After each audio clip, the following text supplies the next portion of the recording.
All right.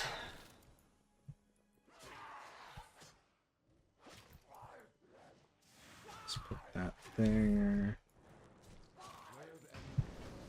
Once my bars are set up.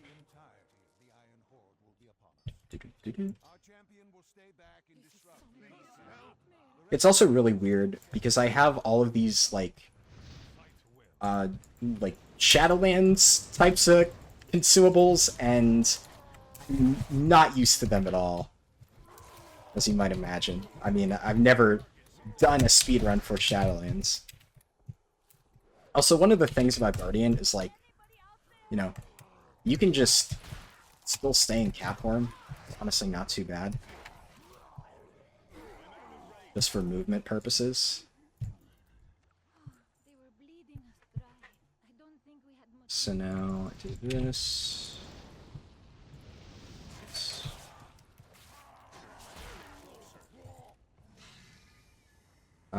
Healing potions.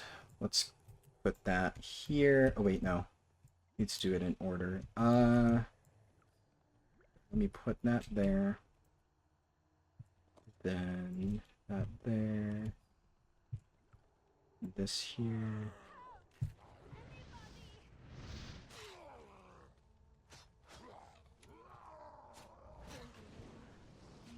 Nice.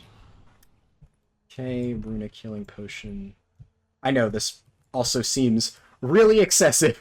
I have a crap ton of consumables. Believe me, it's worth it. I normally wouldn't care too much about a lot of this stuff if I was doing a casual speedrun, but I already set all of this up for the previous speedrun, which I was going to try harder with. So, you know, I have it. Might as well put it to good use. And because this section of the run is relatively low pressure, gives me a good chance to get it all set up. Let's see, Elixir of the Mongoose. Right. Then there's this thing.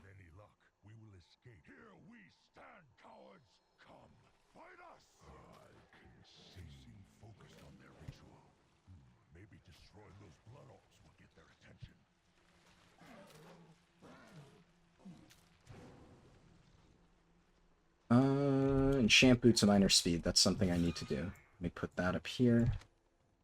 Good thing I didn't forget that. What else?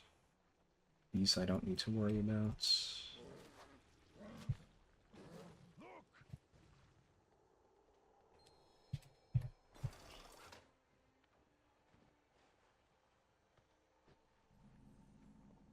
All right.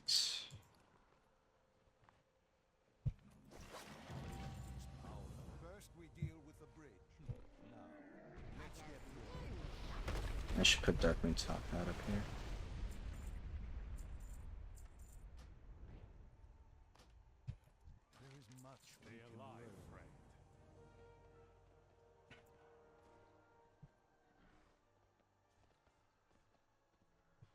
Okay, we got lucky. Somebody cleared this out.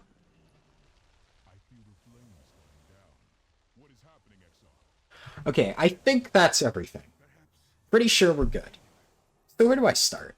I guess the first thing that's probably relevant to talk about is why I stopped doing YouTube for a while, just in general. So there's obviously a lot of different factors that led up to it, which I will go into, but, you know, the short answer is there's a lot of reasons. The long answer, we'll start with part one, would just be YouTube itself and kind of my thoughts on it. So one thing that I've kind of told a few people, and I've said this on stream before, is a lot of people have asked me what I plan to do in terms of, like, you know, getting big on YouTube. A lot of people are like, oh, are you going to really continue this? Are you going to stream consistently? Obviously, we know that's not the case now, but back when I first started doing videos, a lot of people were expecting that, almost, because my stuff took off. I mean, my first video on YouTube is, I don't even know how many now, but I remember it hit over 100,000 views. First ever video, haven't done anything prior to that. I mean, that's honestly just insane. And I never really expected that to happen, right? Like, I've said this before, but I started doing my speedrun stuff for, a combination of reasons. One, it was pre-patch, I was bored, didn't really have anything to do. I'd already killed N'Zoth a few times. I, didn't really want to try out other games, but I was still excited for Shadowlands, and I kind of thought, hey, there's new leveling changes. I wonder how fast I could level now. And that gave me the idea to do that. And now I could have just done that in a vacuum without any of the other stuff, but I also really like writing guides, and I really like, well, I wouldn't say I really like it, but I always wanted to learn how to make videos. And I've actually enjoyed making videos now. But I love making guides. I've written guides, not necessarily like public stuff, but obviously I'd done the Covenant spreadsheet thing already, which, in case it's not obvious, I'm no longer updating for people who asked. There's just no purpose for it now. There's resources out there that tell you mathematically which Covenant is the best. It was more useful early on when people didn't have access to that information. But anyway, I digress. I mostly did it to give myself, personal experience. I could write my own guides, get some practice in that, and I always enjoyed doing it. Could make videos, learn how to use Adobe Premiere. That's something I've always wanted to do.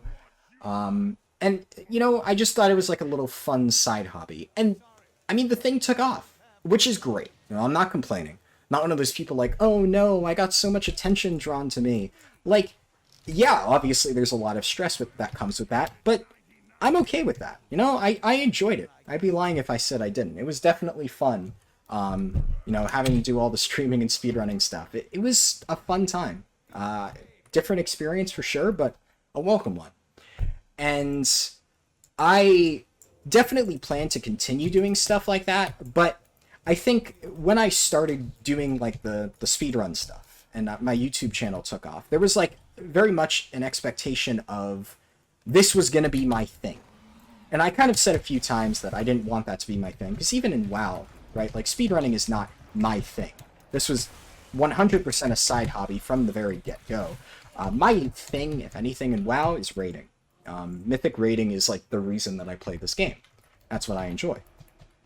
And I tried to make it clear to like my audience that, I know that you guys really like the speedrun stuff, and a bunch of people were giving me different ideas for speedruns and whatnot, but the reality is, this takes a lot of time. The amount of time it takes to set up a speedrun and then, plan it out, revising routes and all that stuff, and then not only that, but just setting aside time to do the run itself, it's a lot of work. It really is. And it's not something that I always really have the time to dedicate to. So I didn't want to build up this expectation of doing all these speedruns, which is why, starting with let me make sure. Okay. Cool. I made new enchanted and gemmed rings. I was just making sure I got the right ones, because I actually forgot to check that. But I got the right gems and enchants. Because the level 14 rings I did have to use on my other character. Luckily, I picked the right ones, so that's great.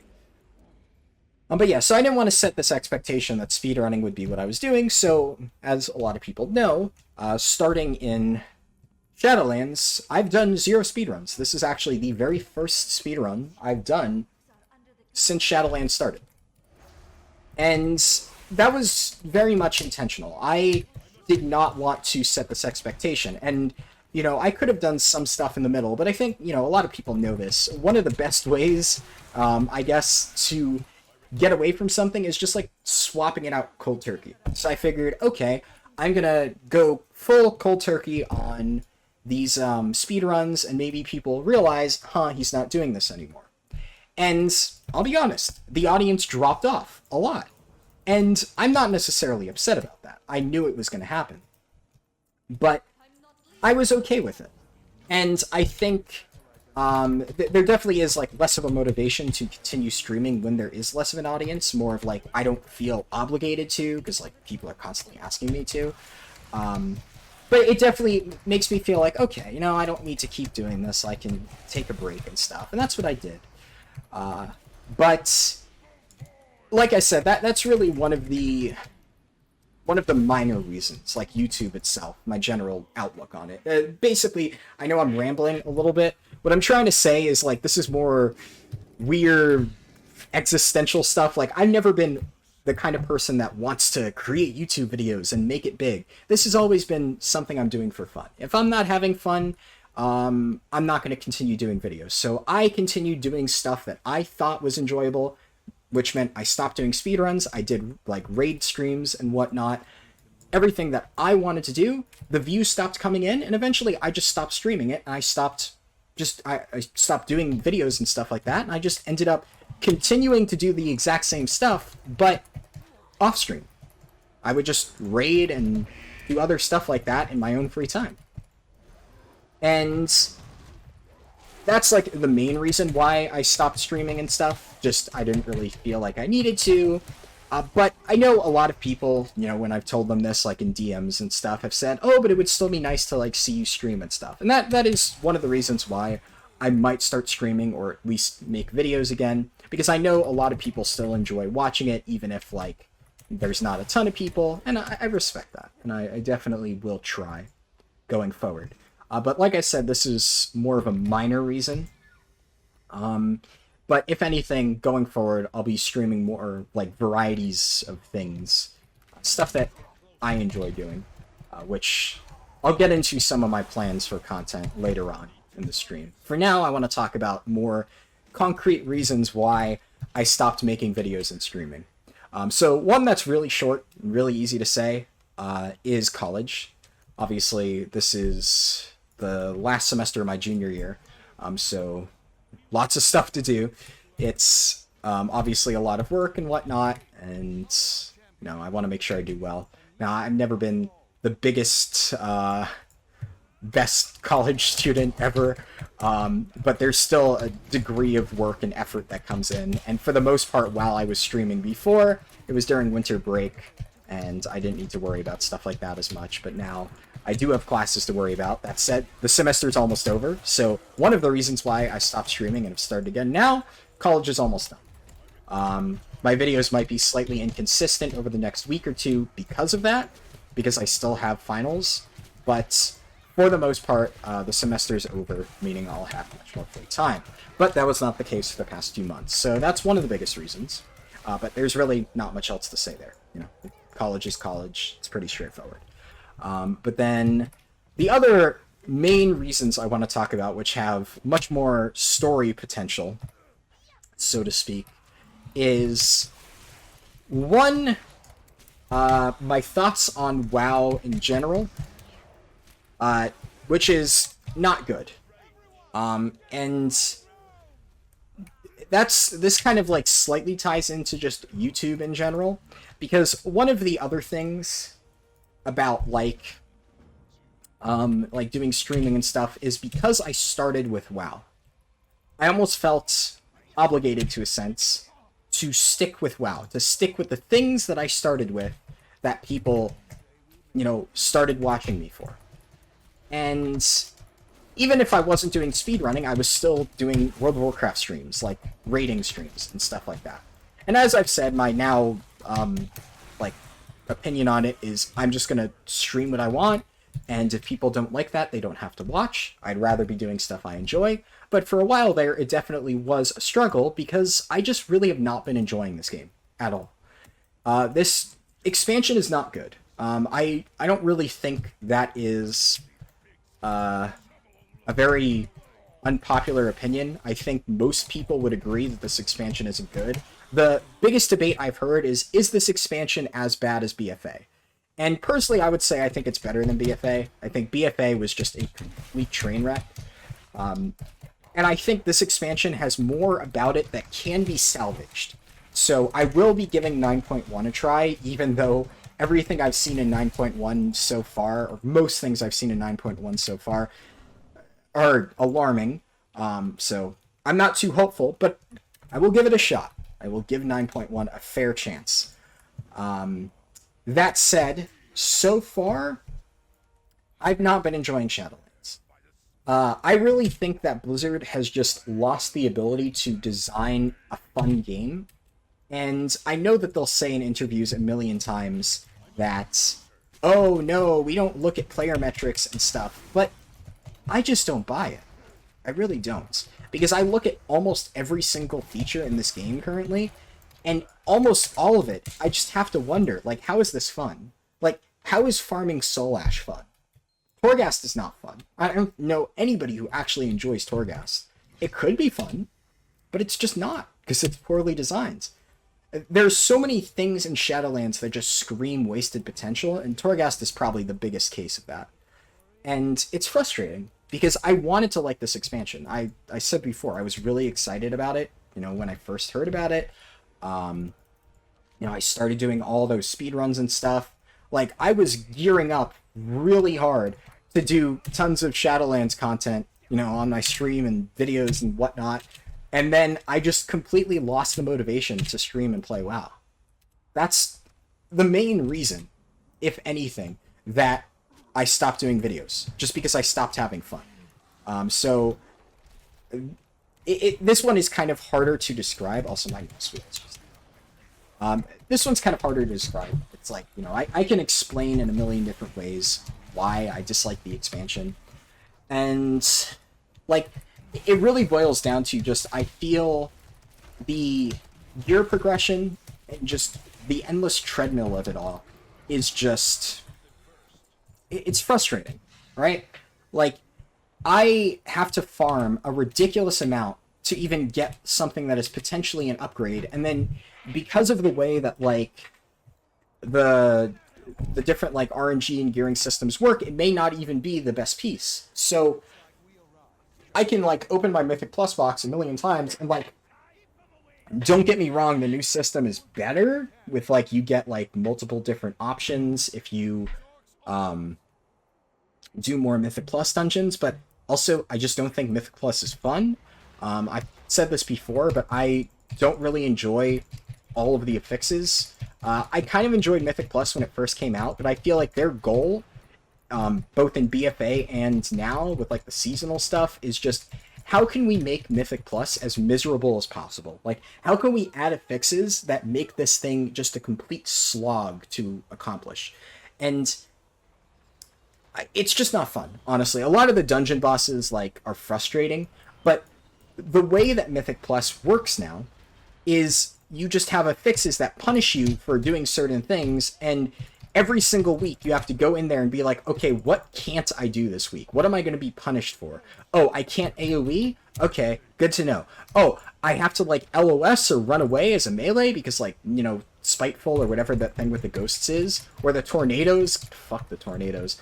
Like, all the new affixes, too, are just absolute garbage. Like, Inspiring, I remember just being like, why does this exist? Like, it's just such a terrible affix. It's designed to not be fun. Like, CCs don't work.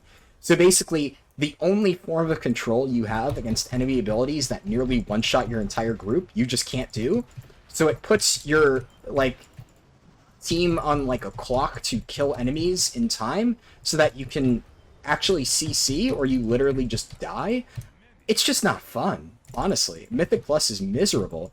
And especially now, I know this is probably, subjective opinion, and maybe there's people out there who are like, you're a baby, like, I've killed Mythic Denathrius, and I clear Mythic 20s every week.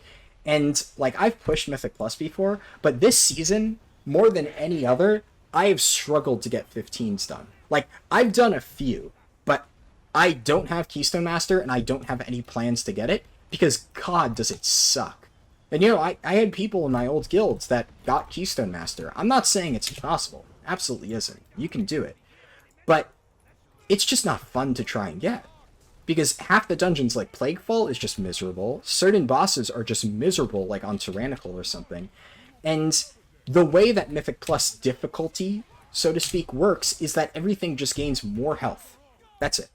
So when the main challenge is that everything gets more health, so you just need to, and does more damage, I should say, so everything just scales, and the only way you counter it is by getting more gear. There's no real challenge to that. It literally just becomes a gear check. You need X amount of item level, or you need to be able to be good enough to pull X amount of DPS to kill the bosses. I can ramble about Mythic Plus for a while, so I'll stop.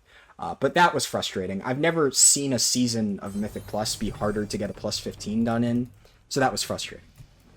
I really did not like that. But going off topic, the other thing I really don't like about WoW right now is Castle Nathria. Castle Nathria. So I've said this a few times on stream back when I was doing, streaming raids and whatnot, but God, I don't like it. Castle Nathria, in my opinion, is just not a very well-designed raid, like, in the slightest. There's so many bosses that feel just unfinished or just mechanically broken. Council of Blood is, the one that comes to mind to pretty much everybody when I say that, because God, is that boss just a piece of garbage. But there's some other ones, too. And very few bosses stand out. Like, Hungering Destroyer is, like, an okay boss, but it's just so underwhelming. Like, nothing about it is interesting. Shriekwing is one of the most interesting bosses in the raid, and he's the first boss. Like, that's not good. You're, like, one of your most interesting bosses should not be at the start. But, like, Huntsman Altamore, Hungering Destroyer, completely forgettable. Sun King Salvation is just kind of a garbage fight, for many reasons. I'm sure I don't need to explain that. Then, oh boy. Zymox is alright. Sludgefist is terrible because it's a DPS check boss late in the instance. I know some people are going to disagree. Some people think Sludgefist is good. I think Patchwork-style fights are terrible, especially when they're tuned around really high gear levels. So it's literally just a raid comp check, which, is never fun. But that's my opinion. I think Sludgefist is a terrible boss. Then you have Council of Blood, as I mentioned, just a buggy piece of garbage. That is where my guild fell apart, which, that is another thing that I will get into. But my guild fell apart in Mythic Council of Blood. It is an absolutely terrible boss. I hate it with every fiber of my being, and I got really close to a kill, but it just ended up... That boss broke me. That boss fucking broke me.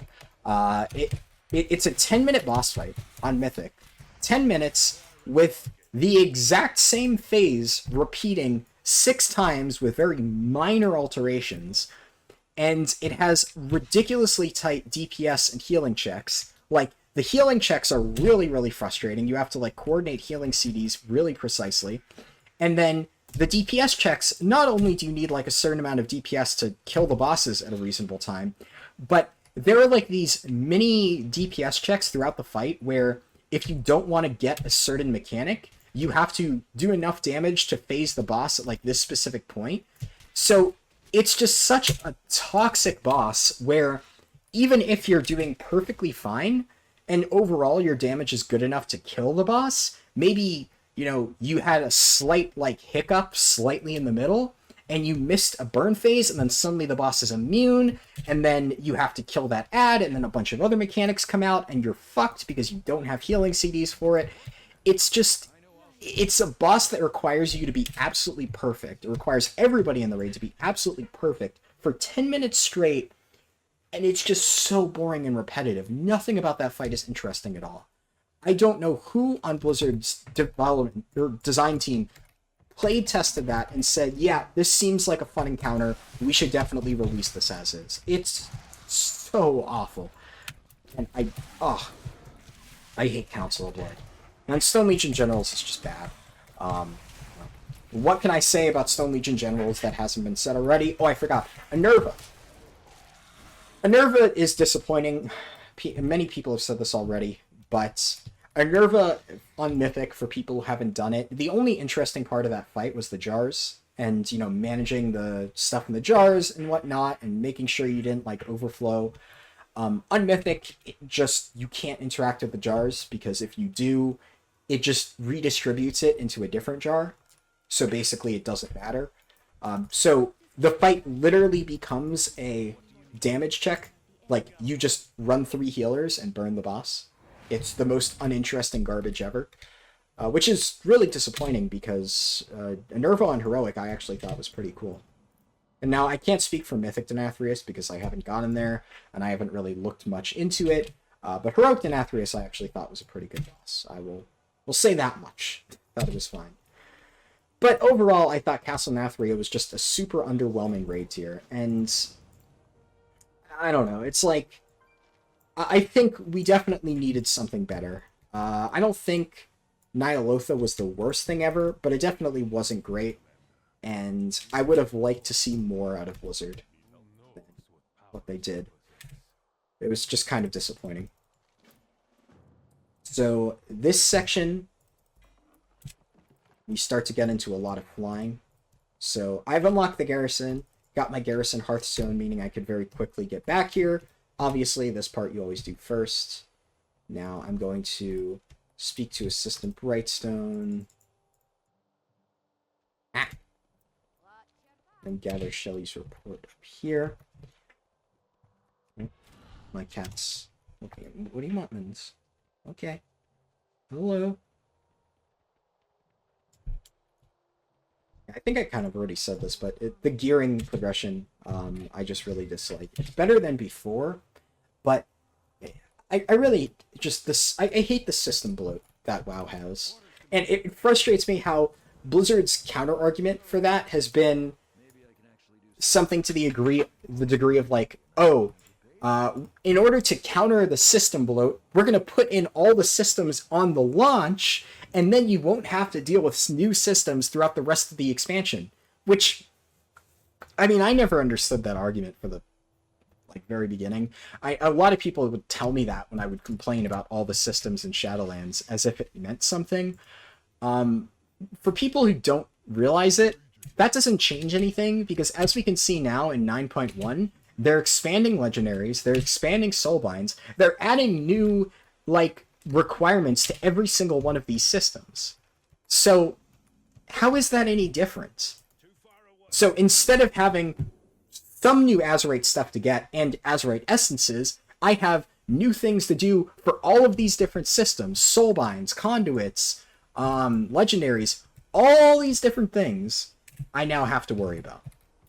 But it's okay, because they added them all in at launch. So I also had to deal with them since release. So it's better, right? I really don't get it.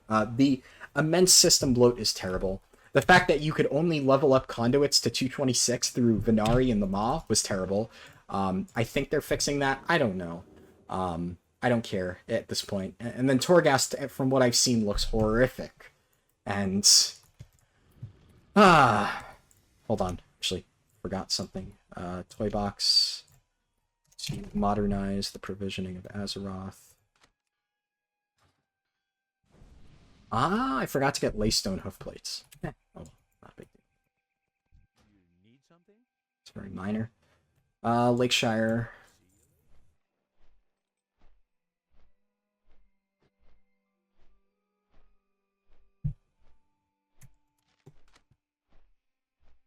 But yeah, I really hate having to grind. And then every single time I would make a new character, which I make a lot of new characters. I guess most of that work is out of the way now, because I have, almost one of every tank. But I have, right now, a warrior, a monk, and a demon hunter. By the way, yeah, that's a funny thing. I ended up maining Prot Warrior at the end, which... I've said multiple times on stream that I hate Prot Warrior, and I would never play Prot Warrior. We'll go into how that happens, but that's a little interesting tidbit to look forward to. I'm playing Prot Warrior now, or at least I was. I must reach level 0?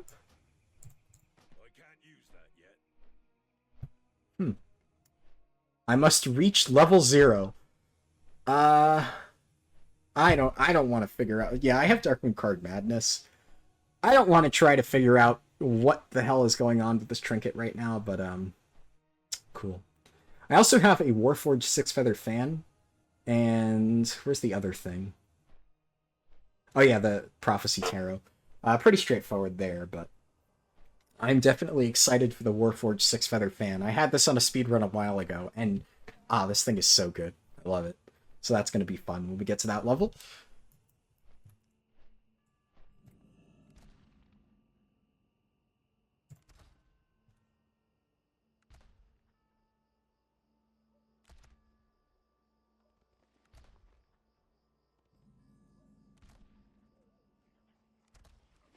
Technically, I should have disabled Chromie time, but it doesn't really matter too much because I need to go back to the main city to turn on war mode, so I can do two birds with one stone there.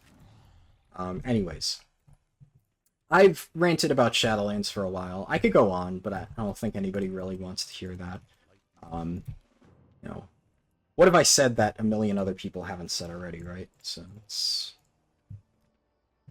kind of whatever. But the main thing I should talk about now is my guild. That's an interesting story. I don't know how long it's going to take me to tell it.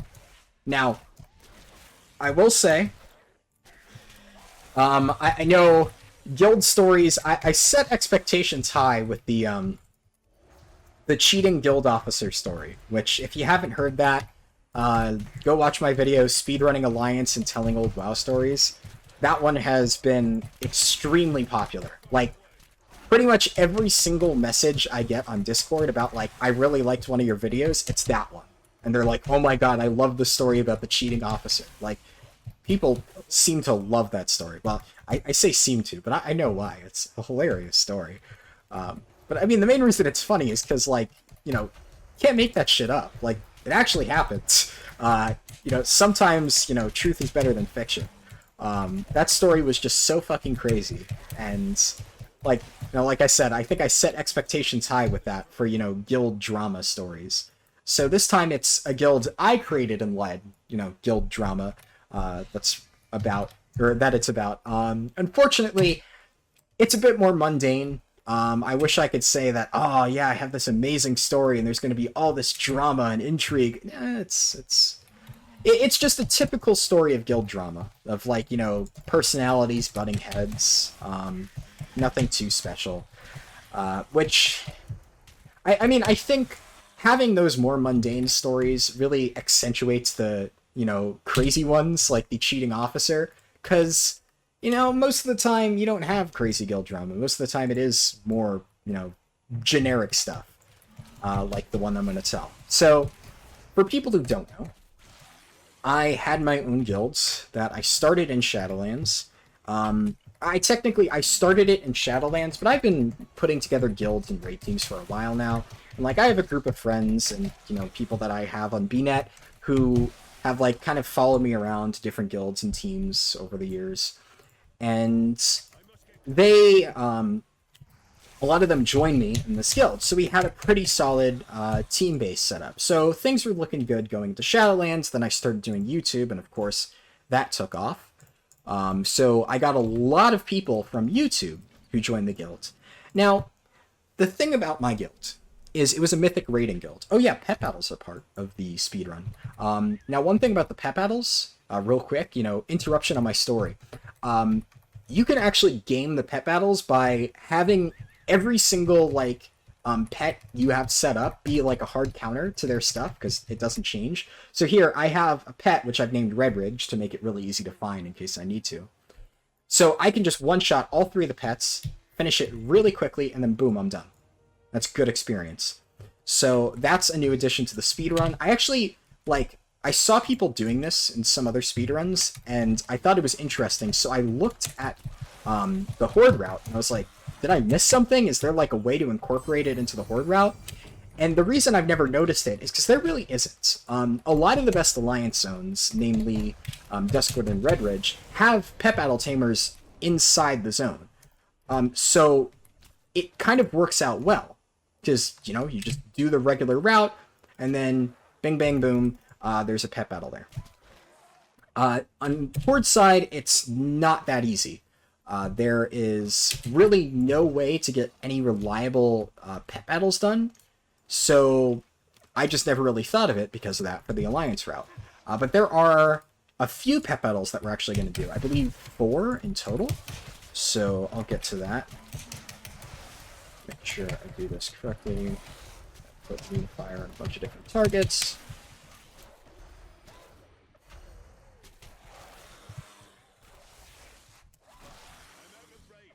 Yeah, the main reason I stopped using Feral at the start of the run is for pulls like that. Even though Feral does slightly more damage than Guardian, at lower levels, it really struggles even now on some of those massive pulls.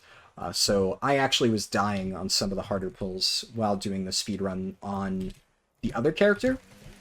So I just didn't think it was worth messing around with. Anyways, back to the topic at hand, which is my guild. So, going into Shadowlands, got a lot of people set up, things were going pretty well. There was just one issue, and that is, my guild was a Mythic Raiding guild. That's what it had always been. You know, I'd always planned for it to be a Mythic Raiding guild. That's what I enjoy doing, as I've said. And Mythic Raiding guilds are problematic, as many people might know, in the sense that you can't really bring everybody. You have a very strict, I guess, limit to who you can bring, because, I mean, it's competitive. There are a lot of different factors that go into, like, who gets a raid spot, mostly performance, and not everybody can fit that criteria, even if they want to be on the team. And I made sure everybody knew this going in.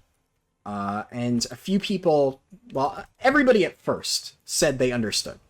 And that they would say, like, oh, yeah, no, I completely understand. You know, spots are completely performance-based, yada, yada, yada. So everybody claimed they were okay with that.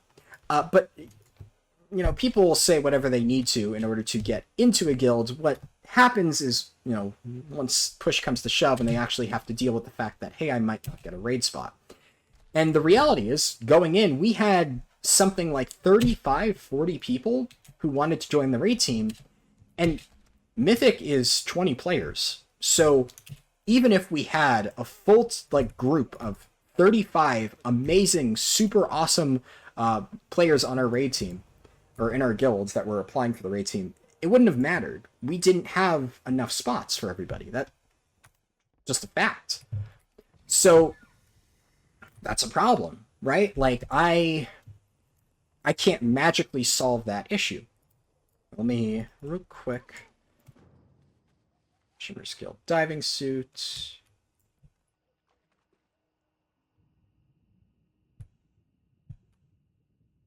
Hopefully it's this way. The spawn on this thing can be kind of RNG. It's a bit frustrating. I've seen it spawn in like a million different locations. And it's not here. If it's not here, like, I've actually seen sometimes, okay, it's right at the very end. That's kind of annoying. It's not a big deal, because we still need to go all the way out here for the other quest to kill, I think it's Belly Grub.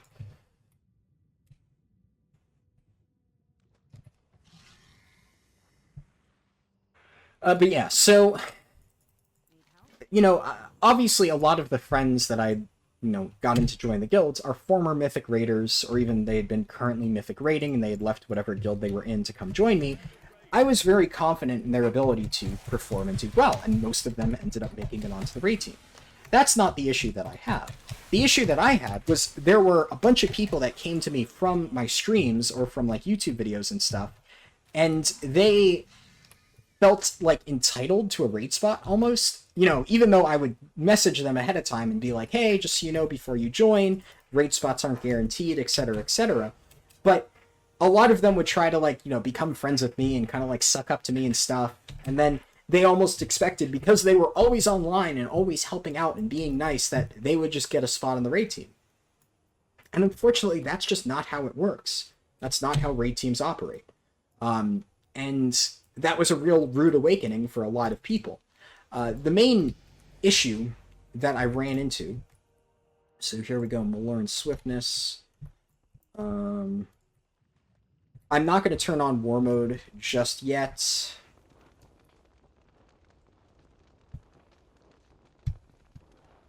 We're going to quest here for a little bit longer. Hey, yeah, nice. Yeah, so what ended up happening, I think a lot of people remember, like, my streams and stuff. There were a lot of people that I was running around with, like, in my streams and whatnot, that were from YouTube. And that's how they ended up joining the guild. But the main thing that I think started the divide is there was a group of players in my guild who were very active in the guild Discord.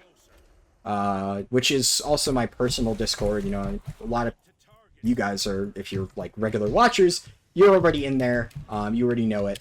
But we use that for the guild. And we had a lot of people that were very, very active in that guild Discord. And they would always be trying to like help people out and like have conversations, etc., which is wonderful. You know, I'm not going to knock that. It's a great thing. I'm always happy to have like really social people in the guild. But despite the fact that I run the Discord, despite the fact that it's my guild, I am not a very, you know, outgoing social person. You know, as much as the streaming and stuff might make me appear, I am very shy. I might be able to do decently okay in some situations, but overall I have pretty bad social anxiety, and as a result, I don't really do well with the whole like being in a Discord call and having like large conversations with people thing. I obviously set it up because that's an important thing for a guild to have, and for like events and whatnot, I would get in there and, you know, chat with people, but I never have been one to just sit in Discord and just hang out. You know, some people love that. Some people just hang out and chill in Discord are the two words that I used to describe it a lot. Like, oh, come chill in Discord with us, that kind of thing. And that's just not me. It's never been me, no matter what guilds I'm in. You know, if I'm in Discord, I want it to be for a reason. You know, sometimes I might be in a call with a friend, but that's a completely different story. That's like one-on-one. That's like me talking to somebody. That's fine. But the whole sitting in a large group of people and just chatting, I just get anxious. And what ends up happening is I just don't talk at all. And, you know, I just get really awkward. That's the reality of it. So because of that, I wasn't super active in Discord, and a lot of other people in the guild weren't as well. But then this group of people who were like really into being in Discord and stuff, consider themselves, I guess, a more important part of the guilds than everybody else. Like, some of them were like, oh, we're active, we're like the guild's community, we should get raid spots because of that. And that was frustrating for me because, as I had to explain to them, no, that's not how raid spots are determined. We had already gone over that. And now suddenly we're like a week away from raids, and I'm having to deal with people complaining that they don't have a guaranteed raid spot. Mind you, these people hadn't even trialed yet because raids had not been out. But they were upset that I could not guarantee them a raid spot, that I could not say, oh, you will 100% be in raid. And everybody was in raid day one. Literally everybody. Everybody got a chance to go in there and test out their DPS. I think we ended up having like 32 people show up on the day Castle Nathria came out, and I did the placements based on item level, which I made very clear ahead of time. So the top like 28 people were guaranteed to come in no matter what, and then the bottom 4 would get like rotated in and out for the first few bosses until we figured out which of them was the best. And that's how we handled it on day 1. Overall, honestly, I thought it was fine, but the issue I had was that before raid even started, before we had a chance to even gauge performance, these people wanted me to tell them, yes, that you're in raid because you're social. And that's just not how raids work. That's a very unrealistic way of looking at it. When my guild from the very beginning had been advertised to everybody as a progression-oriented mythic raiding guild. And I even said spots will not be given based on like, you know, favoritism or whatever. And, you know, of course, they, you know, the counter argument to that is, oh, but you like this person, and that's why they get a spot, which is never the case. But people will try to say, oh, because you're friends with this person, that's why they got a spot. But the reality is a lot of my friends in that guild were really good players and performed really well. In fact, my cousin, who was an officer in my guild, actually got benched for a little while. He ended up, you know, improving his performance like really, really well and ended up being one of the top DPS. But he had a period where he couldn't really play the game as much. His DPS was like bottom of the pack. And I said, hey man, I'm going to need you to sit out for a week. But because he's my cousin, because he knows how raids work, he said, okay, I understand that I'm dragging the team down. And he stepped out for a week or two. Then he came back, played for a few more weeks, did really well. and then decided that he was just kind of burnt out on WoW and ended up quitting. But he tried. That's what's important. He gave it a shot, and he ended up performing well. And when he wasn't performing well, he was self-aware enough to know that he was holding the team back and he should step out. And not everybody is that self-aware, unfortunately. A lot of people feel entitled to things and feel like they're entitled to raid spots, and that's what a large majority of players in the guild were. Which was unfortunate because it ended up being roughly half the team. So very early on, we ended up having to replace half the team. There were some other reasons and stuff. There was one thing where like the raid times were called into contention, where like some people wanted my inventory's full. Fuck, that's not good. Some people wanted the raid times to be like, I forget, I think it was like 10 to 1. Some people wanted it to be 9 to 12, which is what it ended up being. So because I heard a lot of people arguing for both sides, I said, all right, I think the most fair way to do this is to put it to a poll. What do you all think? Everybody agrees. Yeah, let's do a poll. Let's do a poll. Everybody agrees that's the fair way to do it. But then, as always, you put it to a poll, and everybody's on board with a poll being the thing that decides what time we go with, up until their choice of the poll doesn't win. So I personally voted for 9 to 12 because it worked better for me.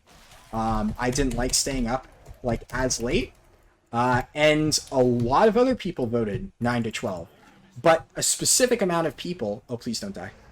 Oh my god, that's terrible. Oh well. We'll find another one. Oops. Big oof. Anyways, not too concerned. Not going for world record or anything fancy like that. Where are the Edens? Where are you, Edens? Oh god. I know I fucked up, but do you have to punish me this hard, game? Could you, like, show me an Eden? Ah! Got one. Oh. Oh. Got this.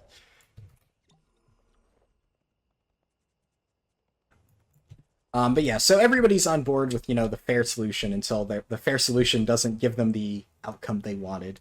That's the problem with leading a guild. Nobody will be happy.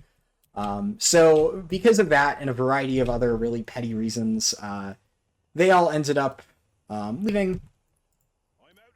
And where is my Eden?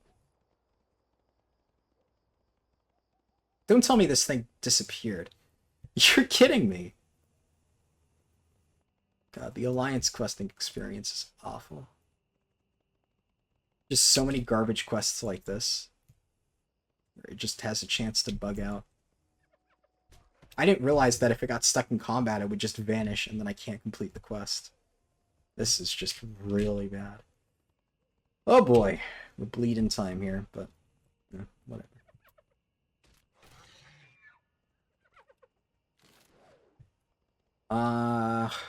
What's that? Oh, here's another Eden.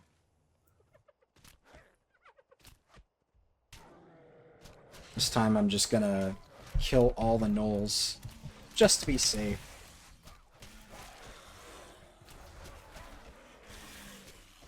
But yeah, so we lost half our raid. So I had to, like, about 2 weeks into the tier, recruit, like, an entirely new raid team to finish out the tier with. At that point, I almost felt like giving up, but I decided, fuck it, I'm gonna keep going. I still had some friends who were playing. A lot of them got burnt out very early on because, you know, let's face it, Shadowlands is not a good expansion, and they quit. But some of my friends were still going, and I, you know, continued trying to lead that guild. But it just didn't really work out. I'm skipping ahead. Well, it didn't work out, but there's a lot of reasons why, which I'll get into. But unfortunately, when my brain is like trying to multi-process, I basically like auto-complete my stories instead of going into the months of lead up to that. Ah, forgot to activate this. Just a little bit of time. Need help? King's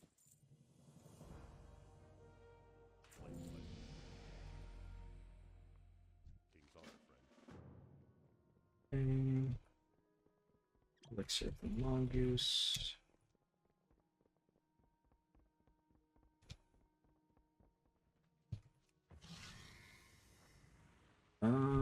23.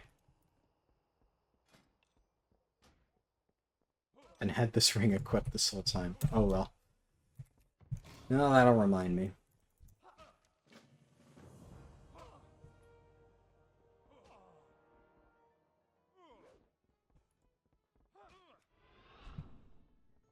But yeah, so we ended up clearing Heroic pretty efficiently.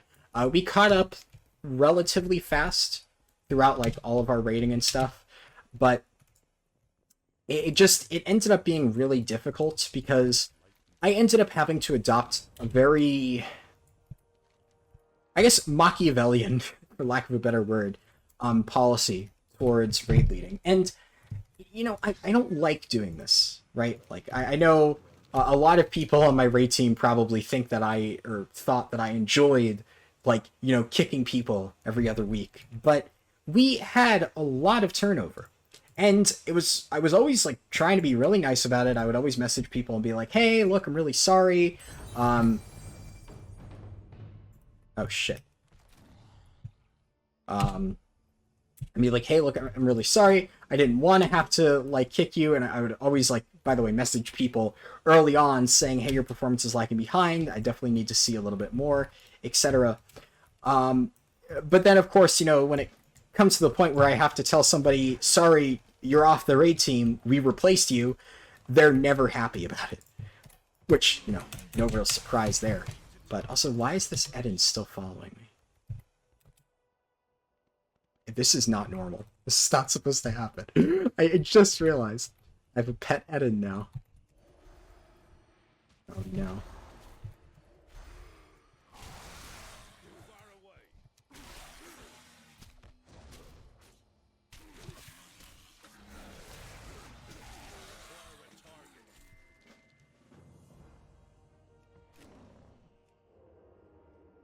Please tell me this thing isn't gonna aggro all the words.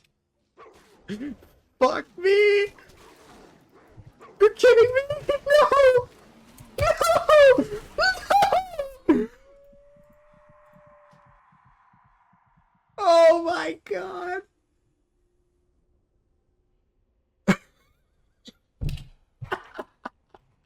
You know, I can't even be mad. Honestly, that's just so fucking dumb. I just have to laugh, right? Like, really? Right after I refreshed my Darkmoon buff, too. I got 3 minutes out of that Darkmoon top hat. 3 minutes! Woo! Love this game. You're kidding me. I lost all of my consumables. Holy fuck.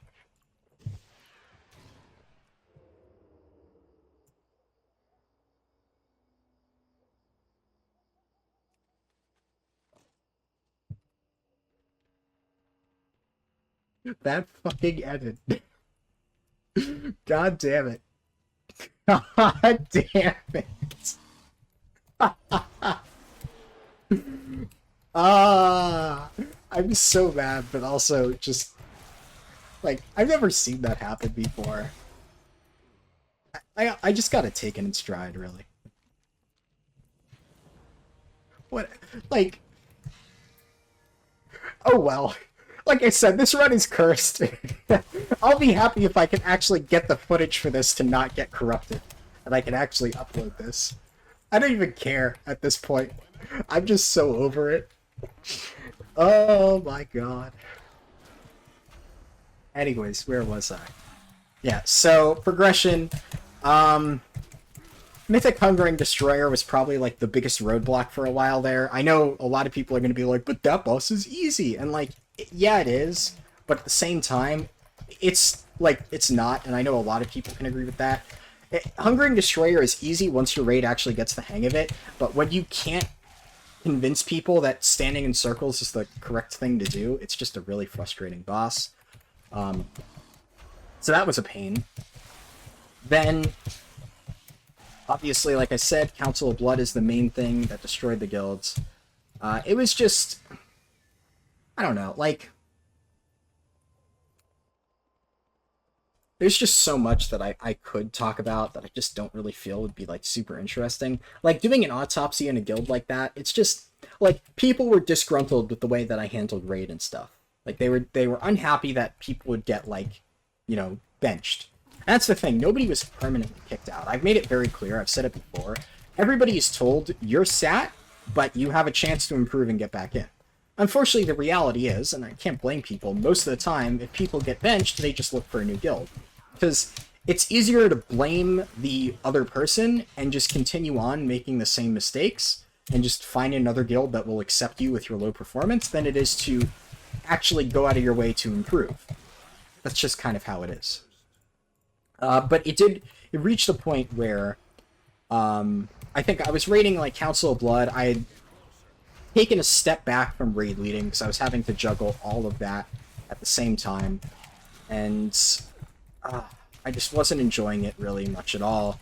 And then I think one day during Council of Blood Prog, I just kind of realized, like, I don't really care about anybody in this guild anymore. It seems like a bit of a shitty thing to say, but, you know, for a while there, I was continuing to play the game despite the fact that I wasn't enjoying it at all. That's tough.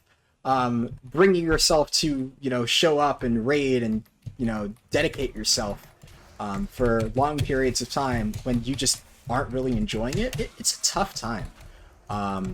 That's not an easy thing to do. So I was mostly doing it because I was like, well, I really think that this is something that I owe to these people, like to my friends who had like put their trust in me and like gone out of their way to like transfer servers to join my guild and stuff. Like I felt a sense of obligation to them for that. And ooh, rare mob. This is why we do speedruns early in the morning. Nice.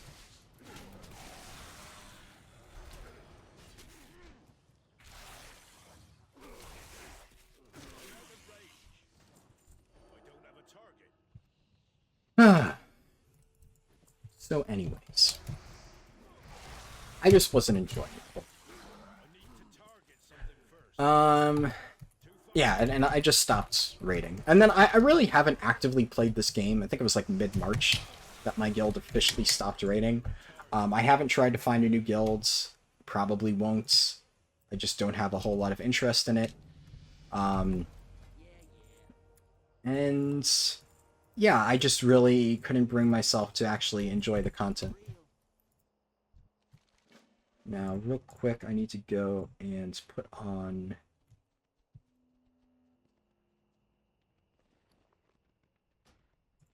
this ring.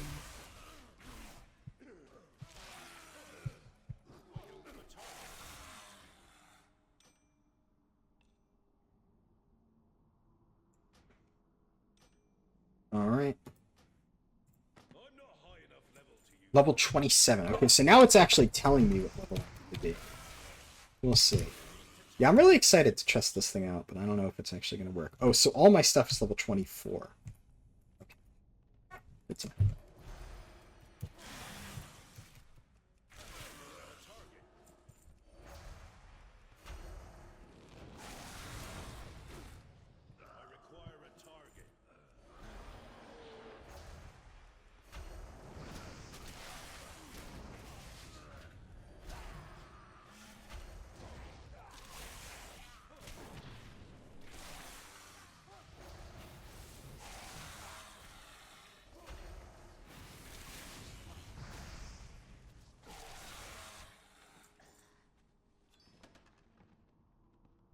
We get into the quest. Anyways, what else? Obviously gotta fill the air, gotta tell stories. Like, here's the thing, I kind of like in my head, I'm like, oh, so much has happened like over the past few months. But in reality, like, when I start talking about it, I realize a lot of it just isn't very interesting. And I'm like, it wouldn't be a really fun story to tell. I guess, oh yeah, tanking. So I really have not enjoyed Vengeance Demon Hunter this expansion. I know a lot of people who watched my stream saw me play it initially, and then I swapped to Brewmaster, and I kind of like Brewmaster, but Brewmaster I kind of stopped playing for two reasons. One, I didn't enjoy it a ton, but also, for people who know Brewmaster, there are like two legendaries that people either use, which is whatever the fire one is, and then Stormstout's Last Gasp. And I definitely think the fire one's better. I'm blanking on the name, but I think it's a better pick. And I ran that on my Brewmaster. But every single time I would play Brewmaster on stream, I would get shit about it from people. And even just like random people would tell me, like, why are you running that legendary? It's bad. And the reality is, it's not. It was a good legendary. And in my opinion, the better legendary. But there's so many people that were just so dead set on the idea that Stormstout's Last Gasp was better, and I just got so tired of having to deal with that, of like people saying, no, my way is the correct way, the fire one is not good, etc., etc. I wish I remembered the name. And that really kind of ruined Brewmaster for me. I know that sounds like such a silly reason to not want to play a spec, but, you know, silly reason or not, that was the reason for me. That kind of ruined it for me. Anyways, ooh, we got Swipe. Nice. I eventually started playing Prot Warrior. And now, Prot Warrior did get buffed eventually, but I actually played it before the buffs. So I definitely was not someone hopping on the buff train. I shit-talked Prot Warrior a lot during my streams, and I definitely really did it a disservice.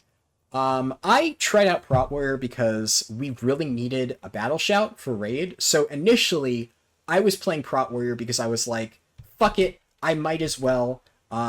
We need a battle shout, and if somebody's gonna sacrifice them, like, their, you know, own enjoyment to like get a buff for the raid, it might as well be the guild leader. So I did that. And I was like, whatever, you know. But then something really weird happened. I enjoyed it a lot. Prot Warrior ended up being the most fun I've had on a tank this entire expansion. It's weird. So a lot of the stuff that I thought about Prot Warrior was just wrong. First of all, shield block uptime, very consistent. It's very easy to get high shield block uptime, especially with the new legendary Reprisal, which is fantastic.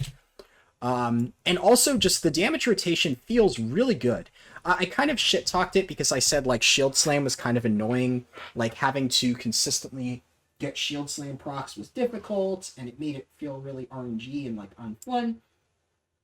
But you actually don't really notice it, like when you're playing it. In theory, yeah, it sounds frustrating, but in practice, the RNG kind of averages out. Like, my damage was very consistent, pull to pull, with shield block. I'm also AFK 1 second, because... Okay, there we go. Something was stuck on my foot. I don't know what it was. Anyways. So Keishan's Riverboat Ride. I'm going to do that. Actually, no, we're not going to do that. No, actually, we are. I know, I'm indecisive. We're doing this for two reasons. One, there's a handful of quests that are kind of efficient, and two, there are there's a rare mob that spawns on the other side of the lake that I can check. Anyways, so Prot Warrior feels really good, actually. the execute phase especially, I remember thinking that I wouldn't have enough rage to execute with. You end up having a ton of rage on Prot Warrior. I don't know what it is now, but I am like swimming in rage constantly. I can pump so many executes into the boss. And one of the other things, so I don't know if I mentioned it, but I got multiple rank 1 parses. I think at one point I had a rank 1 on every single mythic boss as Prot Warrior for DPS. I loved min-maxing the damage for Prot Warrior. It was fun as hell. But I actually was one of the first people that started using Night Fae on Prot Warrior.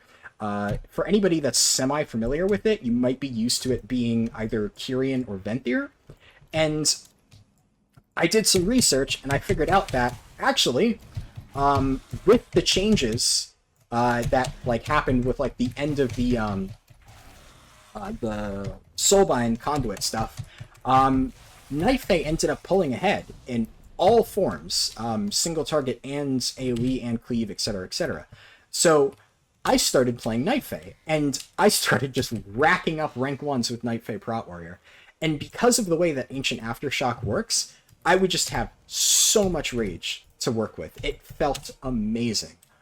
God, it was just such a fun playstyle. I can't overstate how much I loved Prot Warrior. And it's really surprising because I shit-talked it so much. But honestly, if I come back when I come back in 9.1, I will be playing Prot Warrior.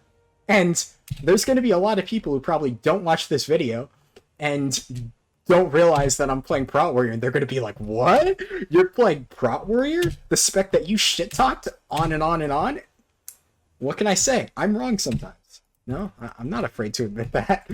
I definitely missed the mark with Prot Warrior. It is really good, and yeah.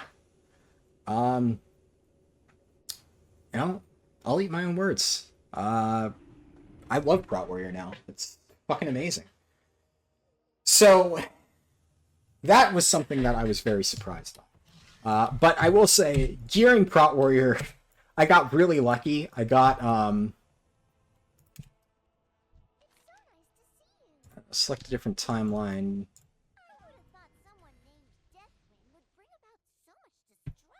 Wait, no. I want to leave my timeline. I want to leave Chromie time. Whoops. To return to the present timeline. Now, one thing I'm going to check. So, as I mentioned earlier, I'm missing 2 of the Darkmoon quest items. I want to see if they're up in the auction house. And if so, I'm going to buy them. Fallen Advent. It's up! Oh my god. Okay. Nice. And imbued crystal. Damn. Okay. We got one of them. Mid-run Darkmoon Fair item purchasing. High quality speedruns here. So I can use this to teleport to Goldshire really quick, which in turn lets me have a shorter flight to Darkshire. Shaves off a bit of time. Fun little trick. Now let me abandon these quests. For people who aren't familiar with the Alliance route, the reason I stopped doing Red Ridge Mountains there is it gets really slow. It's very inefficient after that point. And the Alliance run is weird in that it has no single zone except maybe Loch Modan that is like insanely efficient. Loch Modan is probably the most efficient Alliance specific zone, and it's only efficient because it has like a lot of like really compact like quests with like stuff that you can pick up and hand in. It's hard to describe. I can explain it more when I get there. But like Duskwood is really inefficient at times. It's like a lot of backtracking. Red Ridge is really efficient, or I wouldn't even say really efficient. It's pretty efficient up until like the halfway point, which is where I leave. I don't know. It's just Alliance zones don't feel great overall. I entered war mode, right?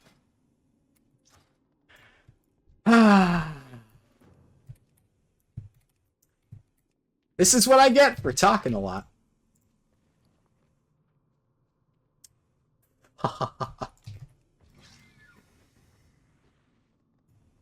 Well, I've got to enter war mode.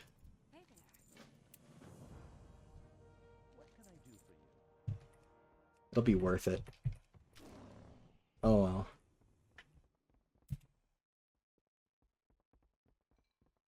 What can I do for you?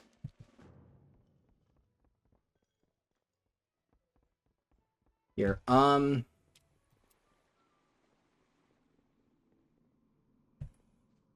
be with you.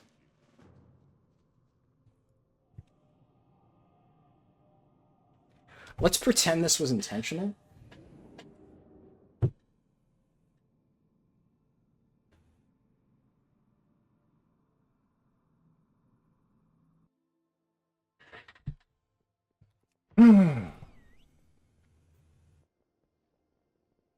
I can't believe I'm this stupid. Fortunate I found you. Your presence is requested at Moonglade.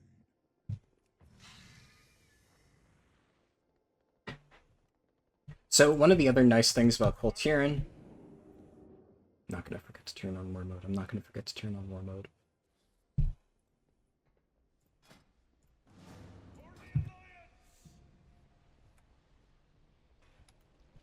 Is I can go here to Borealis.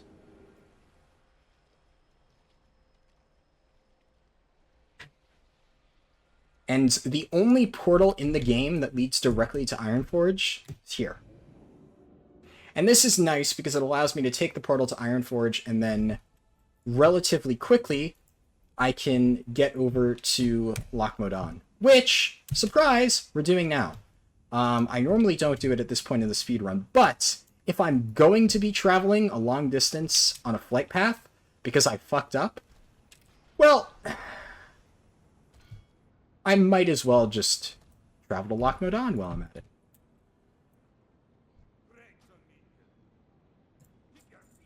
Keep your feet on the ground. Hey folks, so this is actually Harlden from the future while editing this video, coming back to fill in the 15-ish minutes that you're about to watch, because, you know, when I'm filming this stuff, I like to not really set up a script for myself, so to speak. I just kind of ramble. If a story comes to mind, I talk about that story. And really, so far, I think that's been a format that's worked out great. As I mentioned earlier in this video, the Cheating Officer guild story did really well. I got a lot of people messaging me about how much they like that. And I never set up a script for how I was going to tell that. I just told it off memory. I mentioned details that came to mind, and I think it worked out well.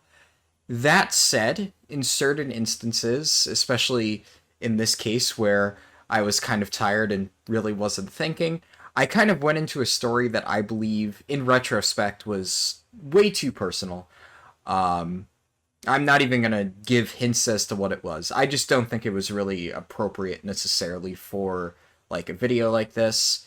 And I initially planned to have this uploaded on Tuesday because I think I've mentioned this, but this was done on Sunday. So it was very shortly after Darkmoon Fair started. And I've been sitting on this video. I even had it fully ready and uploaded to YouTube. And I was going to post it. And I just couldn't really post it because I kept thinking, I don't like that one section. I don't like that story that I told. I'm not happy with it. I just don't think that that should be in the video. So I kind of debated on what to do. Obviously, there was a while there where I thought maybe I'll just, cut out the audio and put like a little message saying, sorry, I cut the story out. But I don't know. That feels like really, really not a great way to do it, for lack of a better word. Now I'm going to take a drink of coffee. It's still 7:40 a.m. here, so even when I do my, filling in the blanks monologues, they're still early in the morning, what can I say? But I decided that I wanted to put at least something in here. And, I still haven't really given myself a script, could you tell? But there are a few things that I did want to mention. First was the fact that I'm going to say later in this video that I planned on posting it by Tuesday. Obviously, that didn't happen, and, well, here's why. But I also probably will do something like... I want to say I'll do later tonight or tomorrow, the second part. Oh yeah, spoiler alert, I'm not going to fully finish the speedrun, so at the time of recording this, I am still decently sick, and I'm trying to push through, because I really want to get this recording done. That's not going to happen. I'm going to end up doing up to 50 and splitting it into 2 parts. As you can probably see, this is titled Part 1. So I'm going to end up doing this, just Part 1, 10 to 50, and then sometime tomorrow I'm going to record 50 to 60, which, I mean, my Druid has been completely logged out, like, from the moment I dinged 50. I think I unlocked the Heritage Armor and then walked off. So, you know, spoilers of the future there, whenever you get there in a few hours. But I haven't recorded that yet, but I will. And I think also later on I'm going to say something to the degree of I'm going to mess around with different items, and if you want to see me mess around with different items or just keep with the stuff that I prepared, let me know. I've decided simply to go with the stuff that I already had prepared, just because it saves me time. I've had a decent amount of classwork this week, you know, it's finals week. Just don't have as much time to prepare everything. So, because of that, now I have about 10 minutes left to fill, and there were a few things that I kind of wanted to touch upon in the video that I didn't. And I think one of the biggest ones is just my overall opinion on WoW in general outside of raids. Because I think I kind of almost touched upon that. I don't even remember. See, that's the problem with filling in at 1 hour and 30 minutes. I can't remember if I touched upon that here, like before, earlier, or if it's going to be in the future, and I'm like, you know, really cutting off some future argument that I'm going to use. I know I talk about just generally that I've been burnt out on WoW, which I think is very obvious, but the main issue that I had with the game, and I think that the reason this comes to mind is because I was watching, I don't know if anybody else has seen it, I'm sure it's been pretty popular, so you might have, but I was watching the videos of Bellular just really going off on Blizzard and their design decisions, and that really made me think about how I play this game and how I view a lot of the external content. And you know, I also watched later on Asmongold's reaction to it. I've never been one to really watch Asmongold, but, you know, I was curious as to what his take was. After all, Asmongold, regardless on whether I love his content or not, I don't dislike him as a person. I think he's a good streamer. And because he's such a large personality in the WoW scene, I was curious to hear what his thoughts on it were. Because the stuff that, you know, he and people like Bellular express may actually have a large impact, so I thought it would be good to hear what they had to contribute. And I found it interesting that one argument they used a lot is that a lot of the disappointing aspects of WoW's open world content and stuff like that doesn't really impact the top end of the player base. Now, I think sometimes, like, Bellular probably used the word, like, top 50 world guilds. Maybe Asmongold used it, I forget. I'm not in a top 50 world guild, but I'd still like to consider myself a high-level raider. I mean, I didn't get cutting edge this tier because I got burnt out halfway through, but I definitely push myself to a really, really, really high level when it comes to mythic progression. I mentioned that, or I was going to mention, one or the other, that I've been playing Prot Warrior lately. I think I already mentioned that in this video at this point. And I actually really, really, really perfected Prot Warrior in the time that I played it, I'd like to think. At least my own play for Prot Warrior. I'm not saying, like, I did anything amazing, like, revolutionary with the class, but I perfected my own personal playing of Prot Warrior and rotation and whatnot, to the point where I was able to get multiple rank 1 world parses on mythic difficulty. I really value my ability to like contribute to the team and be the best player that I can be when I show up to raid.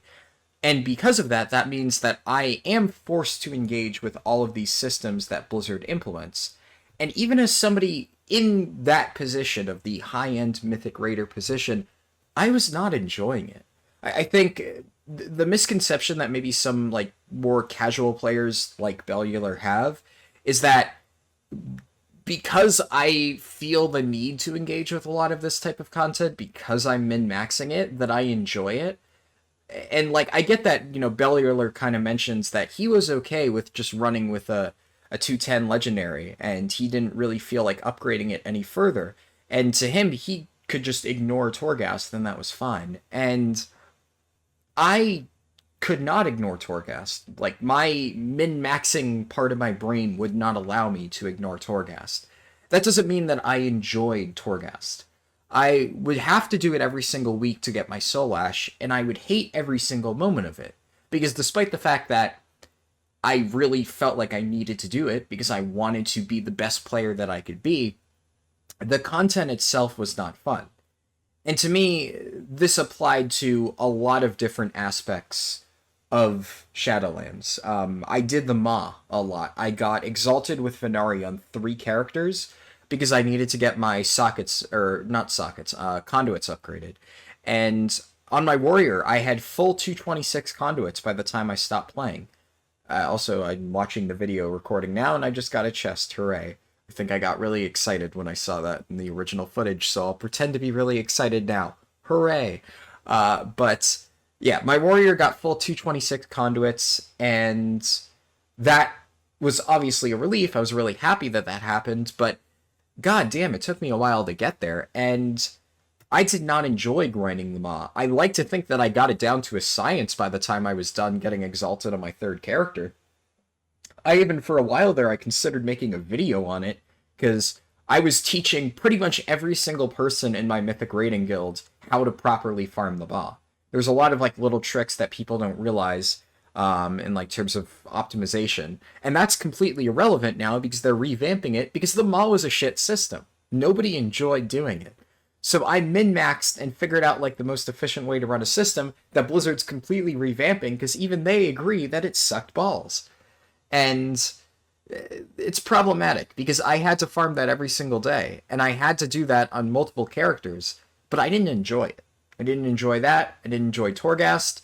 I don't think anybody enjoys world quests, and it's frustrating because I wish that I could enjoy WoW outside of raiding. But as it stands, I can't.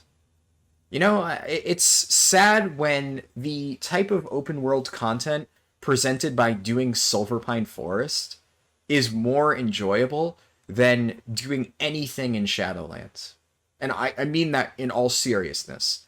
And even then, I've said I've been kind of burnt out on speedrunning in the past. It gets old after you've done it a bunch of times. But I still enjoy the flow of questing more than I do any sort of world quests. I think Asmongold and Bellular both touched upon this. You know, back in the day, when they did quests and stuff like that, they had crafted experiences, like dailies and whatnot. All of that is a crafted experience. It's something that Blizzard intentionally designs that they want players to go through in a certain order. And that's gone now. You don't have that. It's just disconnected kill quests and collect quests just strewn about a zone, and you're expected to go around and just complete them an arbitrary amount or type per day. Like sometimes they ask you to do an elite quest so that you can get a reward to fill up a bar, which you don't necessarily want to fill up, but you have to. All of the stuff that I feel like I have to do is because I want to raid. Raiding is the reason that I play this game, but in order to raid, I'm given a, checklist of things that I need to do, of chores that I need to complete.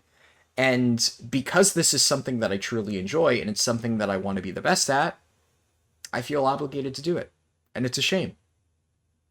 I wish that content like that, I wish that stuff like the world content, I wish that Torghast and the Maw were created to be their own enjoyable pieces of content first, rather than being designed as supplements to raiding. Eh, Like, that's honestly how it feels at this point. It feels like the Maw was designed as we need some sort of daily system for people to work on their sockets and their conduit upgrades. How can we design content to allow people to farm these types of things for raiding? Torghast had amazing potential, but instead of using it as its own system that could stand on its own two legs, Blizzard did the same thing. They said, we need a way for people to get their legendaries. Let's design a system so people can farm their legendaries. And you have Torghast. And the world content for years now has never been designed as anything but how can we get people to log on and do something every day, whether or not they find it fun. I mean, I'm rambling now, which is kind of the point, and I only have 1 minute 20 seconds left as per my timer to fill before I get very confused and excited looking at the Darkmoon card madness procs. Spoiler alert for 1 minute from now. But I did think that was something that I wasn't really discussing in this video that I wanted to talk about. Partially because obviously there's other things that I'm going to talk about in the next video, namely Guild Wars 2, which, spoiler alert, I'm going to spend like way too long later in this video gushing about. There are a few other things about it that I wanted to discuss, and I'll probably do that when I'm leveling up to 60.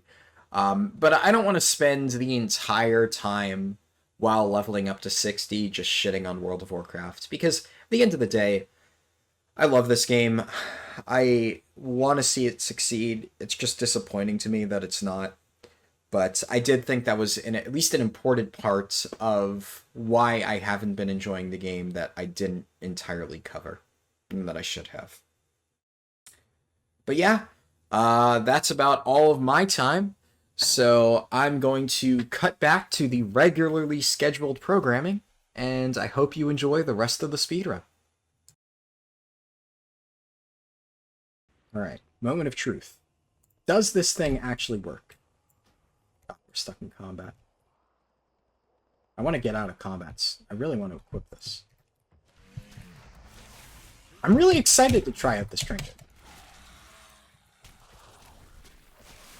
I found this deck for 2,000 gold on the auction house. Like, total steal. Ah, it works! Alright. Let's go. So, every time I land a killing blow, which is a lot, I get a buff. Agility increased? Oh shit! And as far as I know, it stacks. So, let's see here. Stamina increased? Okay. I'm digging it. I got the agility buff again. I mean, think of it this way. It's like, this just gives a flat +9 agility. So, worst case scenario, it's +9 agility. But here, I'm getting 13 haste, 9 stamina. Like, I killed so many mobs in this run. I can really rack up this buff.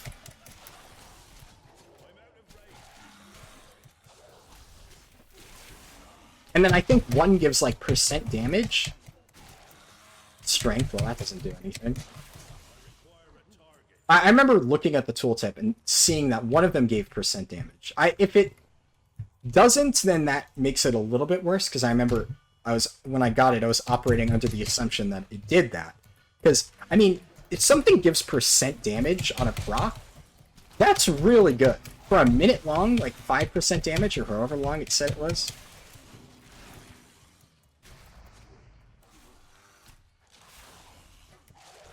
Maybe it's like a rarer chance. I don't know.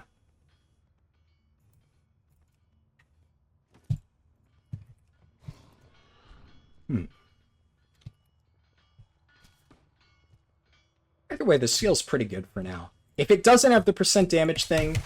Oh! 2 chests! Alright! I'm not even on Brazilian servers right now. What is this? This is exciting.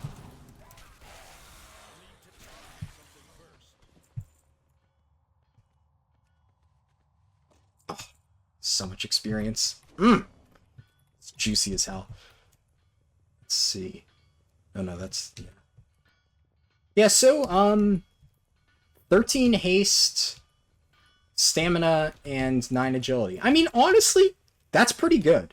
That's better than other things at this level. 9 agility and 13 haste would make it just a really good stat stick.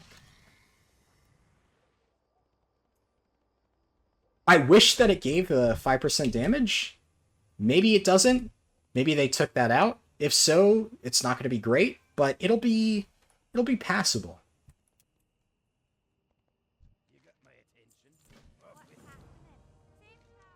Safe travels. Love the dwarf voices. What else? Oh, yeah, well, one thing I've been doing a lot lately. Actually, before I get into that, because that's going to be a whole long thing. That I'm trying to think of like topics that I wanted to talk about. So I kind of mentioned this before, but I've decided that I'm going to kind of do whatever I want, whatever I enjoy doing in terms of streaming and whatnot. And part of that I wanted to mention was I know there were like a lot of ideas that people suggested to me that I said I was going to do. And like part of me really wanted to do a lot of that stuff, but it ends up just being really unrealistic. Because like I promised to do like a million different like videos or streams, and it's hard, right? Like, I don't know. So we'll see what I end up feeling like doing. But like, hold on a second, I'm getting water.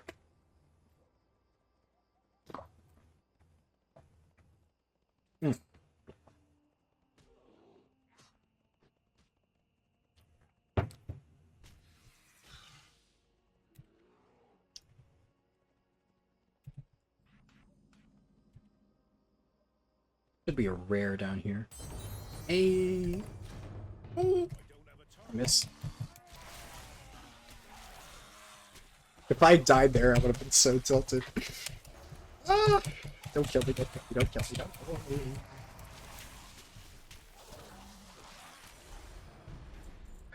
Whew. I think I have this on Y. Been a hot. I need to target something first.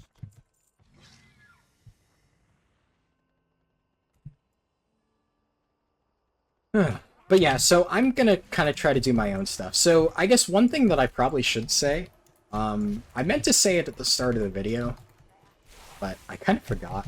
I guess it's kind of important. This is gonna be the last speedrun that I do.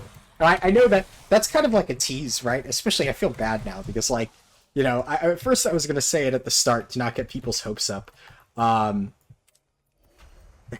Whoops. But yeah, sorry about that. I'm no longer doing WoW speedruns. This is the last one. I promised an Alliance speedrun a lot of times. I promised a level 60 speedrun a lot of times. Figured 2 birds, 1 stone, and this way, you know, people won't be able to say that I didn't deliver on a promise or something. Problem is, I said this already, but I have not been enjoying WoW. And it's really hard for me to continue to play something that I haven't been enjoying. And especially speedrunning it's difficult, right? Because one of the main reasons I liked doing leveling speedrunning is because I had characters that I wanted to level. So it was like, hey, you know, I get like a fun little challenge out of speedrunning, and then later on I get content out of speedrunning. In fact, one of the other nice things about this is I don't have a Druid on Alliance, so this will give me a Druid on Alliance while also being good YouTube content. Which, you know, is great and all. But I don't really love doing speedruns. And one of the other issues that I have with WoW speedruns is, like, God, look at my bags. Look at all this. Look at everything that I had to set up. Do you know how much gold this was? This is by far the most expensive setup I've ever had to do.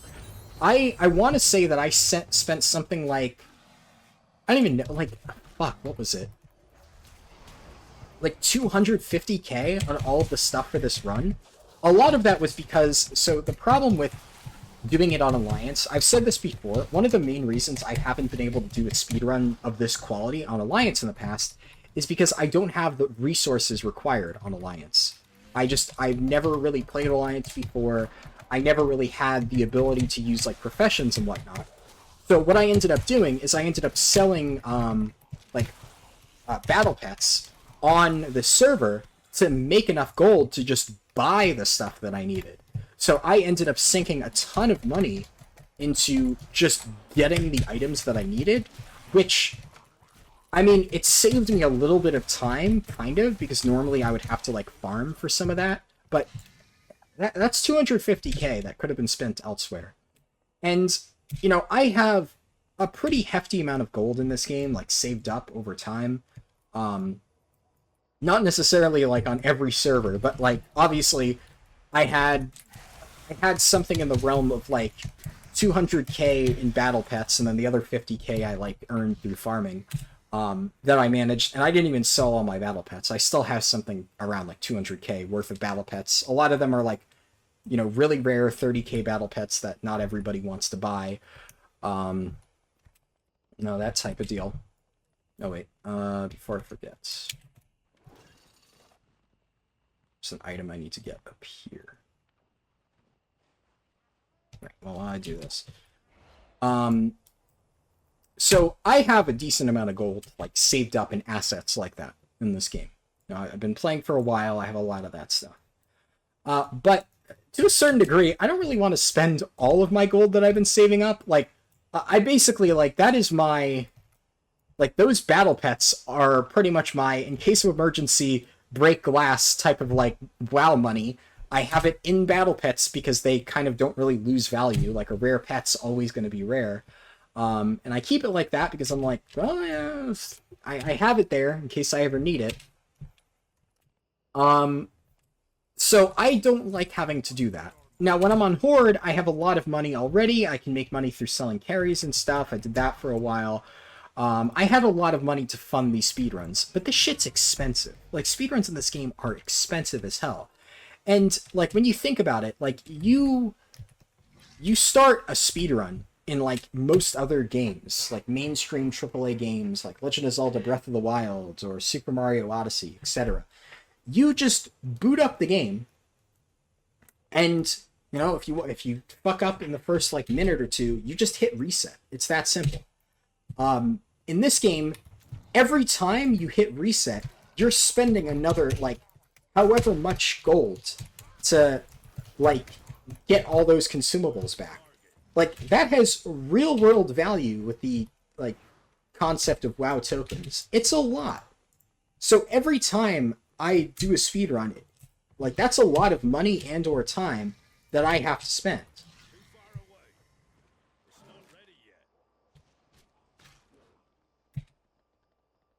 Also, I remember seeing some YouTube comment that said, the Moss-eyed representative speech is a reference to Firefly.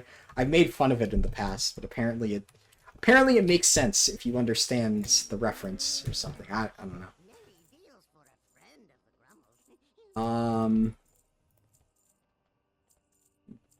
Figure out my inventory.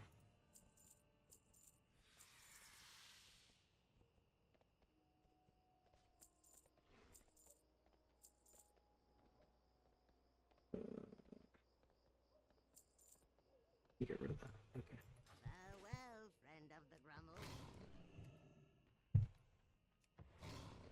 Yeah, so it's hard to set up one of these speedruns. When I'm actively playing the game, when I'm actively raiding and stuff, that's not really a problem. It's kind of whatever. It's like, you know, all right, just start up another speedrun, no big deal. It's a different story when... This is going to be problematic, because I need to go get flying and turn on Chromie time. I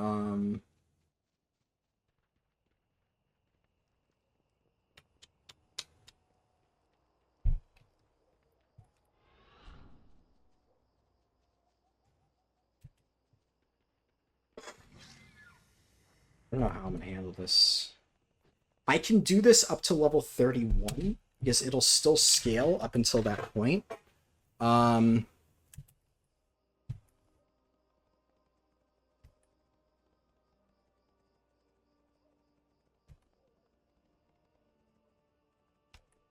hmm.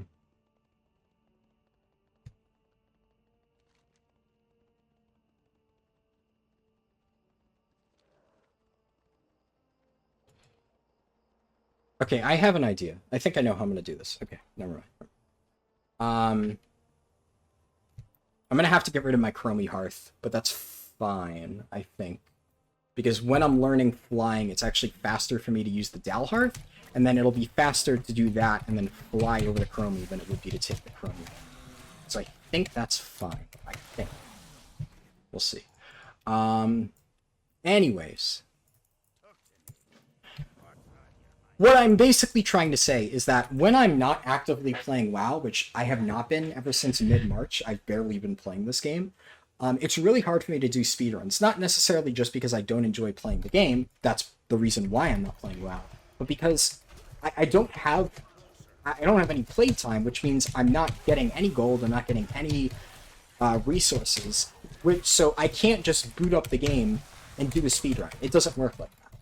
Unless I did a no consumables speedrun or, you know, whatever. But, like, if you haven't seen that YouTube video, I think it's called, I tried speedrunning World of Warcraft's worst category. I tried that. It's horrible. It's miserable. I never want to do that again. So, unless I did that really miserable category, I can't reliably speedrun WoW. So, for now, this is my last WoW speedrun, because I just don't have the resources to set up another speedrun. And I have had people in the past offer me, like, money to fund the speedruns. And, by the way, if you're one of those people, I really appreciate it. Like, I appreciate all the people that have done that have said, hey, I'll pay you money to do a speedrun. You know, I want to help you with this. That's great. Those people are awesome. Thank you so much. But I don't want to force people to, yeah, so... level 30, you know, Feral Affinity.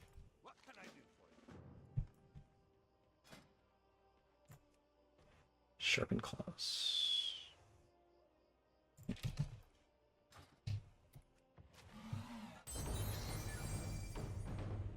Nice. Oh, wait.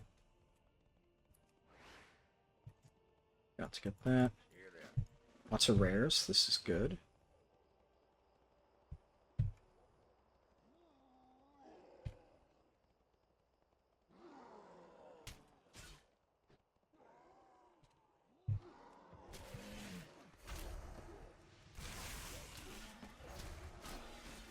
So I'm going to do these quests. It's going to send me up to the lodge. I'm going to set my hearth at the lodge.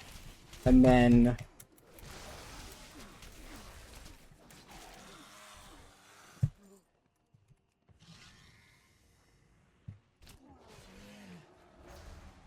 no chest. I've seen a chest spawn here a few times. We're already up to 2 chests. Pretty good.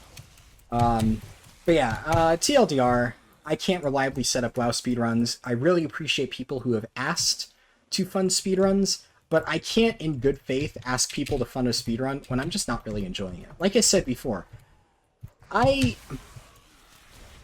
do something as long as I'm enjoying it at this point. I'm not going to force myself to do stuff that I'm not enjoying.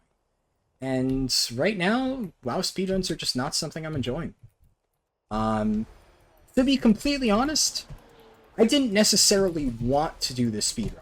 This is probably the last thing that I'm doing that I did out of a sense of obligation. You know, I've promised people in the past that I was going to do another speedrun. I didn't want to just come out and say, I'm never doing another speedrun again, fuck you all, that kind of thing. I think that would be a bit unfair. That said, so where's the other thing? Artifact of the Upturned Giant?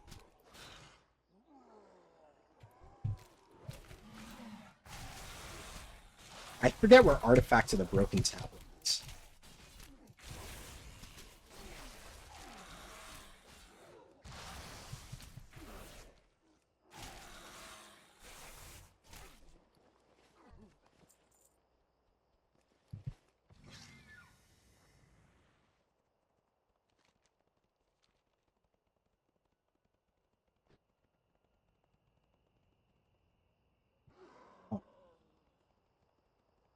see. I thought I walked past that. My bad.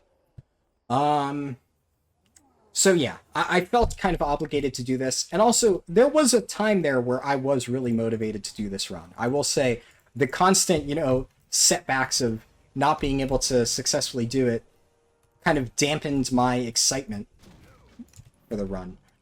So Far Strider Lodge. So, yeah, it dampened my excitement to do the run. And I just really didn't feel like doing it, but I already had set up all the stuff. In this case, I could quite literally just log in and do the speedrun. So I figured, fuck it, might as well. Now, what I'm doing here, because I'm going to be turning on Chromie Time, which puts me in a separate instance, I'm checking for rare mobs since they give really good experience. Aha. So even if I kill this guy here, once I come back later on with Chromie Time enabled, I can kill them again for experience.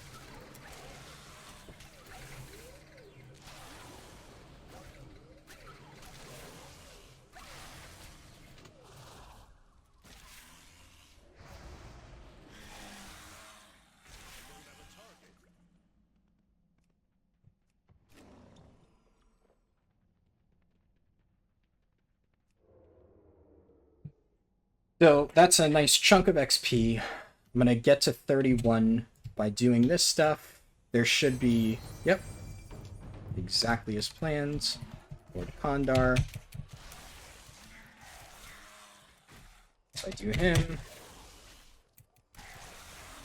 So I'm going to do this level pretty much entirely by killing rares.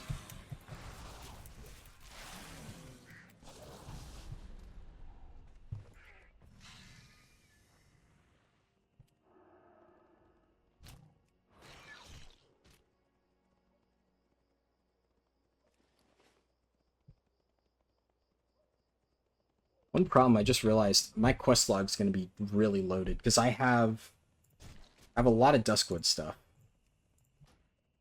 I am going to have to abandon this because Duskwood,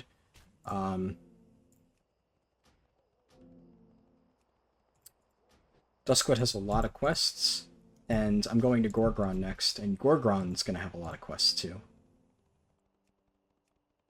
To abandon this, so I won't be doing it. Okay.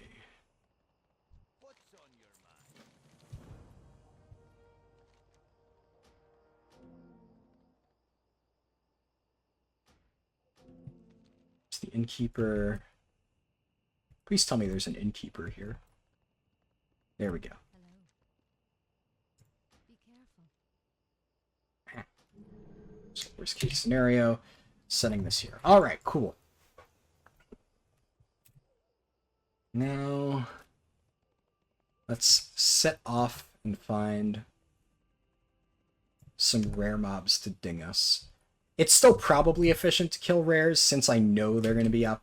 Like, statistically speaking, this is middle of the night, war mode.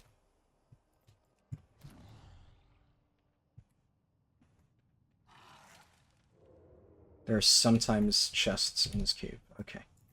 Worth checking, I think. Yeah, like it's almost a 100% chance that these rares will be up. Meaning I can, like, it's not really a risk. Like, I'm almost sure that by going out of my way to do this, I will find these rares. So it's like I'm going out of my way to complete a quest. And since I know it's going to be there, I'm pretty sure it's worth it. I can also pick this up. Oh, I don't need to, like, go out of my way to grab it next time. Ashtail, nice.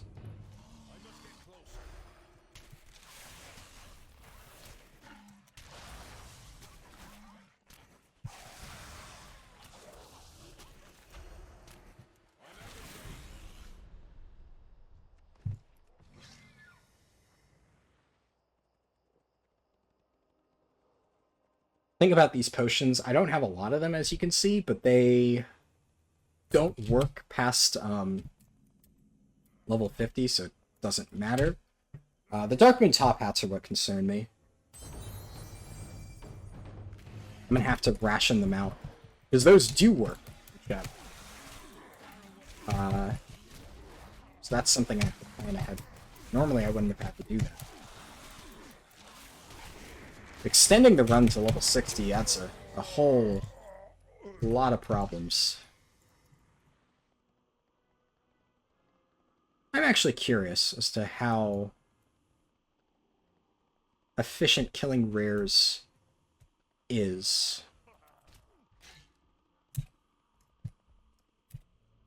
Outside of the level range. So if you look here, Wetlands is 5 to 30.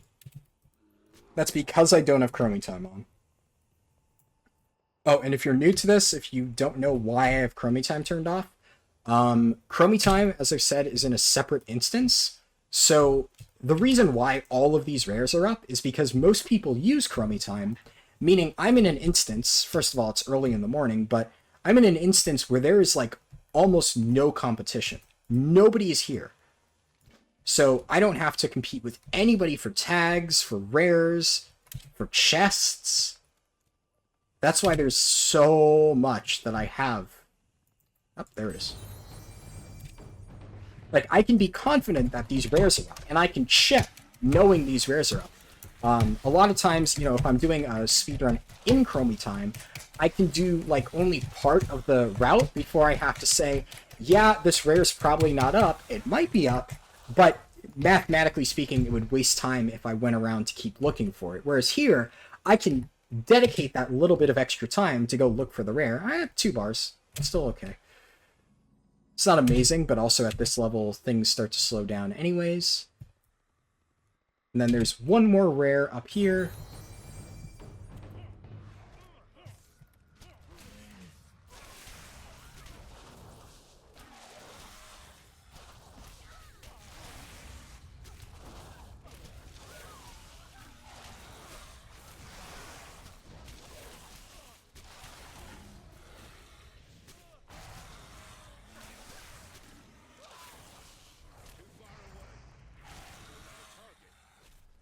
Nice.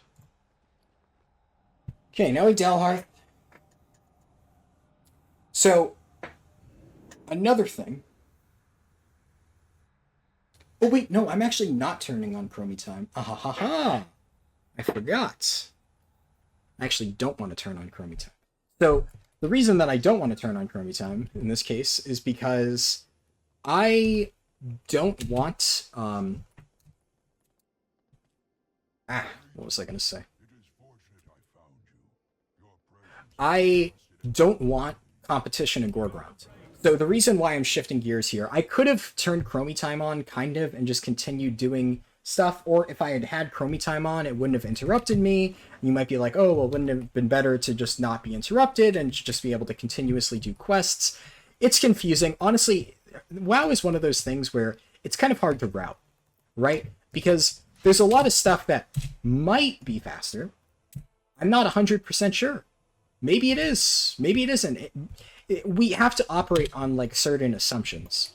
Like, I can't directly say that, like, doing things in a certain order is going to be faster, because there's, like, so many differences in, like, travel time, and then there's RNG in terms of whether you find rares or not, RNG in whether you have player competition. So, imbued crystal. Still don't have it. But yeah, so there's so many unknown variables that I'm operating under. Yeah, we use that, and then we use...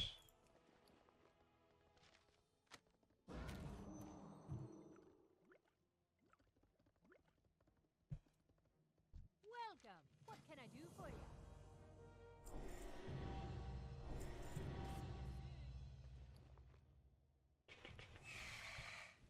What?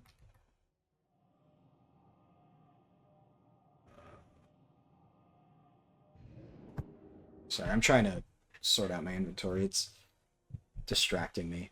I'm about to hop on a flight to Gorgon, though, so actually that's a really convenient time to do that. What is this? Need assistance? Sure. I might do pinch whistle. No. Okay.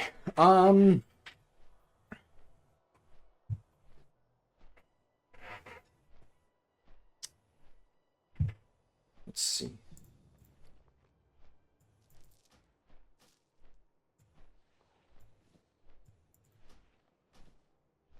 Yeah, so there's a lot of stuff where I just have to kind of feely craft it, you know? I have to say, I think this is faster, and so that's what I'm going to go with. I can't say for sure if it is. I don't know for sure if it's faster to work outside of Chromie time. Because, like, in theory, right, it would be faster, so to speak, to just do everything simultaneously. Just turn Chromie time on and just power through it. But I have to, like, basically assign a value to... I never use this belt. Oh, well. Oops. Yeah, so I have to assign a value to Chromie time. I have to decide for myself how much I think being in Chromie time will, like, lose. And do I think that if I do something out of order and then end up doing, like, going out of my way to do things in different orders in order to make sure that I'm out of Chromie time for, like, Gorgrond and stuff, how much will that save me? And, like, for stuff like Gorgrond, I really think it'll be a lot. Because I've done casual leveling in Gorgrond, where I've just been like, fuck it. I don't feel like disabling Chromie time. It's not a big deal. And then there were, like, 20 horde there, and I end up getting camped, and suddenly, all my buffs are gone because I've been killed, and... like, I end up, like, having to fight my way through a bunch of horde, and then there's guys 20 levels higher than me, and it's just a nightmare. And it's like, how do you put a value on that? How do you say that one thing is faster than another? You can't, really. You'll never know for sure. You just kind of have to feel it out and say, I think this is faster, and just go with it. Army to fight the Iron Horde. Gorgrond is no place for armies. This land swallows all who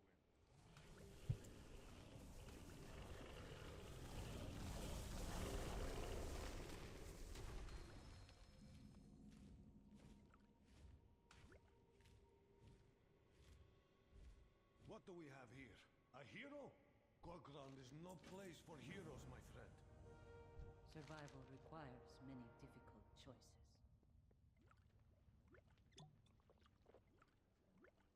I can't use that item yet.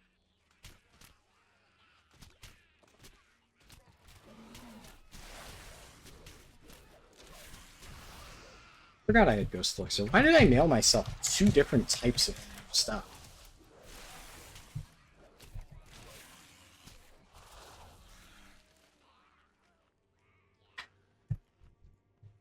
I'm trying to understand why Past Me made certain decisions. Past Me, what the fuck were you thinking? Why'd you mail 2 different potions the same level bracket? Makes no sense. Anyways. Gorgrond's pretty straightforward. I think I've done this in, like, every single speedrun. Except my first one, I think. Or no, in my first speedrun, I came back to it later on. But my first ever speedrun, I ended up... Oh yeah, another thing, there was a while there where Gorgrond and Chromie time had a tendency to lag out, and it was basically unplayable. So it was a necessity half the time, because you didn't know if you were just going to lose your speedrun to really bad latency issues in Gorgrond. So that was fun.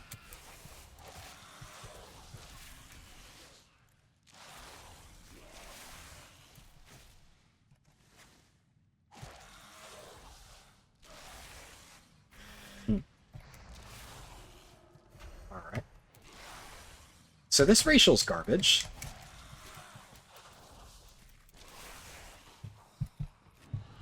I don't really know much about Kul'tiran, but, like, this racial just seems absolutely awful. I just don't see any situation in which, like, a cast that does mediocre damage and stuns, but no, in that case it didn't stun, is just worth running. Just, I get that their passive, like, heal and stuff is alright, but yeah.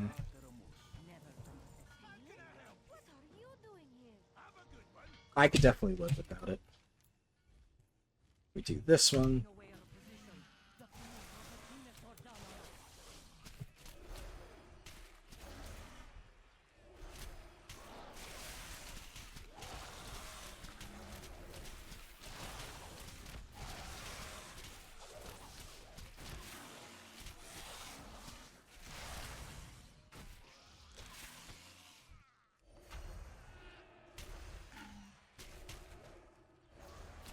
Oh.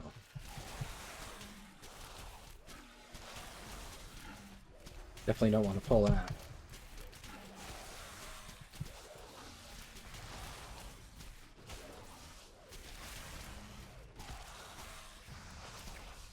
What else can I talk about? Well, I guess maybe now is a time for that tangent that I said was going to take a while.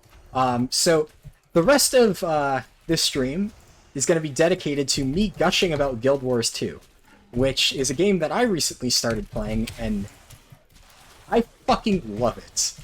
I don't know, I think I was asked on stream at one point if I played it, and up until now I hadn't. But I tried it like about a month ago, and I've been like, I don't use this word lightly. I've been addicted to this game.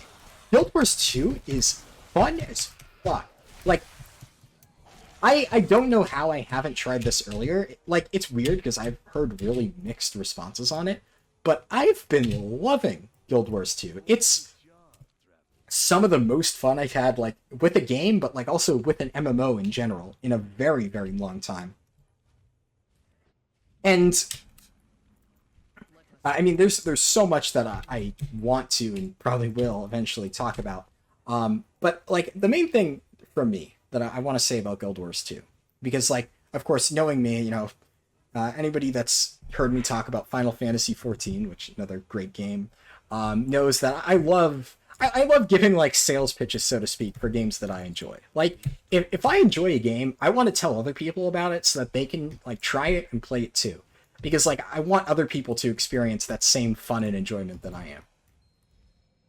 And as far as Guild Wars 2 goes, the main complaint that I've heard about it is usually people use the term horizontal progression. They'll say, oh, you might not like Guild Wars 2 because it has horizontal progression.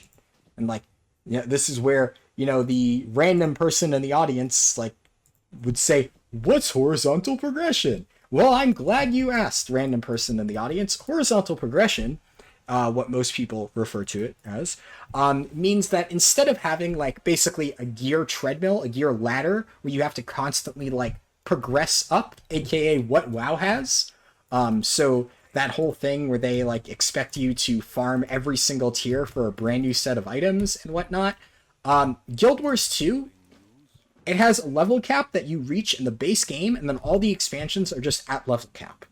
There's no new level cap. There's no new thing that you need to farm. Guild Wars 2 just adds content. It adds new content that you can play at max level, and that's it. That's what you get. You don't have to farm anything new. You don't have to, like, get new gear. The best gear in the game is the same no matter what. Like, there's you know, really hard to get armor called Ascended Armor. I say really hard to get. I know it's not super hard to get if you play a lot, but like, from my perspective, I still don't have my Ascended Armor and stuff, and I've been playing for like a month, which to me is like a really long time. Like, wow, I don't have any of the gear I need, and I've been working towards it. But here's the thing about Guild Wars 2. I know that once I get that armor... Hold on. So I'm going to need to really bust my ass for this.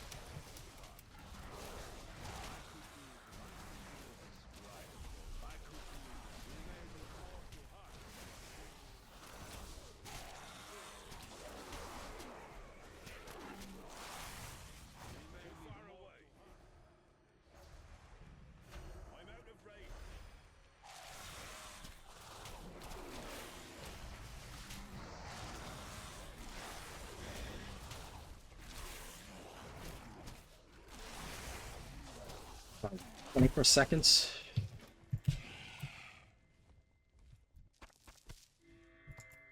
Groundling Scale, Gorn Tooth, Goron Eye.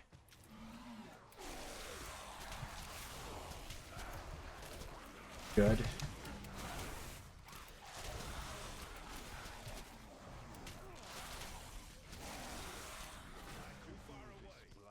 Okay, these are the ones that I wanted. 3 is good on any situation. You always want to get at least 3 in that scenario. Getting 2 is like a death sentence, but it's also really rough if you don't get Granai and if you don't get Gorin Tooth. Or Gorin... What is it? Gorin Tooth, Gorin Scale, whatever. Either way, those 3 are the ones that you really want to get. Technically, Granai, there's a way to recover it later on.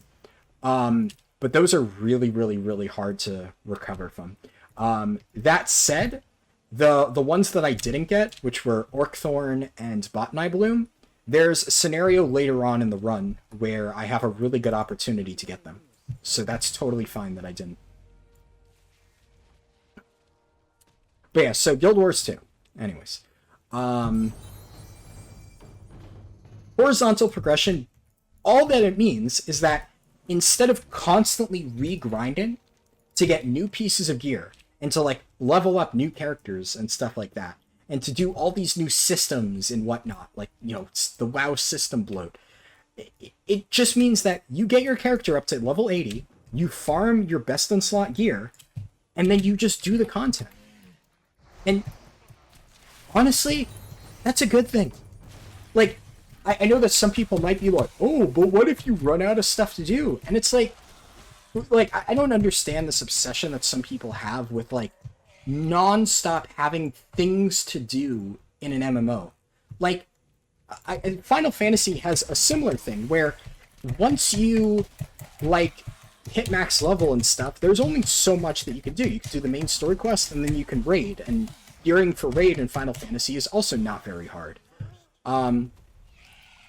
But so many people have this obsession with, like, I need things to do, and WoW gives you stuff to do. WoW forces you to do a million different things to be raid ready.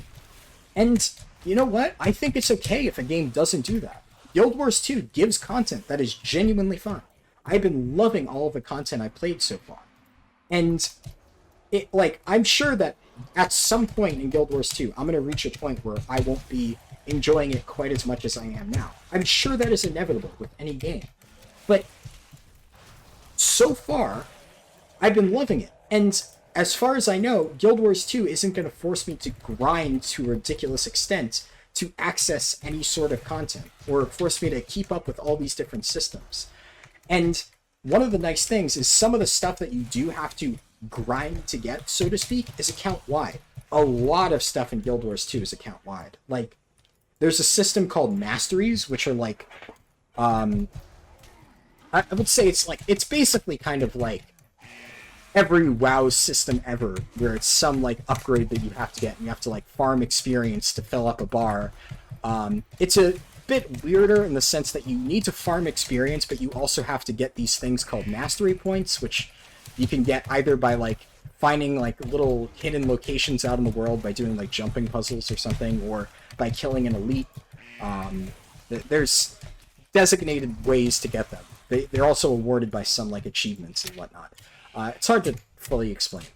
But basically, you get these masteries, and they give you permanent unlocks and upgrades. And it's not like that's one of the other things I like. A lot of the upgrades in Guild Wars 2 feel impactful. Like, they change the way that you interact with your game. Like, first of all, I know this is, like, one of the major things I had heard about Guild Wars 2 before I played, which is that, like, mounts in the game are very, like, unique and different compared to other games. So a mount in Guild Wars 2 is, like, it has its own, like, abilities and stuff. So there are, I want to say 7 mounts. There's the Raptor, and the Raptor can leap, like, really long distances. There's the Springer, and the Springer can leap really high. So if you want to scale a really high cliff, you use a Springer. If you want to cross a really large canyon, you use the Raptor. And then the Skimmer is like a manta ray type thing, and that, like, gets a speed boost while you're going over water. The Jackal is probably the most mundane in terms of, like, use cases. It's a wolf that can teleport a short distance, and there's like these portals that it can interact with, but the portals are really only used for like very specific like jumping puzzle challenges. So it doesn't have any like generic application like this is good for high distances, this is good for long distances, that type of thing. But the movement feels really clean on the Jackal. Like when I'm just traveling across the world, I love using my Jackal. It just feels really nice. It really feels fun to just navigate the terrain with it. I love using the blink on it. It feels great. And then the other 3 mounts I haven't gotten yet because they're like much harder to unlock than the first 4. But one of them is like a flying mount, and the other is it has like a glide. Being they're the Griffin and the Skyscale being the one that can fly. I've heard really good things about them. I've heard they're fun to use. And then the other one that I've been told by my friends that I really, really need to unlock, which is probably going to be my next priority, is the Roller Beetle. And the Roller Beetle apparently goes like extremely fast, but has like a really hard time turning. And that's the other thing in like Guild Wars 2. Like mounts in Guild Wars 2, it feels more like you're controlling a vehicle. Like they have like a speed up period kind of, and then they have like a wind down period, so you can't like stop completely short. Like in WoW, the reality of mounts is like they're just a movement speed increase, right? But Guild Wars 2 and mounts, it really feels like you're trying to like wrangle this creature. It's cool. I really like it. It's a unique take on mounts. So I think that's really cool. And one of the other things, the reason I started talking about that is one of the mastery tracks involves your mounts. Your mounts are upgraded through those mastery things. But all of like the mount upgrades that you get are permanent account-wide. So once I unlock a mount on my main character, which is a Chronomancer, I can use it on every other character. So even though my level 80 Chronomancer is the one who unlocked all these mounts, by doing level 80 content, I can get on a level 20, and while leveling up, I can use those mounts. And every upgrade that I get for it is account-wide. If I get an upgrade through my mastery points, that like makes my Raptor jump farther or something like that, it's a permanent unlock that applies to every single one of my characters. I never need to unlock that again. So yeah, it might take a little bit of time and a little bit of farming to get that unlock, but once I get it, I know that I never have to do it again. It's the same thing with the gear. It has... The best way I can describe it is it feels like the developers actually respect your time. Like, yeah, they're going to make you work for it. Nothing comes for free, obviously. But they respect the time that you put in. They're not going to be like, ah, you have to do this again on another character, you stupid idiot, like Blizzard does. They're like, okay, you already farmed this on one character, now you get it on all of your like characters on your account. And it's like, oh, hey, that's cool. I like that. That's a really nice way to handle things. And I wish that other games did that, namely WoW. I wish a lot of stuff in WoW was account-wide. Like, Azerite essences for the longest time were an account-wide, and that was dumb. And they eventually reverted that. But things like that should be account-wide. That's how it should work.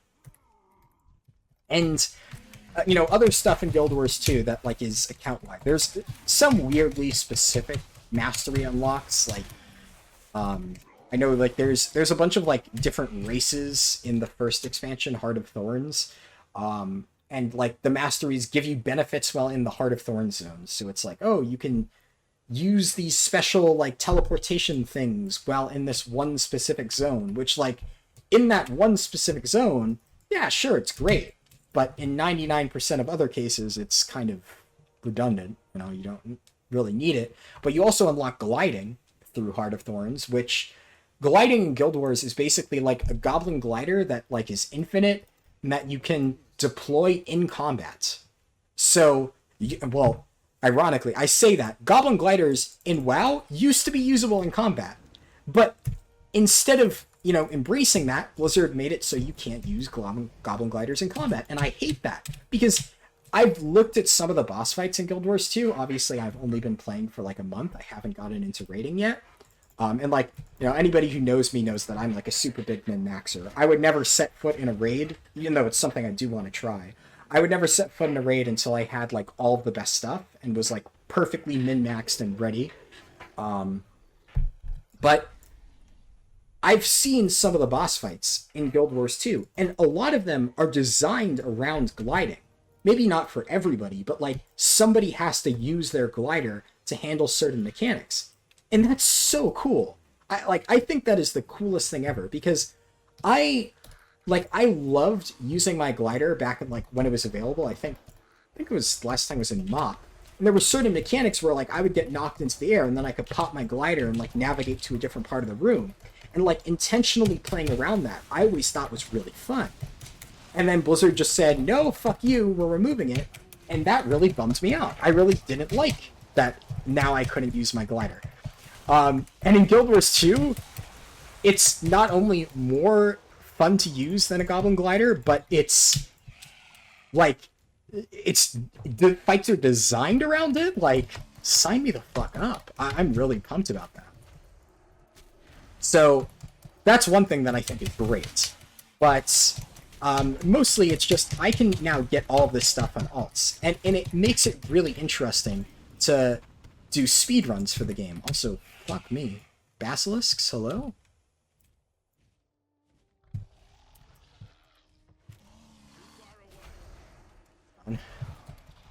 Gotta focus. Haven't had this happen before.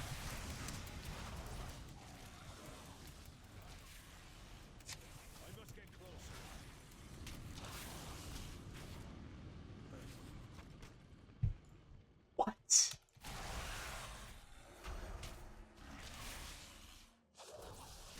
I've never not gotten it. I killed how many basilisks? That is surprising. I have never, in any speedrun, not... Okay, well, my luck is bad again. Unfortunate. It's one of those runs. That is really unlucky. I have, like, had some bad luck with that in the past. Not getting the Basilisk is a really unlucky one. That's problematic. That really sets me back. There is no easy way to replace that in this route.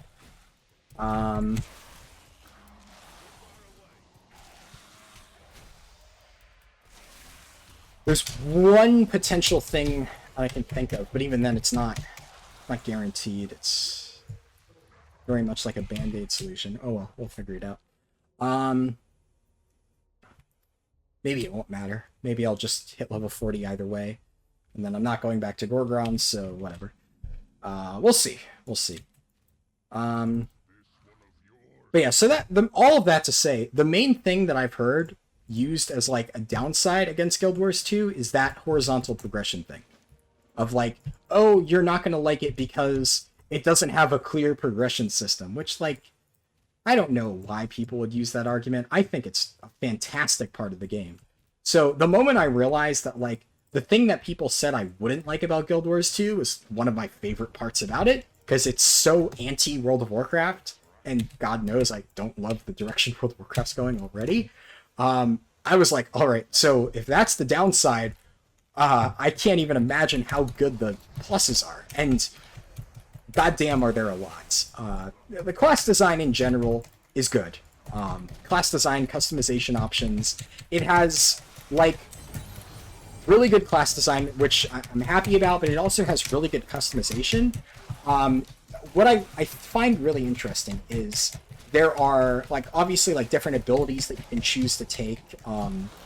You could almost consider it like talents. So you have certain abilities that you can choose between on which ones you want to use. You have, like, a major cooldown ability that you get to choose between. So you can do, like for me, Chronomancer, I can choose between a buff called Time Warp, which gives attack speed, I think it is. Whatever the equivalent to attack speed. I know it's quickness in game, but I forget what that is. I forget if that's CDR or attack speed. But either way, it gives like buffs to a lot of players in an area. It's like a little bloodlust, honestly, or Time Warp, as the name implies. Or I could have an ability called Gravity Well, which, I mean, if anybody here has played Overwatch, it's basically like Sigma's ult, which is pretty cool. So I get to choose which one I want. I can only have one, and they're both really powerful, but I get to choose between which major cooldown I want to use. And sometimes there's a situation for either one. And I love customization like that. One of my biggest complaints about Final Fantasy is that it gives you all of your abilities and there's no customization, which it's fine because classes in there are very tightly designed. But I like being able to like experiment and theory craft new builds. And Guild Wars 2 has that. And it also, one thing that I find really interesting, it has weapon swapping, which reminds me a lot of Elder Scrolls Online, which isn't a game I've played a ton, but I remember one thing I found very interesting in Elder Scrolls Online is that it had abilities that were like unique to a weapon type. But this one's different in that Elder Scrolls Online, I remember it was like, if you had a shield, there were a set of shield abilities that every single class got the same shield abilities. But in Guild Wars 2, it's like, you get abilities unique to your class dependent on what you're using. A good example for that would be the class I'm playing, Mesmer, and then my specialization is Chronomancer. I can use a greatsword, and Mesmer is like kind of a caster, sort of, but I would say Mesmer is like the definitive battle mage. I've never seen anything that like is more a battle mage than Mesmer. It really has that feel. And I really like that concept. But Mesmer has a greatsword that it can use, except the greatsword, you don't actually use it like a sword. Mesmer basically uses the greatsword as like a giant laser beam. You like shoot lasers out of the tip of the greatsword. So other classes, if you use a greatsword on them, they get their own set of abilities that, you know, it's like maybe sword swings or something. I don't know. I haven't played around with every class, even though I want to at some point. But I played around with Guardian, and Guardian, when you use a greatsword, you have like, you know, like a whirlwind type of thing, like a heroic leap type of thing. You have like some abilities, and then Mesmer, you get a greatsword, and Mesmer shoots fucking laser beams out of their greatsword. It's like, you get abilities unique to your weapon, and that like defines a lot of like your spells, but it's not the same across all classes. So a greatsword on one class is different than a greatsword on another class. And I think that's really cool. It's a really interesting way of determining like how your build is set up, like figuring out what weapons you're going to use. So like, you know, are you going to use double one-hand swords or things like that? And then the way one-handers work is really cool. So you have 5 ability slots. If you're using a two-hand weapon like a greatsword, you have 5 spells that are dedicated to that weapon type. So all 5 of your abilities are greatsword abilities. Then a one-handed sword has 5 abilities attached to it. But if you have a one-handed sword in your main hand, you get access to the first 3 abilities. And if you have a one-handed sword in your offhand, you have access to the last 2 abilities. So if you're dual-wielding one-handed swords, you have all of the one-handed sword abilities. But not if you are... You don't get that if you're only using one-handed sword. But then you can min-max. Maybe you really like the 5th one-handed sword ability. Well, then you could use, like, a scepter in your main hand and a one-handed sword in your offhand. Or maybe you really want the first 3 one-handed sword abilities, but you don't really care too much for the last 3. Or the last 2, I mean. Then you just use a one-hand sword, and maybe you use like a revolver in your offhand. And you can mix and match different weapon combos, and you get like different ability sets. Whether you want to use like dual-wield swords, dual-wield revolvers, or one revolver and one sword. But then, are you going to use the revolver in your main hand or your offhand? Stuff like that. There's so many options that you have. It's fantastic. God, I love it. The customization of this game is so cool in terms of like builds and diversity and whatnot. It's really, really, really good. There's also like the way that like a lot of your talents work is you have the option of, there's like a bunch of different like specializations you could choose from. So imagine like, you know, we're looking at this and there's like 6 of these things. Balance, Feral, Guardian, Restoration, etc.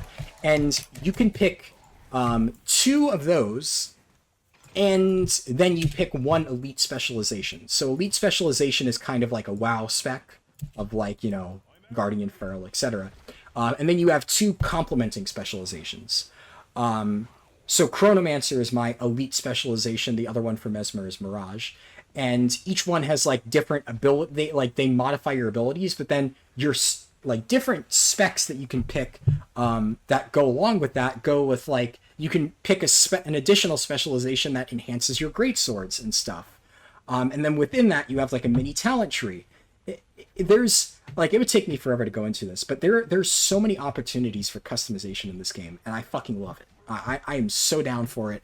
The moment I dug into that and like looked over all of like the best build websites and whatnot, I just like I nerded the fuck out. I read through all of that. I tried to figure out like how to correctly build my mesmer. I got really excited with that.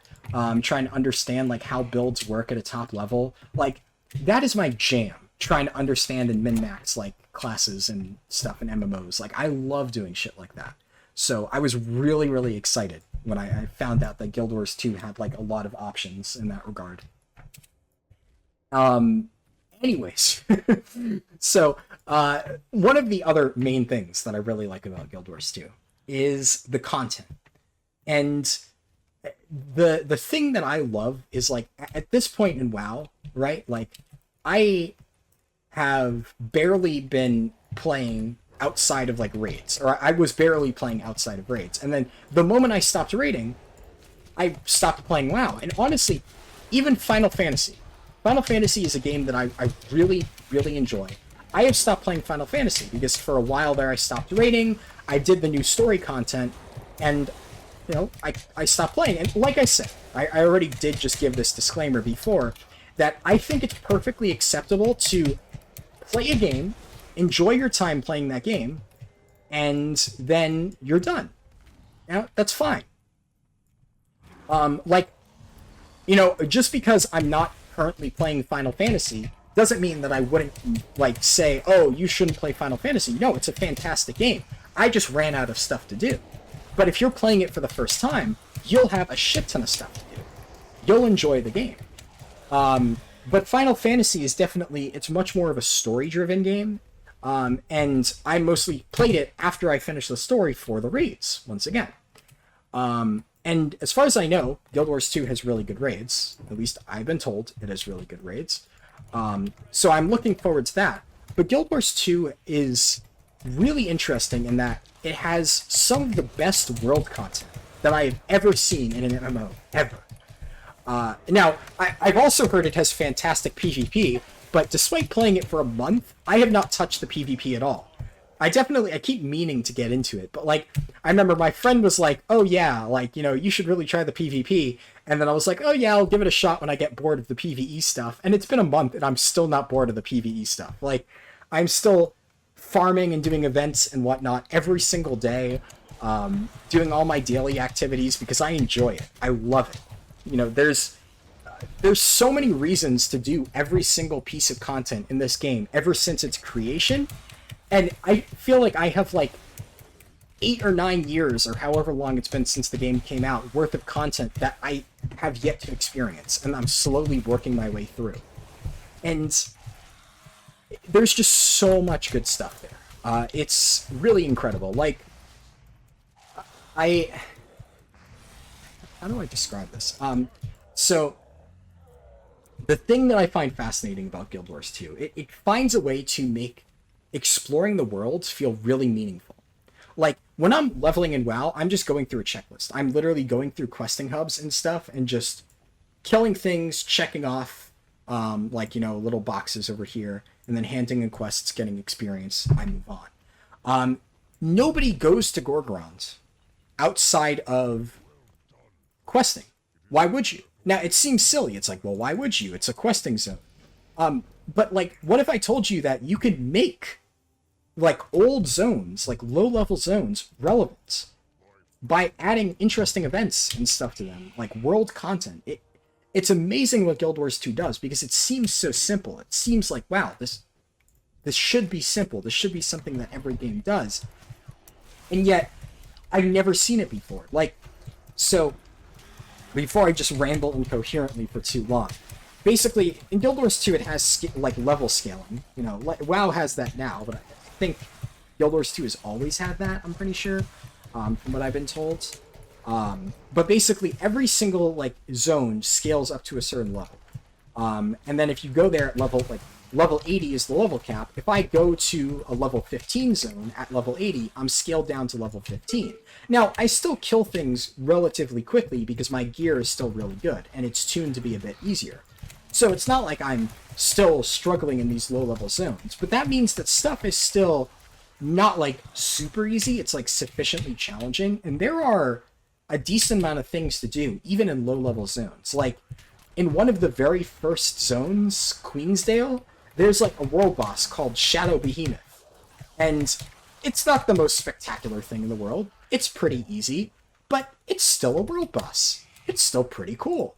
So the fact that this, like, world boss is in a starting zone, of all places, and I can do it and feel relevant, and actually, like, feel like I'm, you know, having a mild challenge because I have to, like, you know, do it at a scaled level is really cool.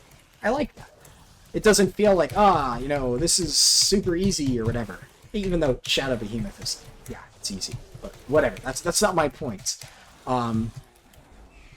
The other stuff that I really like is, even though they have, like, some minor events like that, they have a lot of other events in some of, like, the higher level zones, especially ones that came out, like, a while ago, that are still relevant today. So, because of their horizontal progression thing that so many people say, oh, it's one of the downsides of Guild Wars 2, one of the other things that means is that all of the content that was relevant, you know, 8 years ago is still relevant today. And that might sound bad, but they have managed to make good, compelling content that holds up. And what this also means is, like, one of the issues with WoW, right, is you log in and you play, and all you really have access to, realistically, is the content that came out just recently, because everything else is irrelevant. Like, even in 9.1. In 9.1, it's going to be like, why would I go back and do Nathria? Nathria is old content. It doesn't give anything relevant anymore. So it's useless. Like, nobody will want to go back and do Castle Nathria. And then, like, right now, every single zone, like I loved Legion. I loved Stormheim. I loved a lot of things about Legion. But all of those zones are now completely irrelevant because they happened multiple expansions ago. But in Guild Wars 2, everything that has ever come out in this game is still relevant. There are still world bosses that are actually kind of difficult and interesting. Like, one that comes to mind is there's a world boss called Tequatl the Sunless. And that world boss is actually challenging. Like, I've only managed to kill him, like, right after the reset, when there's, like, raid groups of, like, 80 people or something crazy like that working to kill him. And yeah, when there's 80 people on him, it's pretty easy. But it's like, you have to coordinate, like, these turrets and stuff to take down his shield, and then everybody has to go in and burn him. And then, like, you have to defend these turrets against waves of enemies and stuff, and they're, like, spread out, so you need to get different raid groups. And yeah, when you have 80 people, it's easy. But if you don't have 80 people, it's fucking hard. And I failed it multiple times with, like, groups of 20 players. It's not an easy event. But the loot is still really relevant. It drops level 80 gear. It drops really good money, really good crafting materials. It's a relevant event where you feel like, hey, I'm rewarded for doing this content because it gives me good stuff. But even though it's old content and it's something that came out years ago, I still feel like it's worth doing. And that's cool. I like that. I think that's a really cool concept for a game to explore. That, you know, just because something's old doesn't mean it has to be, like, outdated and never touched again. I could just gush about this game forever, but it really does so many things right. And, well, I'm still going to continue to gush about it because, now I want to talk about Heart of Thorns, specifically, the first expansion. Now, there have been 2 expansions total to Guild Wars. The third one's coming out sometime this year. And Heart of Thorns and Path of Fire are the 2 expansions. Path of Fire is the most recent one. And don't get me wrong, Path of Fire is great and all, but it's like, so far, I did it, I unlocked all 4 mounts that, like, you can get in the base game without, like, doing all this special stuff. And it's fun. The zones are alright in Path of Fire, they're cool, I think they're interesting, but one of the things that Path of Fire, I think, fails at is it doesn't have super compelling, like, things like that, like world bosses, or meta events, which I'll get into, which is one of the reasons why I love Heart of Thorns. Heart of Thorns, I think, is probably one of the best expansions to a game that I've ever seen, in terms of, like, I can see that this content came with this expansion, and holy shit, this content is good. Playing through Heart of Thorns, I was just honestly amazed at how impressive everything about it was. Like, it almost made me wish, does make me wish, that I had played back when it was current content. Like, that sounds like it would have been awesome. So, Heart of Thorns, let me drink some water. My throat's starting to get sore, partially because, I'm talking a lot. But also because I was just sick, that also does it.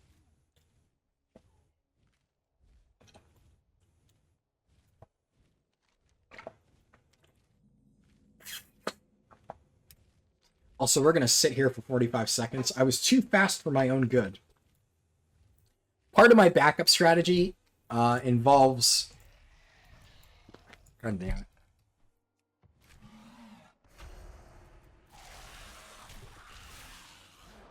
Involves killing a bunch of basilisks here.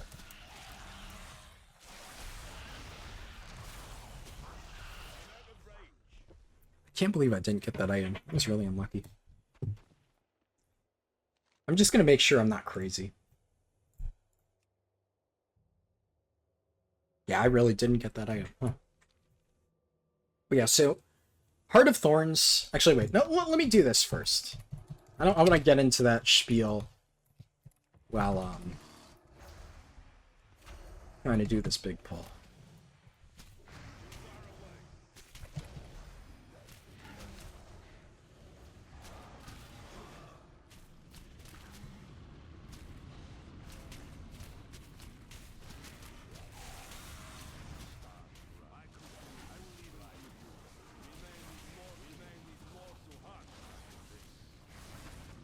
There we go.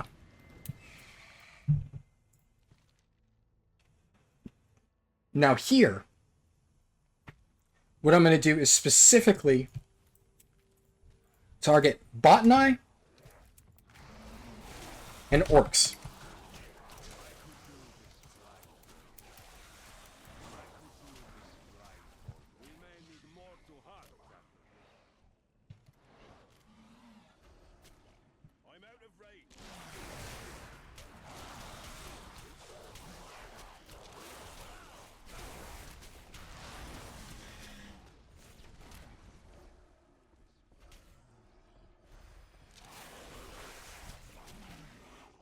Didn't get it? Okay. Well, we didn't get it. That's fine. I don't like to have to waste my thing just to get that Basilisk scale, but, like, whatever. It's not a huge deal. We have ways to recover from that.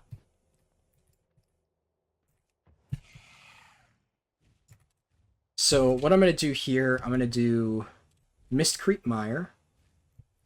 Actually, no, I'm not going to do Mistcreep Mire. I'm going to head over here. I'm going to do Rangeri in the red. I'm not going to do all these hand-ins. I don't want to do that. I want to save all those.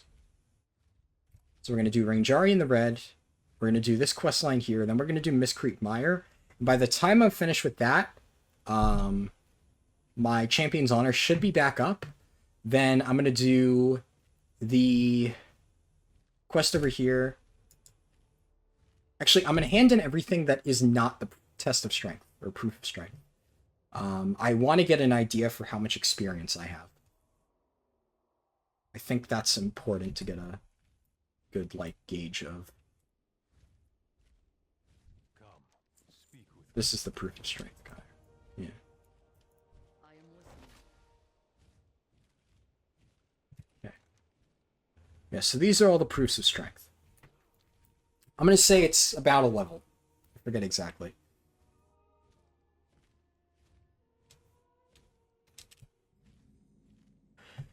Alright, so, Heart of Thorns. First thing I want to talk about for Heart of Thorns is the zone design. And this is something that I actually noticed for all of Guild Wars, or Guild Wars 2. And I think it's really interesting. It's something that I never really fully realized. I kind of knew it bothered me, but I was like, whatever, that's just MMO stuff. With WoW, in that every zone in WoW is like completely different. Like you have Frostfire Ridge right next to Gorgorond. It's like snowy, desolate, jungle, like generic like forest area, plains area, mountainous area, then whatever the fuck Shadowmoon Valley is. Like all of this right next to each other. It's just like it doesn't really make sense, right? And you know, it's an MMO, fantasy MMO. I can suspend my disbelief. But you know, the main thing that I always thought about on like why this was necessary is because you think about it and you're like, well, what would be the alternative? You know, if every single zone was the same, then it would be really boring, right?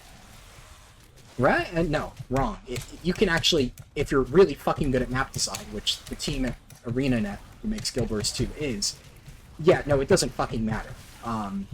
And I think Heart of Thorns and just the general area, the Maguma jungle, is a testament to that.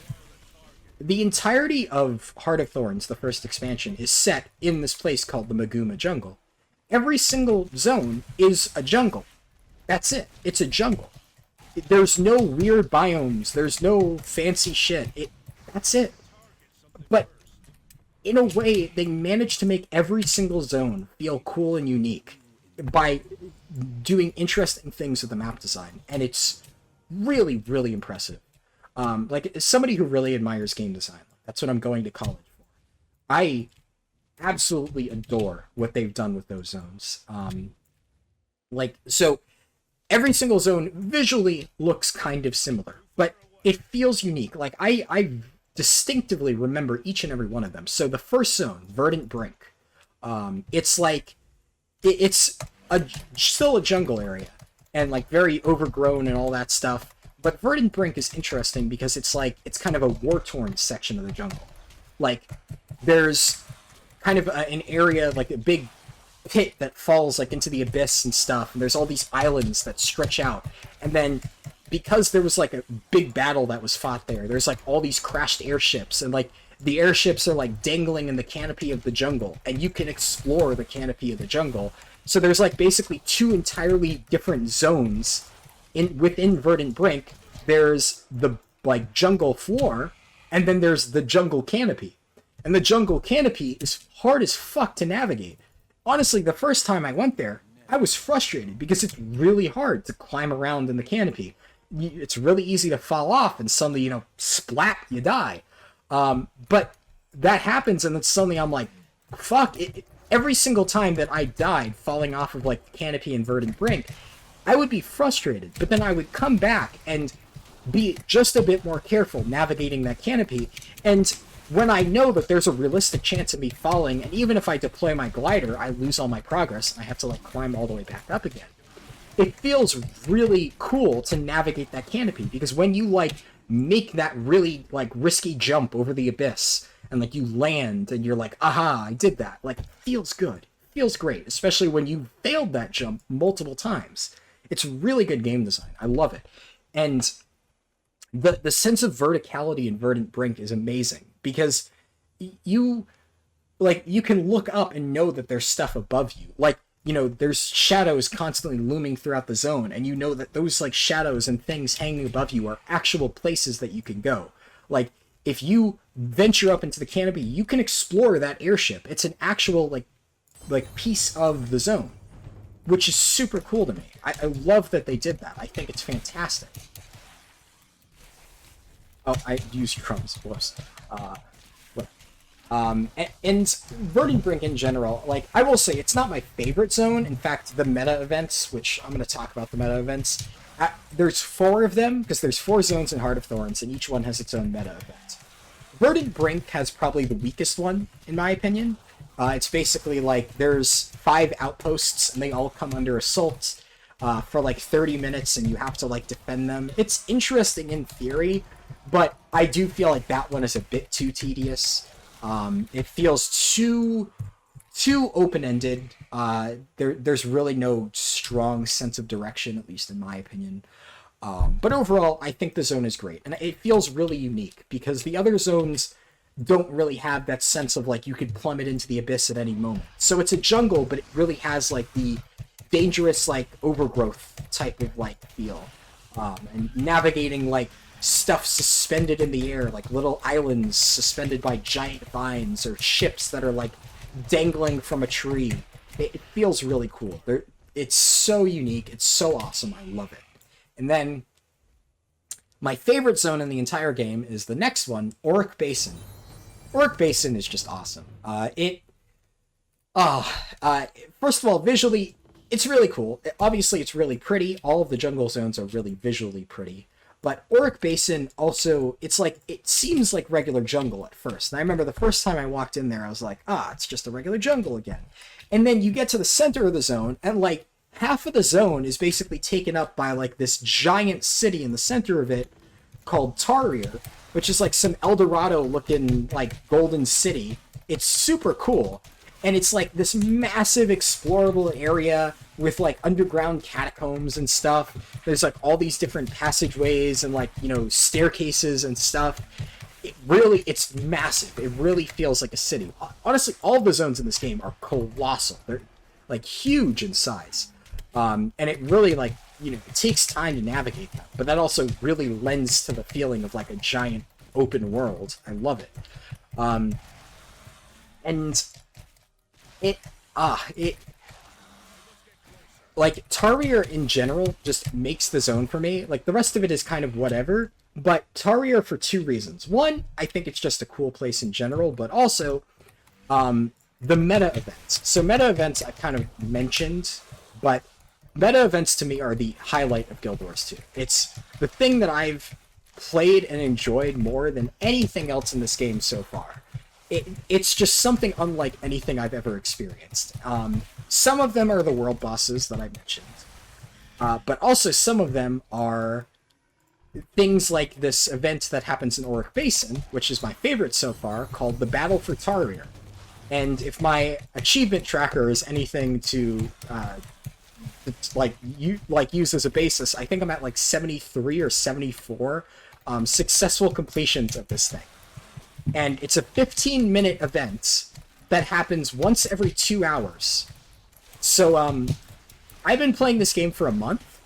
Do the math on that, and that should give you an idea on how many times I've done this event. And the reason I've done this event so many times is because it's fun as fuck. It also gives really good rewards. But I'm mostly doing it because I enjoy it. It's just really fun. And so the way this thing works is you have to like assault the city because like the city is under attack by the main enemy of this expansion, which is called the Mordrim. The Mordrim are basically like Botany, coincidentally the thing that we're fighting right now. So Botany, yeah.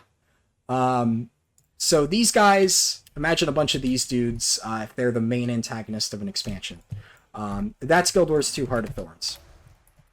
So you have to like fight your way back into the city to reclaim it from these dudes who have taken it over. And first you have to like breach the outer doors, which is pretty easy, like you just kind of DPS through the shield, especially when you have like 20 players. But then you have to breach the inner chamber, which is the main objective. And there are 4 of these things called Octovines that are latched onto the doorways to the inner chamber. There's like a North Octovine, East Octovine, West Octovine, South Octovine. And each one is like a mini boss that has its own set of mechanics that you have to deal with. And you have to do a certain set of mechanics to make it vulnerable so that you can DPS it. And then you have to like put as much DPS into it as possible, and then you have to make it vulnerable again. And it seems pretty simple, but the mechanics to make it vulnerable, first of all, are really cool and kind of fun. But also, there's so many things that you have to worry about. Like, there's bombs going off that can, like, one-shot you if you're not careful. There's these giant dinosaurs that are, like, charging through the arena that can one-shot you if you get hit. So it's like a little obstacle course just navigating your way across the room. It sounds annoying, but it's really, really fun, in my opinion, at least. And these things have a lot of health. So you need like a raid group of at least like 20 people each or so to take down just one of these Octavines. And they have a mechanic, which, you know, I'm sure anybody familiar with WoW, raid bosses and stuff will be used to this one, where if one of them dies before the others, it starts a 2-minute timer, and then after that 2-minute timer expires, they all heal for like 30% of their health. So you have to kill them all at the same time, meaning that you have to coordinate between all of the different raid groups working on it to figure out when you're going to kill it. And it's kind of hard to give an exact coordination because some of the lanes, so like the way the lanes work, let me also real quick set something up. I want to... Getting attacked by this bot and I Grove Tender, which is annoying.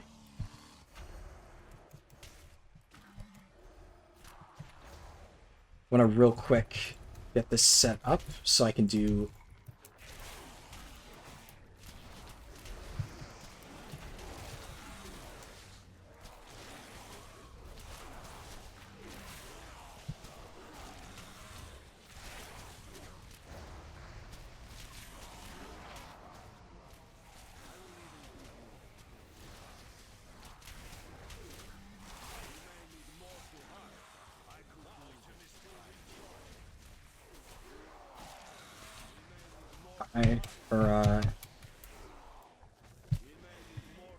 we got bot.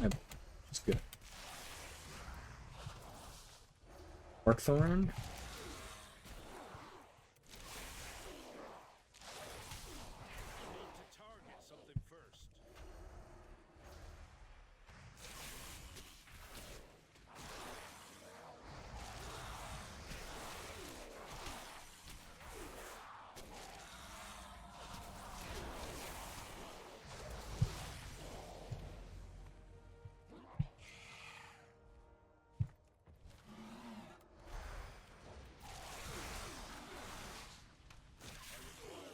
Ah.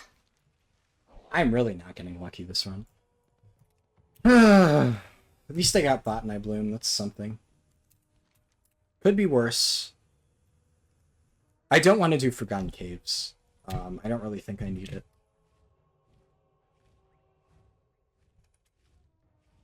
Yeah, I should be fine without it. I need to get to like level 39 in a bit, and I think Ruins of the First Bastion plus these two other ones should be enough. I think. Anyways, so the 4 different Octavines in Orc Basin. One of them, the south one, it takes like a really long time to activate. It's like you have to push a bomb to the Octavine, and if the bomb gets hit by like any of the enemy stuff, like it explodes and like, you know, it doesn't actually do damage. So you have to basically escort it all the way to the thing, and then it deals a set amount. It removes 5 of the stacks. Each Octavine is like 5 stacks or 15 stacks of its like protective stuff, and you have to remove all 15. So the bomb removes a set amount, 5, meaning you need to get 3 bombs up to the Octavine.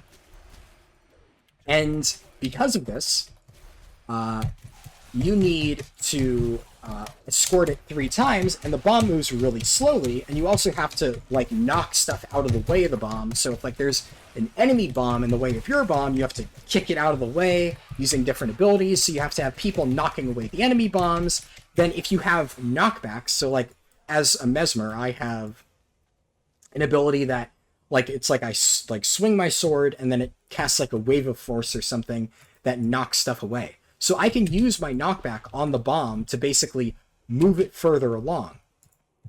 And that actually speeds the process up. So you have people with knockbacks working on pushing the bomb down the lane, and then other people working to clear the path for the bomb. So you have to like work together to clear it.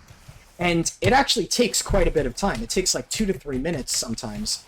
So I've seen people get it in 1 minute if like they're really fast and efficient. But usually I've seen it take 2 to 3 minutes. But then the thing with that is the Octavine becomes vulnerable for enough time that a really good raid group with proper cooldown setups can easily burn the Octavine from 100 to 0 in a single phase. And it happens a lot.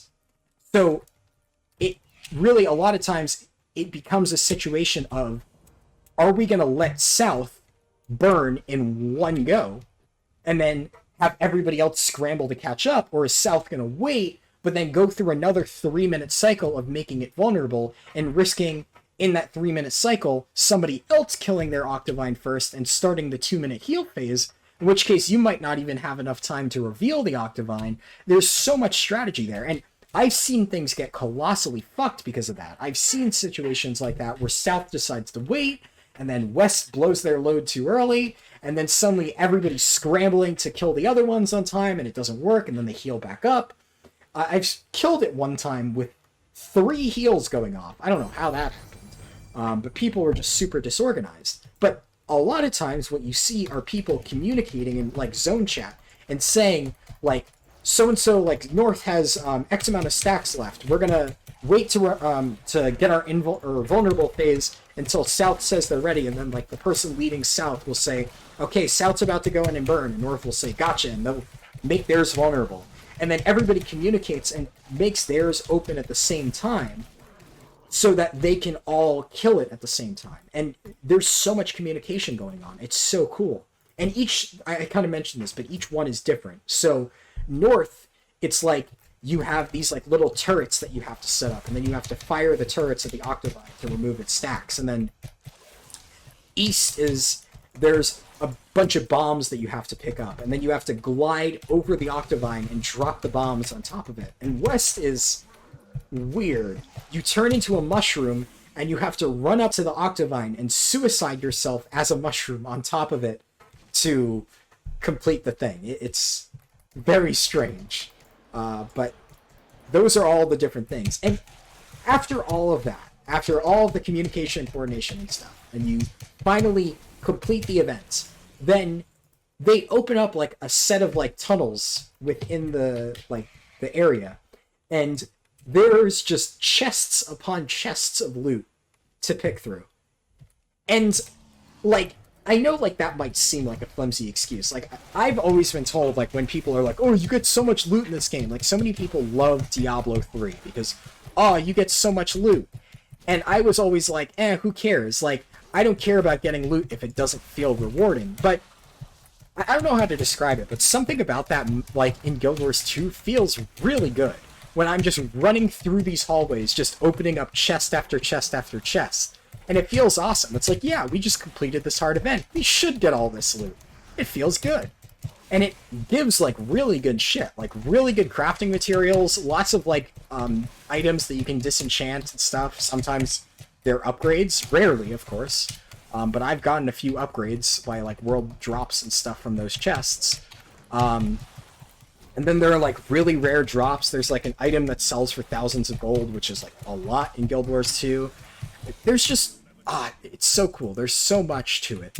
And this is just one event. This is just the Auric Basin event. And then Tangled Depths is the third zone. Tangled Depths. It's, from what I've seen, from, like, talking to friends and reading stuff online, it's one of those zones where, like, you either love it or hate it. And I kind of, like, I'm somewhere in the middle. I at first really hated it, but then after a while I really learned to, like, respect the just genius map design that went into it. Tangled Depths is basically like, it has like 4 different layers to it. At first you're on the surface level and you're like, okay, this is like just another jungle. But then once again, it's completely unique. It's not just another jungle. It has, like, massive underground tunnels that go extremely far down. And this makes it, I should say, a pain in the ass to navigate. Like, navigating Tangled Depths is a fucking nightmare.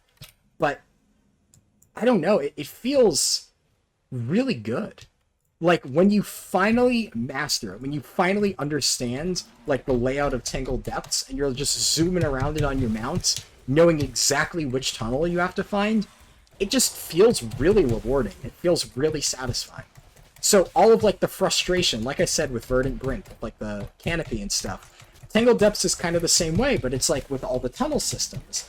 All of that frustration you felt when navigating the tunnel systems, when you're like, I don't know where I'm going, it feels worth it now that you know where everything is, and you can be like, aha, I had to go through all these trials to actually understand what I'm doing.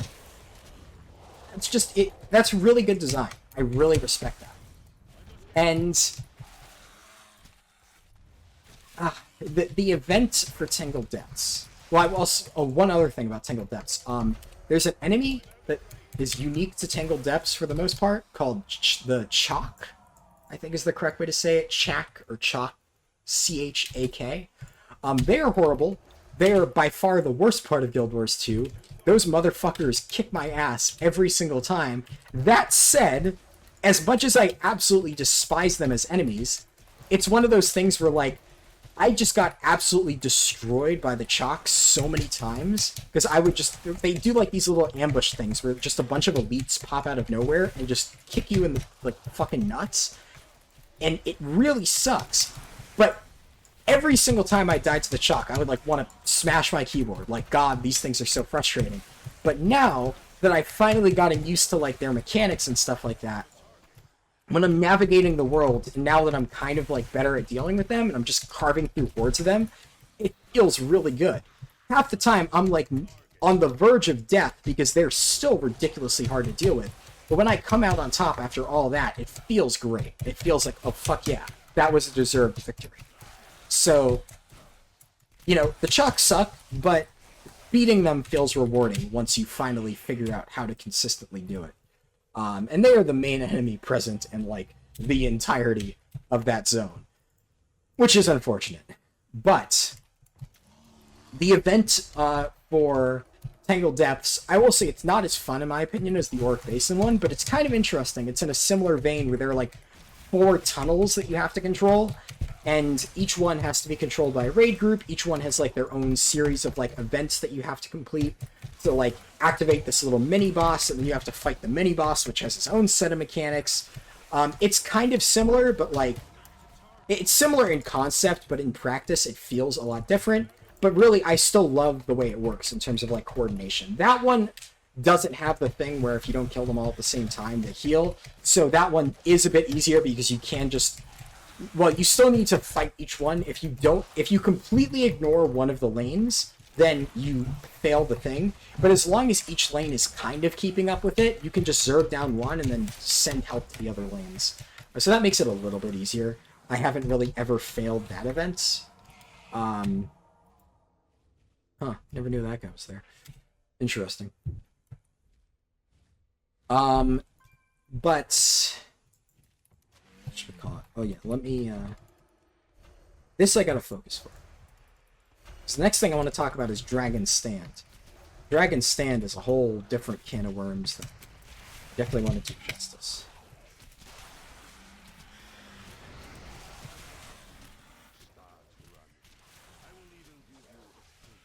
Okay, we're crossing our fingers to get both. We got Ravager Claw, so we still need Waspthorn.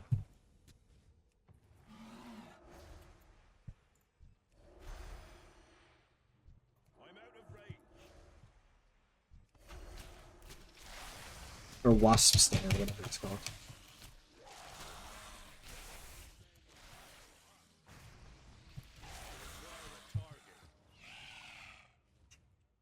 It really doesn't want to give me, like, more than one. Ever since that first one, it's just...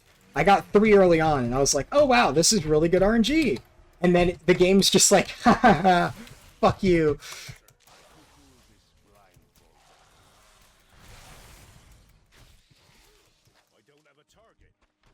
Come on, man! Alright, I'm missing out on 3. Oh. This feels bad. It feels bad, but, whatever. Whatever. I'm missing Orcthorn, I'm missing Wasp Stinger, and Ancient Branch. I almost never get Ancient Branch. I say almost never, but I've had a lot of speedruns where it happens, even though that's really unlikely. But, you know, of course. I think all my new pieces of gear are...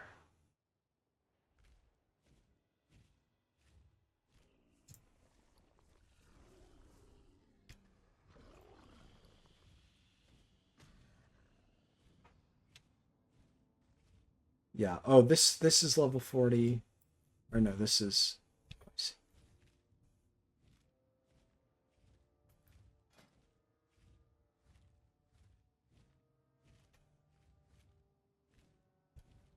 Did I never put on my new rings? Jesus Christ, what am I doing?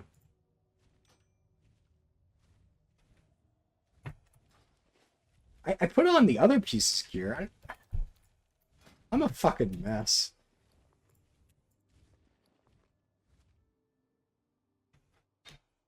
So level 41. Hmm.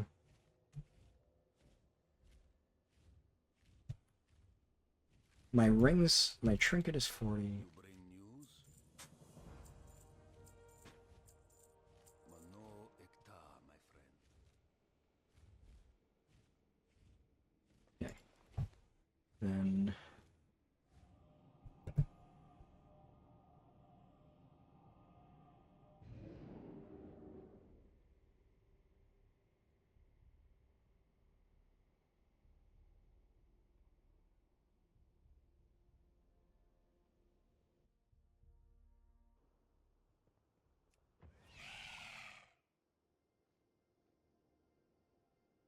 Greetings. It is fortunate I found you. Your presence is requested at Moonglade. Alright, let's see. So... here, I'm gonna do...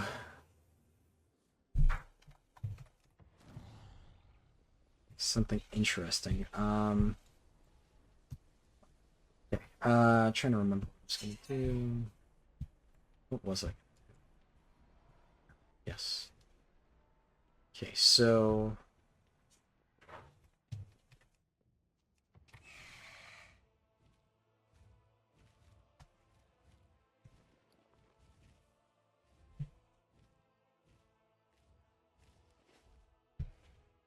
here's the problem. I barely missed 40, so I do need to come back here to learn flying, because, you know, obviously. Let's hope. Imbued crystal. Ah, didn't get it.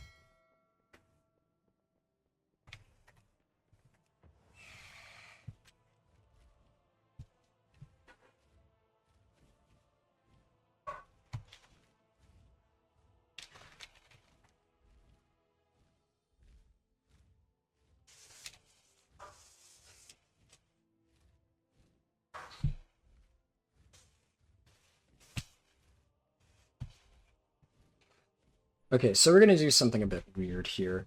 I'll stop talking about Guild Wars 2 for now.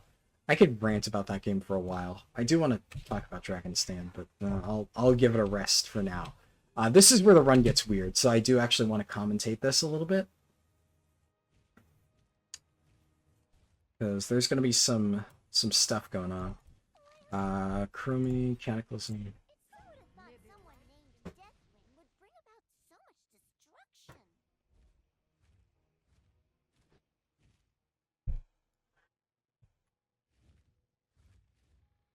How are you? See you around.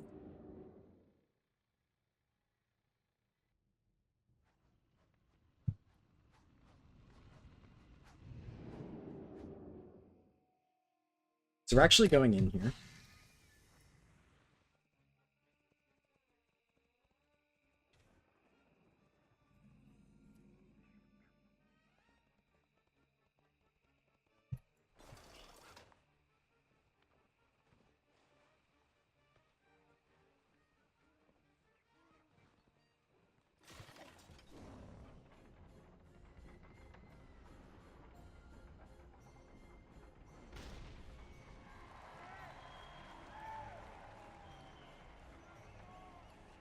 Use this opportunity to clean out my inventory.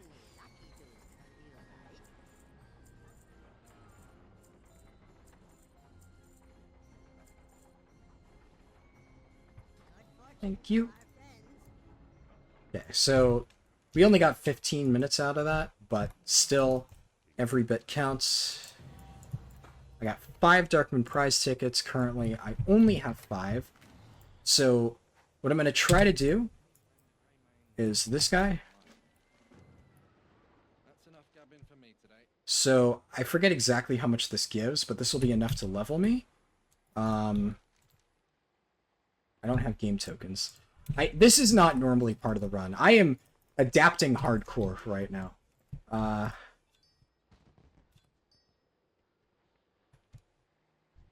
you a shipper looking one? How much is this? This is Magic Mechanical Beast. Okay.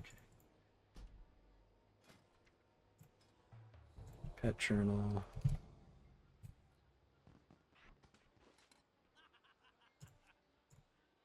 Journal.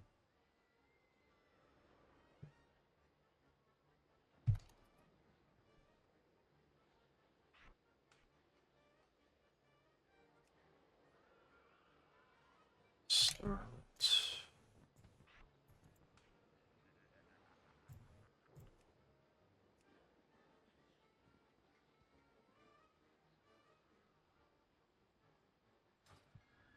What's your story? Farewell. Okay.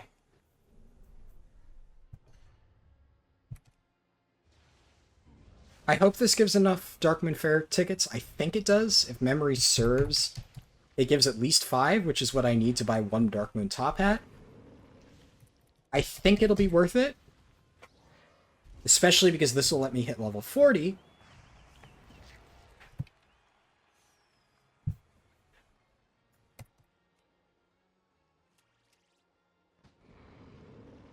And then I can just go Lure Flying,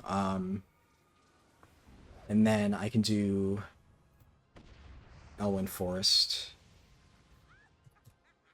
and Duskwood. I think I already mentioned that Elwyn Forest is like the secret bonus zone that's happening in the speedrun. Also, you know, if you were looking for it, here's a really easy comp to beat, well, this battle with. I don't know if anybody still cares about Darkmoon Fair pet comps. I will say, though, Fellflame, in my opinion, is one of the best possible pets you could get. Fellflame is... It's an elemental, and it has abilities that, you know, are really good elemental abilities, but it also has really, really, really good dragon abilities. And that might seem weird, but there is a really, really high, like, value in pet battles to having something of a type that does damage of another type. Trying to think of a good, like, reason. So, sometimes, sometimes you need something that is, like, resistant to one, like, type of attack, but can do a certain type of damage. And maybe, like, maybe you're trying to do, in this case, dragon damage, but you're facing something that does really good against dragons. Well, then by using... oh, thank you.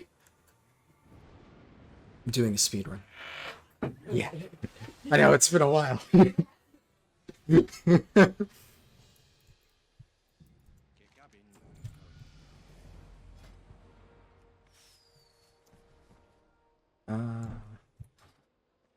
see. Fingers crossed that my memory is correct. Yes! Oh, God, my memory is so fucking good. I got the best deals anywhere. Different top hat. Keep it real.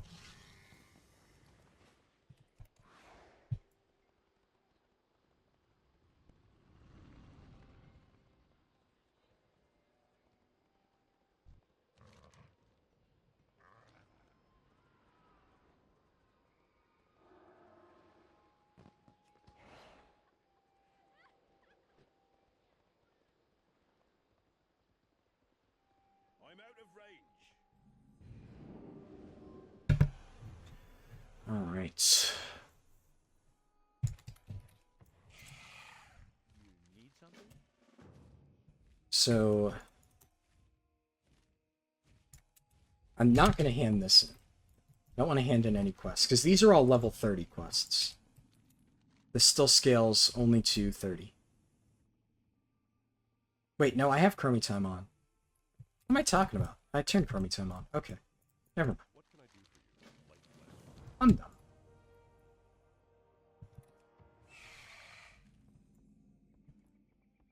How are you?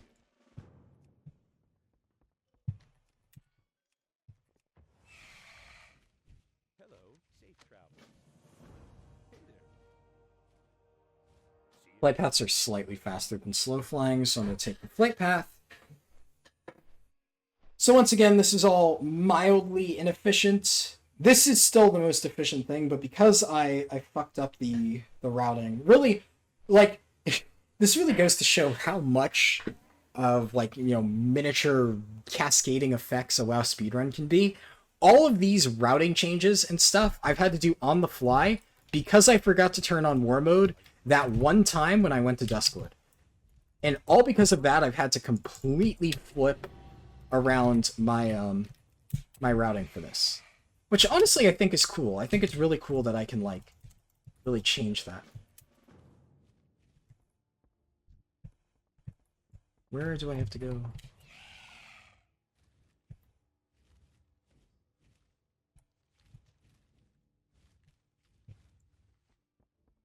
I'm so lost. Okay, wait, no. I have to go here. There we go. Right.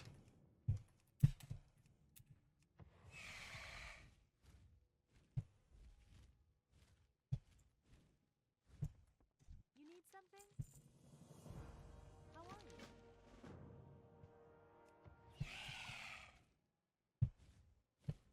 And one of the reasons why I'm doing Elwyn Forest last, and by Elwyn Forest I also include this in Elwyn Forest, because these quests are, like, tied to Elwyn Forest. Can I mount? Jesus Christ, there's a weird delay on that. There's, as you can see, just in the Stormwind part, a ton of travel time. This gives good experience. It's really, really, really nice experience.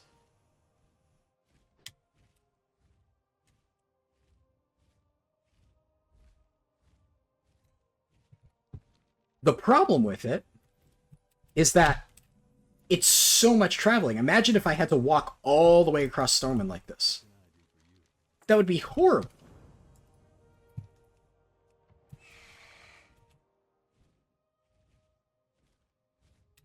Then I'm going to return to the Griffin Master. I'm not going to take the flight. Need help? Be careful.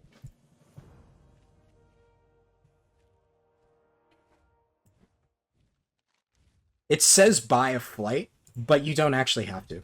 All you have to do is hand in the quest. So instead, what I'm going to do is I'm going to hand in all these quests up here, and then I'm going to take the Darkmoon teleport to get back. Good idea.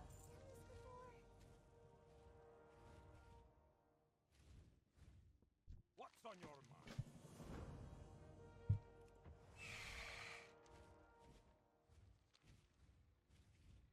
Hello. See you later. And now, See you around.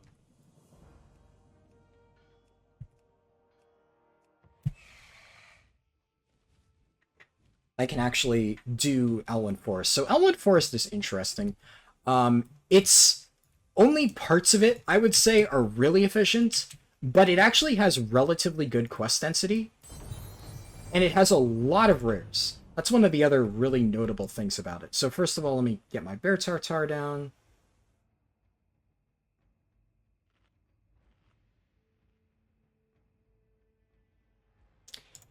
This. Alright. Oh, now we should be doing this.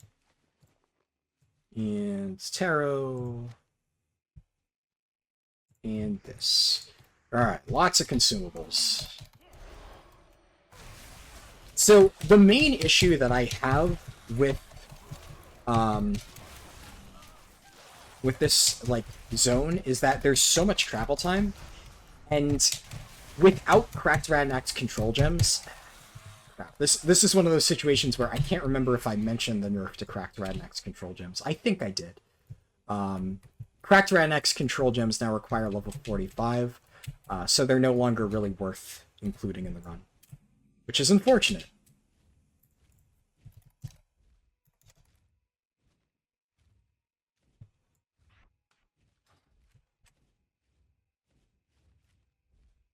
So basically, I don't have Cracked Radnex control gems as an option anymore, and that really limits my options for routing at lower levels. So I can't do Elwyn Forest at low levels without it being really inefficient. Because if I do, then there's so much travel time that it just kills the XP efficiency. And other zones don't really have that. Other zones have really good quest density, but a lot of the time it takes is in the actual killing of mobs, which, like, that kind of scales with you as you level up. It's never really faster at one point than another. But travel time absolutely scales exponentially, or scales down exponentially as you level up. My travel time is just way shorter with fast flying, just by a long shot. So when most of the time sink in a zone is through travel time, which would be like Loch Modan, a little bit kind of Duskwood, and especially Elwyn Forest, well, I'm going to save that for last. So I can save all of these zones for last. Duskwood, not as much, which is why I would normally do it earlier in the run. But it will be really nice having flying for it. There is a lot of back and forth in Duskwood, but it's not too bad. Target something first. Arch candles, but I still need gold dust.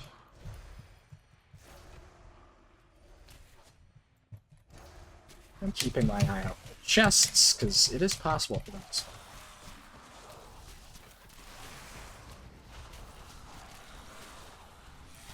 Acquire a target.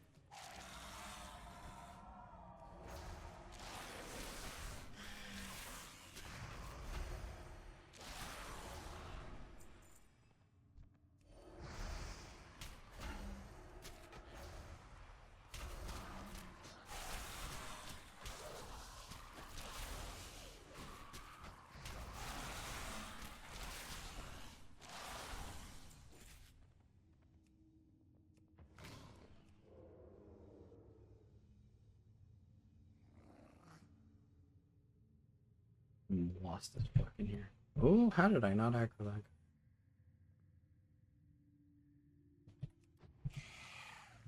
And rough.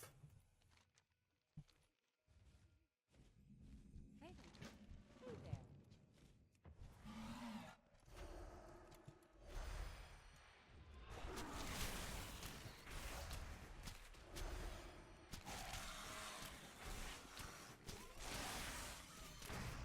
Too far away. Hello. Be careful.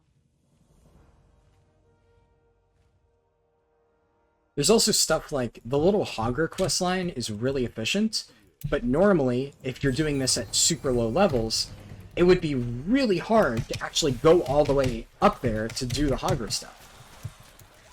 Because we're not doing this at super low levels, it's really not that bad.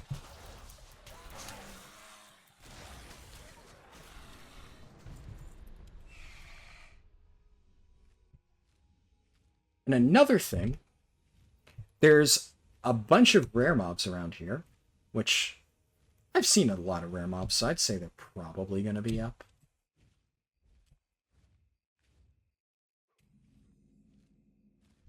Yeah, nice.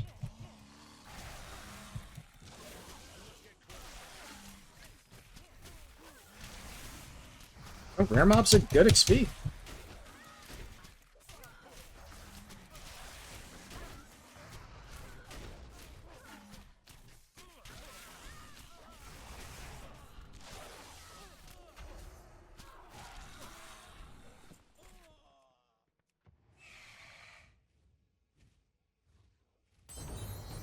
Nice.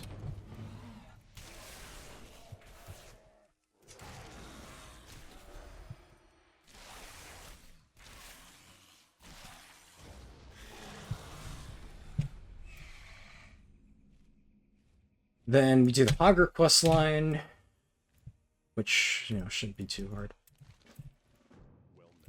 It's also like 2 in 1 stone. Let me, while I fly here, set up Westfall. This is, Westfall's interesting. It's actually, so a lot of the other pet battles, I have very, you know, generic setups, right? Like, oh, they're all critters, so I use a,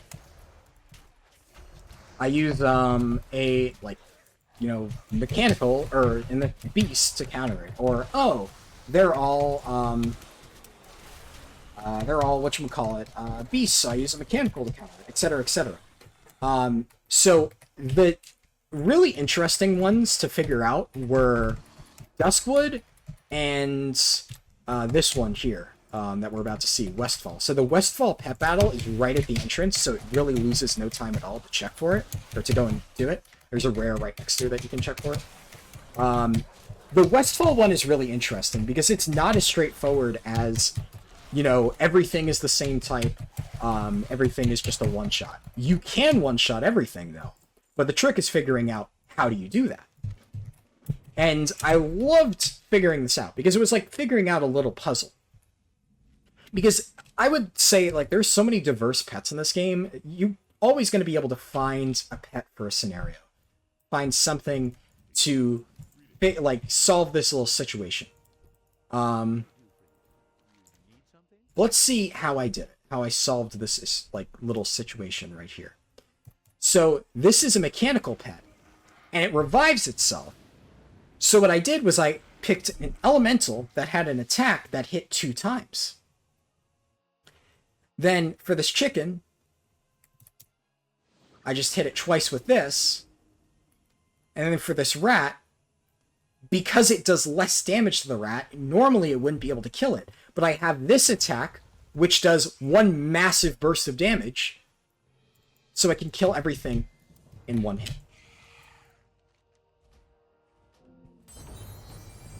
Wow, this is lucky. Making up for that luck in Gorgon with this.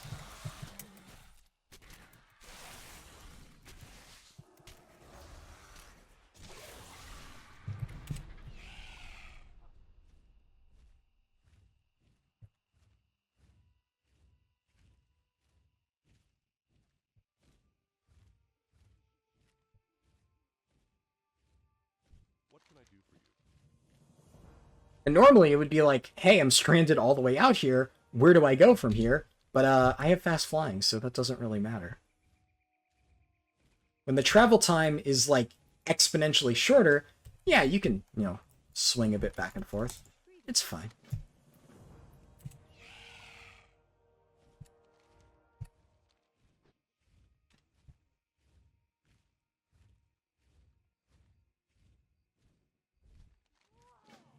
And I have to kill boars.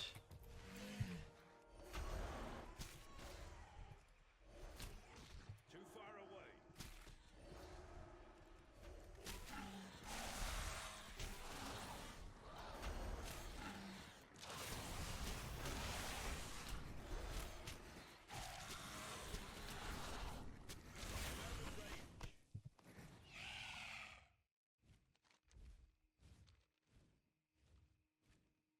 Yeah, imagine having to go back and forth constantly for this questline.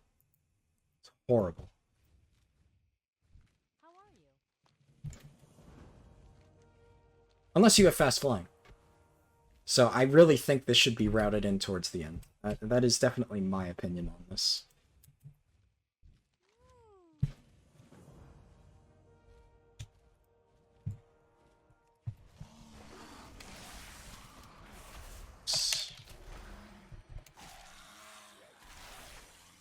I also have to update my guide. I'm not sure exactly when this video will be posted.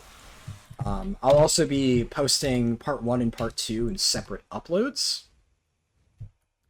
So I'll figure something out for that. You need something? But I'll be uploading in one video the 10 to 50, and then in another video the 50 to 60. There'll be 2 separate things. Excuse me. How are you?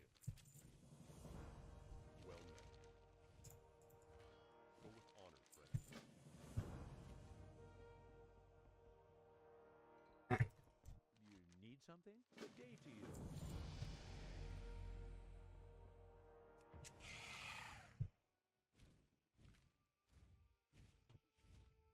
All right. Well, level 42. Actually, there's new gear I can use.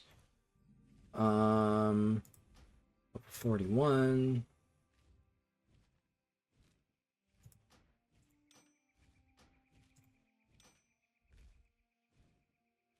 So level 41, level 44, and level 45 is when I get new pieces of gear, and then level 47.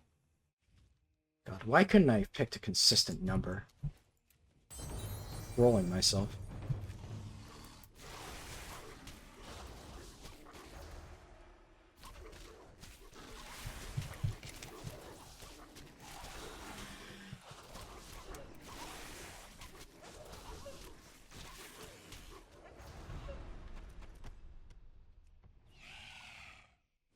All right.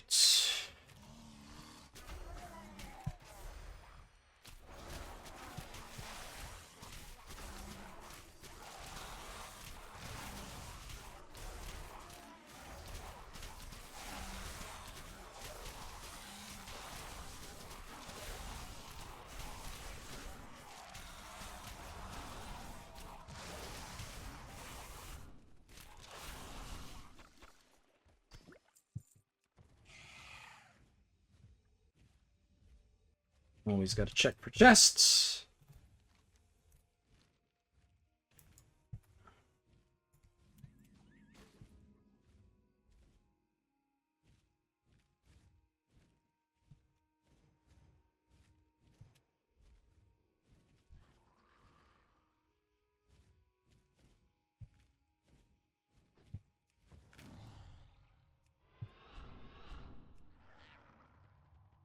No, I was gonna go stealth, but whatever. So we scouted the mine, we go further in because there's a rare. Nice. At this point I'm confident all the rares will be up, but yeah. I'm still gonna be excited about it.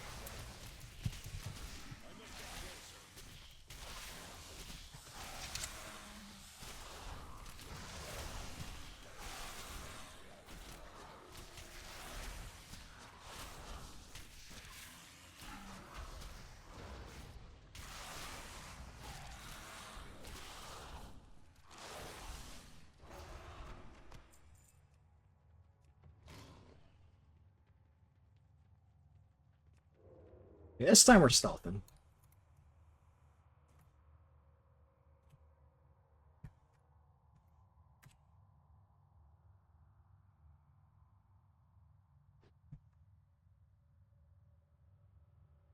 Alright.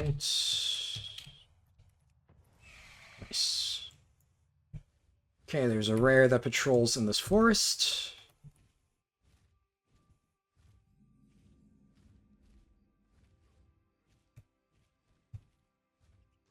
Has a long patrol distance, but I'm gonna scan the entire thing. There we go. Just want to make sure I can miss it.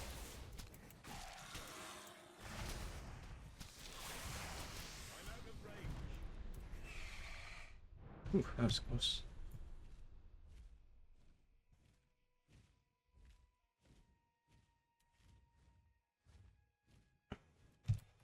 King's honor, friend. Help?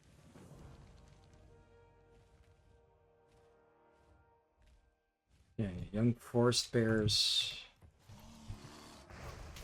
So this one I always found. The wolves are annoying. The wolves are easy, the bears are annoying. Bears, I found it hard to find consistent bears. But prowlers are like stupid easy.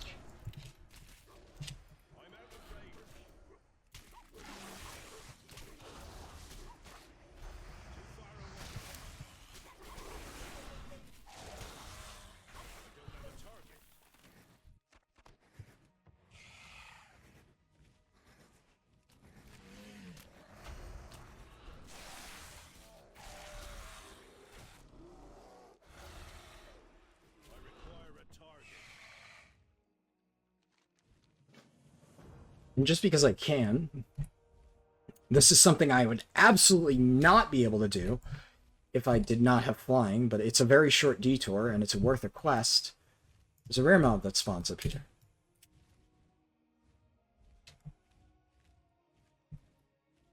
There's multiple spawn locations. There we go.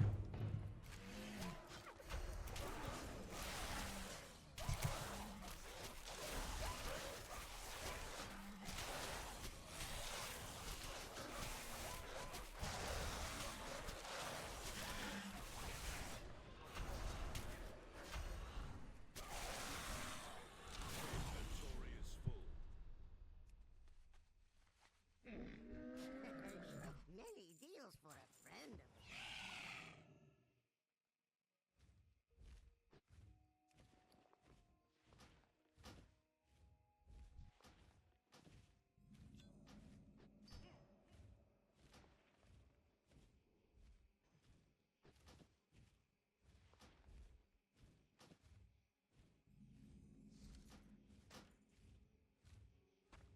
I'm gonna destroy as much as I can.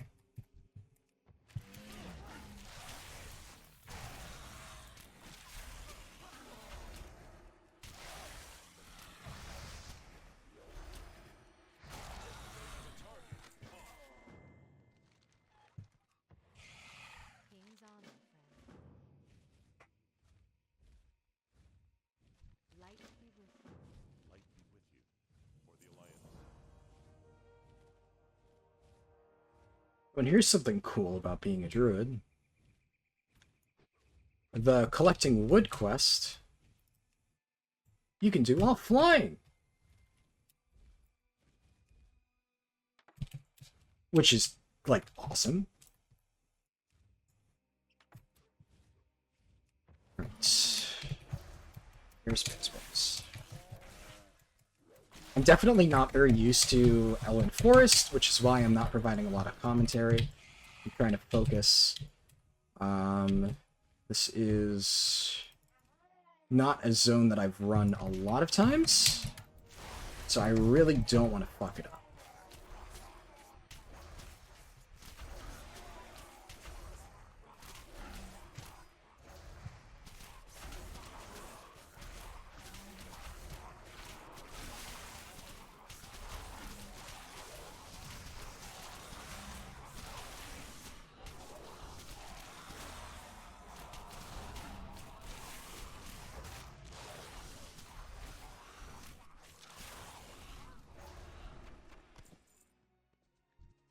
You need like a shit ton. So, it's kind of crazy.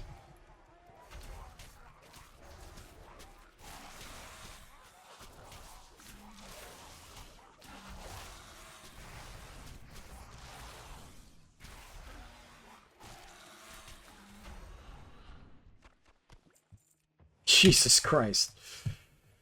Okay. What did I drink?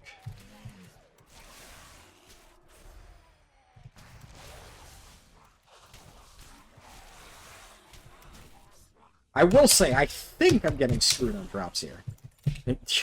Cursing off those I get to. Alright, whatever. I'll take it.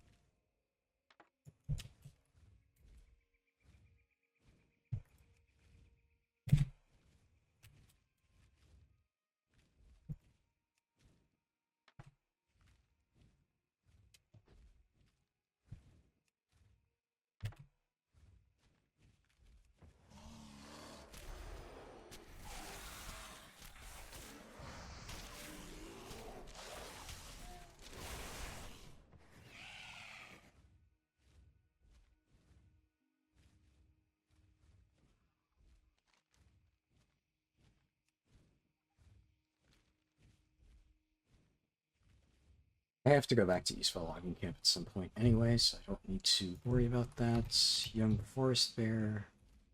Sure. Yeah, see, this is what I mean. Like, the Prowlers are all stacked up, but Forest Bears, like, spread the fuck out. It's a rare this way.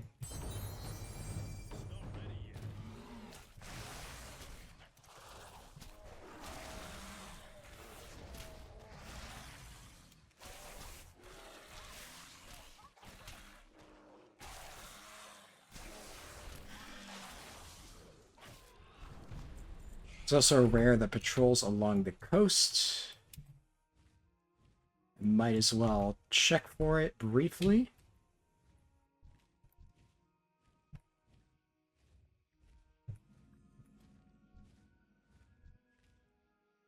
It's probably up, but at the same time, I don't really... Fuck yeah! Alright.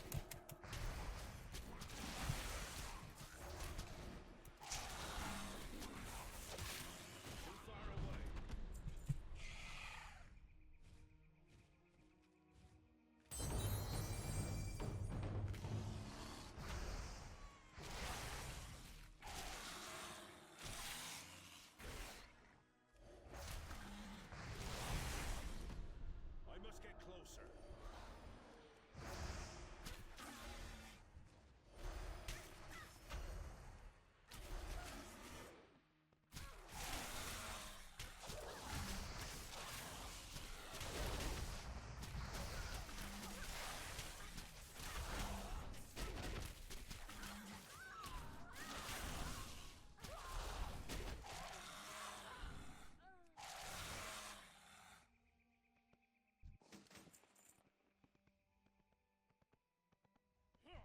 A lot of times there are chests in these rooms, so it's worth a shot.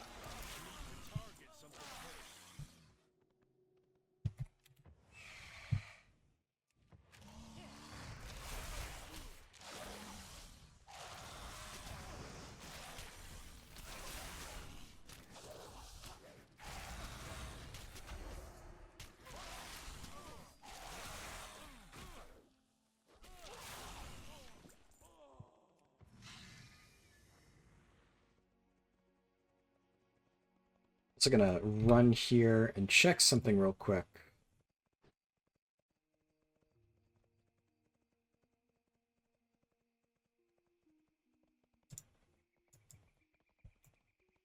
Greetings, light pleasure.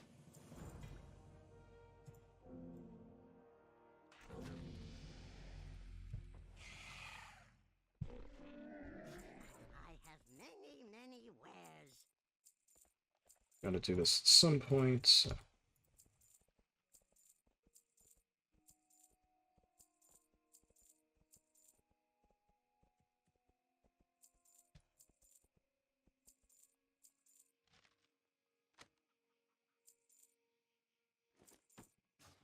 Many Need farewell. help?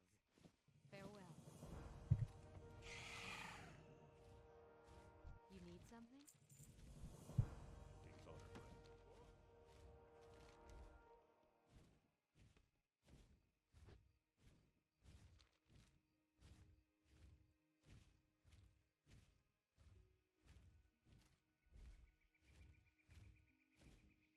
Ah.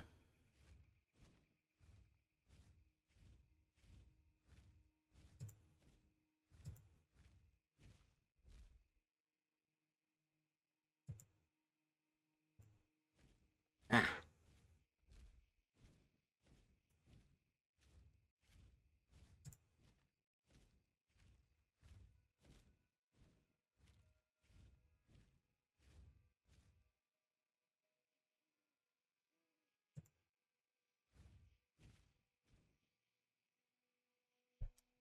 I just had one of those thoughts. I had to check, but I had one of those thoughts on like, what if, like, my teacher somehow like posted an exam for like today's class and didn't tell me, and then somehow I end up like failing an exam because like he didn't say anything. He didn't, but I'm like, with the way that these runs have been going, I would not be surprised. That would pretty much be just my luck, right? So. But thankfully, it's not what happened. But I had to check because, you know, it's one of those things. You know, you get paranoid and you're just like, oh fuck, oh fuck, oh fuck. Who knows at that point?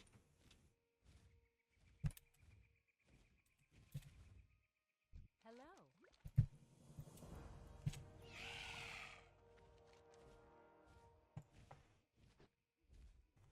So, what I'm going to do here in Duskwood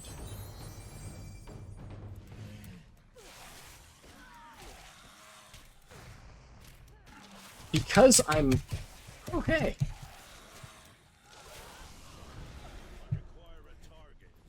Because I'm probably not going to do the entire thing. Normally I do most of Duskwood because it's just like, you know, while you're in the zone, it's not really worth it to leave. But...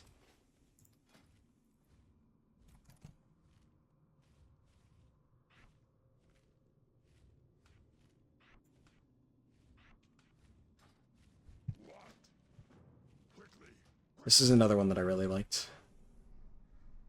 So, there's no easy way to one-shot any of these pets, even with the hard counters.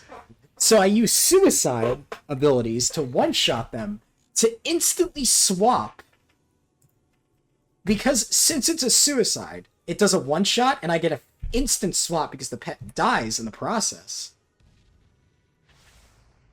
So I bypass the need. I think I used the wrong one, though. Yeah, I fucked up. I was supposed to use Duskwood. I forget why I put Explode on Duskwood. I was supposed to use Duskwood's Clamp ability to one-shot this pet. That was the plan. So I was supposed to suicide the Duskwood 1 and 2. Oh well, I forgot the exact strategy. But yeah, so I figured out a way to make it so in 3 turns exactly I could win that. It uses 3 pets, but because they suicide, there's no swap time. I was pretty proud of that one.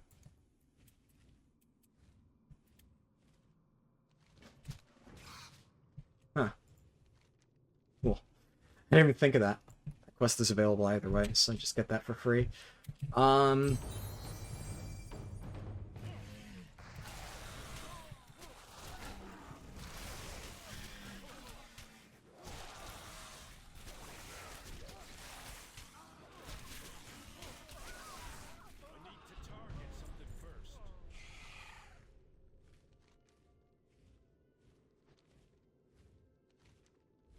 So now we're going to head back to Darkshire.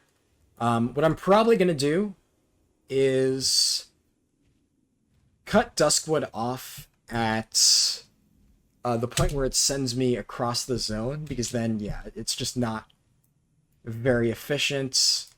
There's like a lot of RP and just a lot of like really meh quests. The only thing that's good about it is it has a decent amount of rares, and it has the pet battle. But I just did those, so yeah. Now I have no reason to do it.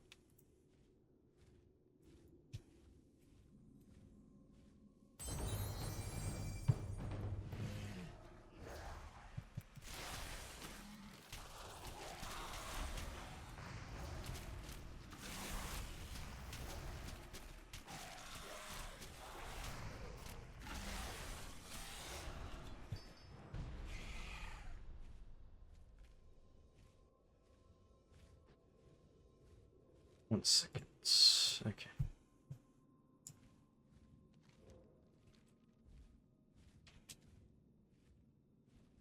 Okay. I normally don't check this one because I normally do this without flying. But yeah, this very should be done.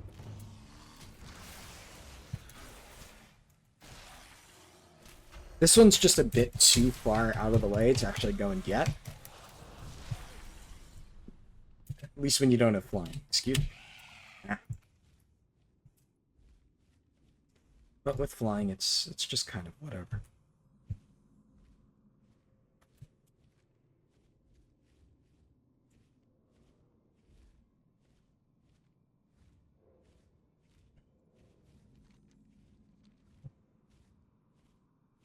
Ah. God, I can't get...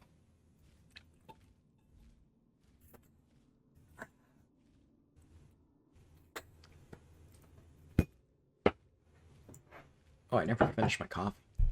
Can I help you? Hello. What can I do for you?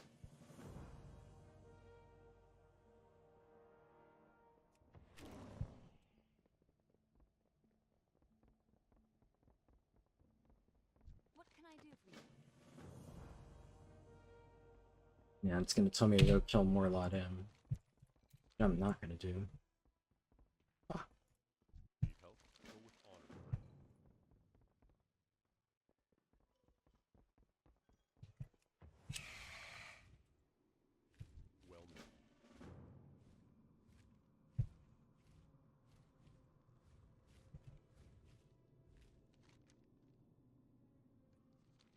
Alright. Now this section of questline.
Fuck me. I keep fat fingering my potion. I really hate that I'm doing that.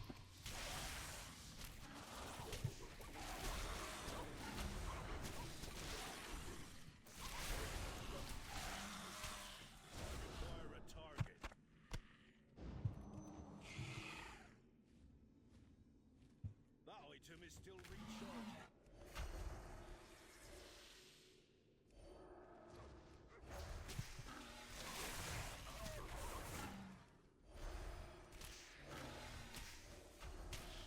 I'm out of range.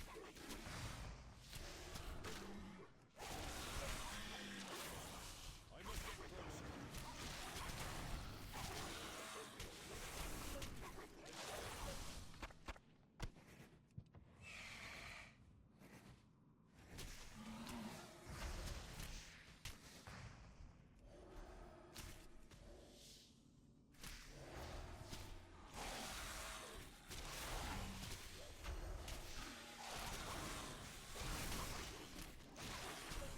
I don't have a target.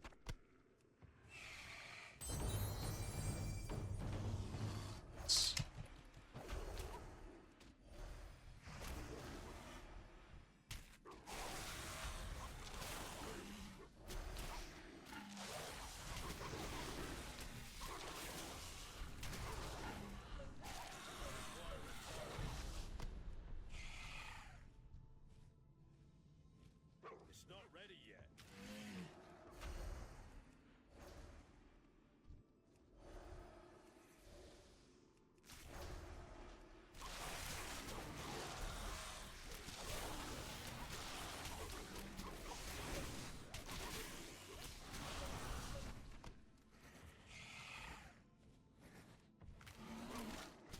Too far away.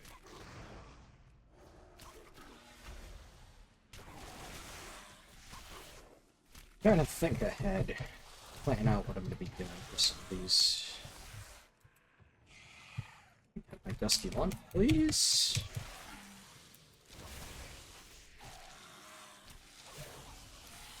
To target something first. Alright. 44. I can equip.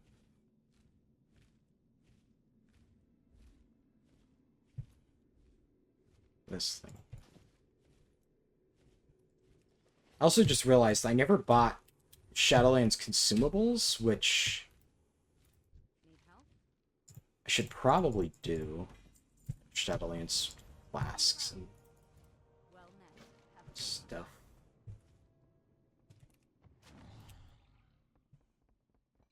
Light be with you. I'm just like, I'm trying to think about it. Like, I'm probably gonna try to go to the auction house. There's nothing in the speedrun rules that say you can't buy stuff in the auction house in the middle of the run. I mean, I already did that once this run. Never done it before, but, you know, first time for everything.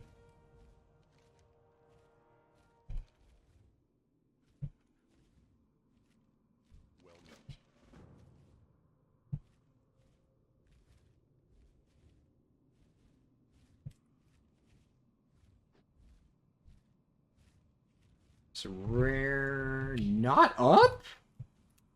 The most obscure rare in the zone is not up. Bruh.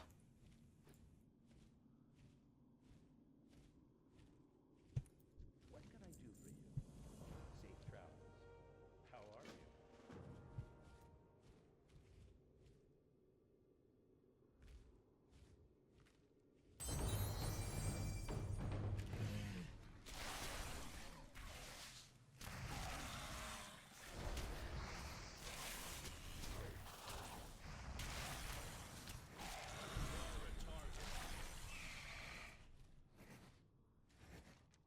Okay.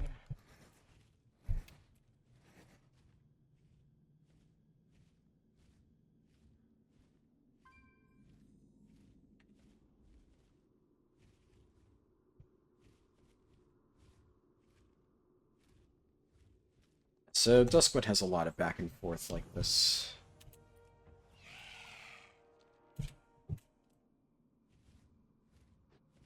My rule of thumb is if you have a quest that sends you to Abercrombie, you do it, like, ASAP. Because a lot of those, like, give you quests that send you to your next questing hub, even though you already have the quests for it, so that way you don't have to do as much backtracking. It's...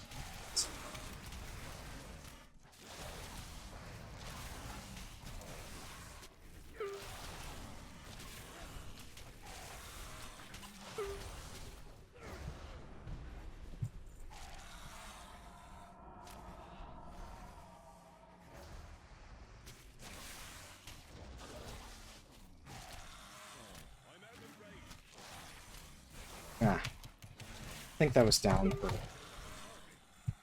longer than it should have been. What will you require? Unfortunate.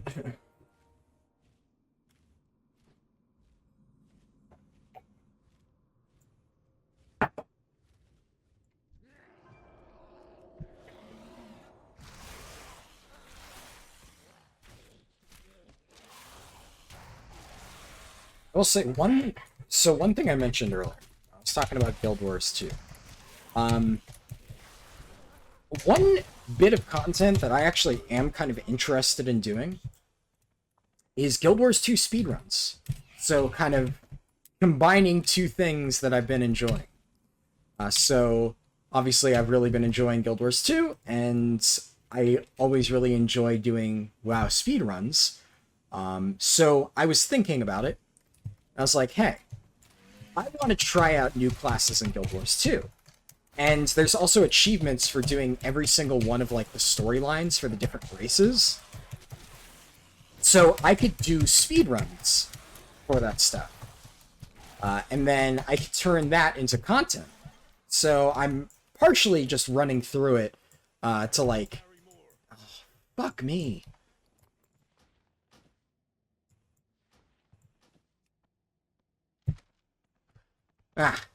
Anyways, so partially I'm running through it just because, like, you know, I want to, and I can get all the stuff, all the characters that I want to unlock. Any lucky doos you like? And also, I get, yeah, good content out of it. It's just a win-win. Problem with Guild Wars 2 is it's very hard to define what, like, an accurate, like, a leveling method should be, per se. There are items in Guild Wars 2 that just give you levels, so if we're talking max level, you could click 80 of those items and be max level in, like, 2 minutes, as long as it takes you to click the items. And then there's, like, also a main story quest, kind of, So then my question is like, would I judge it by the main story quest? I don't know.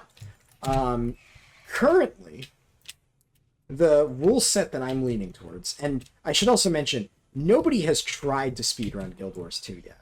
So this isn't something where there's like an established community. Like, there are Guild Wars 2 raid speedruns and stuff like that, but nobody's done leveling speedruns. Some people have done map completion, which is like impressive. Also, my voice is just going out. If you can't hear, trying to talk this much on a sore throat definitely wasn't the best idea. But there's really no speedruns for Guild Wars 2 leveling, which means, on the plus side, I create the rule set. And the thing that I'm leaning towards, because I think a lot of the interesting bits in a speedrun... Oh, also wait. Yes! We got it. We got the thing. Hell yeah. Many deals for a friend of the Grummles. Like you.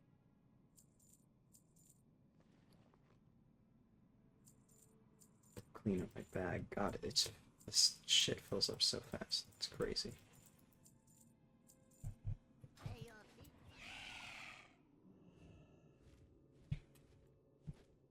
Need help? Be careful.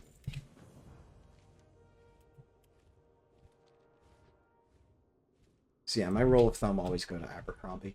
But yeah, so it's really hard to create like a definitive rule set for Guild Wars 2 because of that. Now, what I'm leaning towards, the moment, is this. I want to make it so you have to do the entire personal story, because I think the personal story adds like a bit of interest to it. So, you know, there's some stuff that you need to actually progress through. I think most people would probably do that.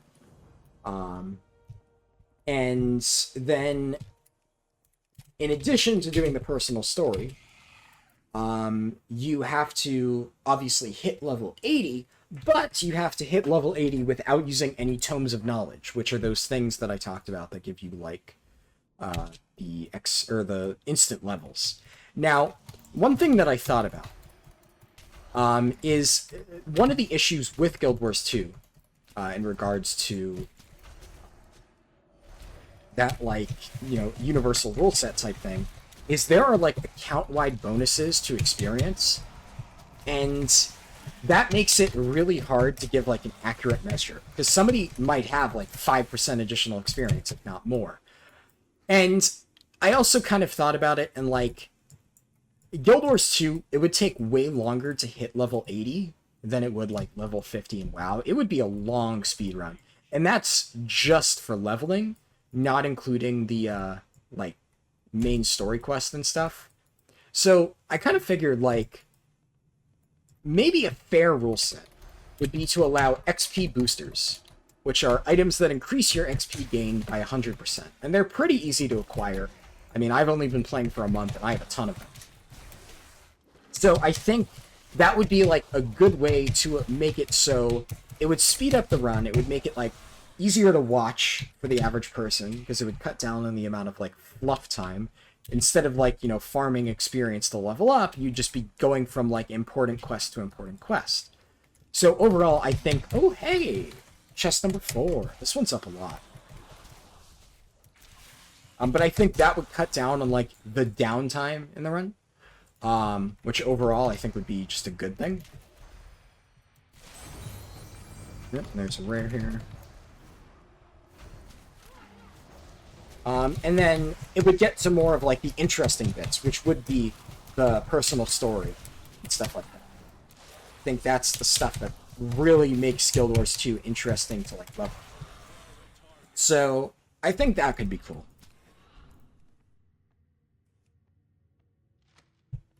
Fuck.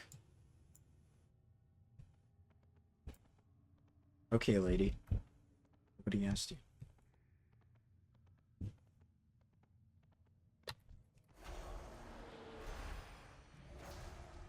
Apparently I need a lot of vile things.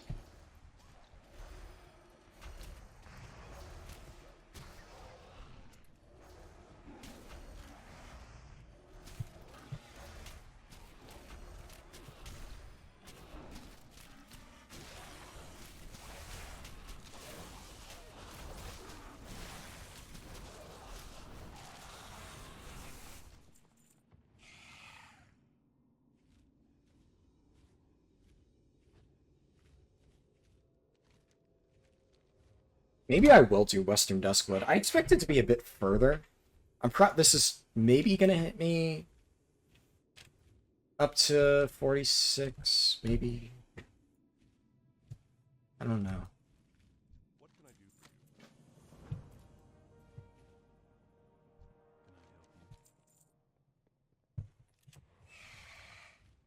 Hello. Farewell. But yeah, so I think that would be a good rule set for a Guild Wars 2 speedrun, and I'm definitely going to do that. So I guess if anybody who's watching this has played Guild Wars 2 and has suggestions on what you think would be a good like addition to the speedrun or adjustment to the rules to make it like more balanced and interesting to watch, let me know.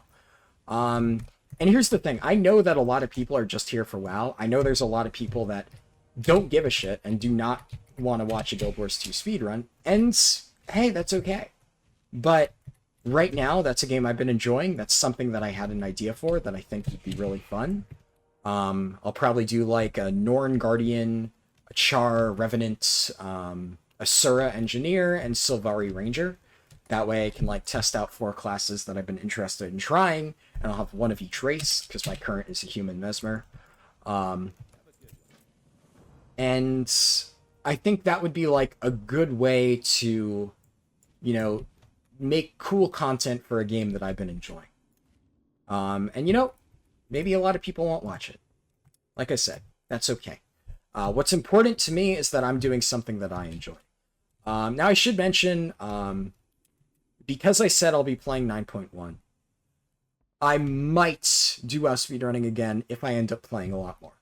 It really ends up being one of those things where if inspiration strikes, if I find something that makes me really want to do WoW speedrunning, then I will. Like, you know, if for some reason there's like something that makes leveling more efficient, if they add like a new XP pot or something, I don't know. Maybe a new like world event. Then I can try that. Maybe I will do another speedrun. I don't know. But for now, I feel like I've done a lot of these. I've kind of exhausted all of the potential and interesting bits there are to have in terms of speedrunning in WoW. I think any bit more would just not be interesting. It wouldn't be fun to watch. I know some people really have said they really like just, you know, putting it on in the background and just watching it. But in that case, I'd like to think that like a long Guild Wars 2 speedrun would accomplish the same thing, right? Like, you know, if somebody enjoys watching me, also real quick, if somebody enjoys watching me, or I guess listening to me do a WoW speedrun, and they just want something on in the background to like distract them, then does it really matter what game it is? I think, you know, leveling and doing stuff in Guild Wars 2 is interesting. I think even if you don't play the game, it's probably something that you could find interesting. So I think maybe a lot of the audience will carry over from that. I don't know. Who knows? But even then, I feel like the audience for, you know, WoW speedruns in terms of how am I going to efficiently speedrun this kind of thing just isn't there, because I've kind of already shown every single strategy. I've refined the Horde strategy to the point where I think it's kind of redundant to even, you know, do anything else with it now. Like, what else can I even show with the Horde strategy? It's pretty refined as is.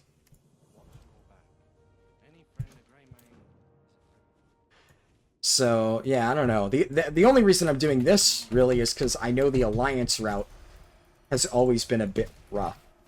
I've always wanted to refine it a little bit. But with this being done, I don't really think that the Alliance route could get any more refined. Except maybe if I were to do a run where I actually did my route as intended. The written guide will have the correct path. Just refer to that. Don't use this video as a reference. Refer to the written guide whenever I have that posted. I also need to figure out when I'm going to upload this. I'll probably upload this on Tuesday. I don't know when I'll upload part 2. I mean, if you're watching this, I've probably already recorded part 2. Obviously, as I say this, I haven't recorded part 2, because part 2 requires me to be 5 levels higher to even begin. But by the time you're watching this, I will have completed the entire speed run. Target something first. I'm out of range. Too far Which means part 2 will already be done. So it's not a question of if I'm going to upload it, it's a question of when. But I'll probably have to update the guide. I'll probably do that later too. Because I do want to make sure that's, you know, all set and ready to go. It'd be kind of redundant if my written guide wasn't updated. I know, like, I checked in on that a while ago, and a lot of people are still using it, which is cool. I'm glad that I've created, like, a living resource that a lot of people can still refer to. That was the goal. I wanted it to be something that people can, like, always refer back to if they want to know, like, you know, what's the best leveling route, and they can follow along with it. Because personally, like, I created the video guide because I know that some people really enjoy videos like that, but I've always been more of a written guide person myself. Because when I'm watching a video guide, like, a lot of times it goes way too fast, and I'll be honest, I go way too fast. And there's a reason for that. It's really hard to pack all of that information into a reasonable watch time. You want it to be relatively condensed and easy to digest for viewers, but it's hard.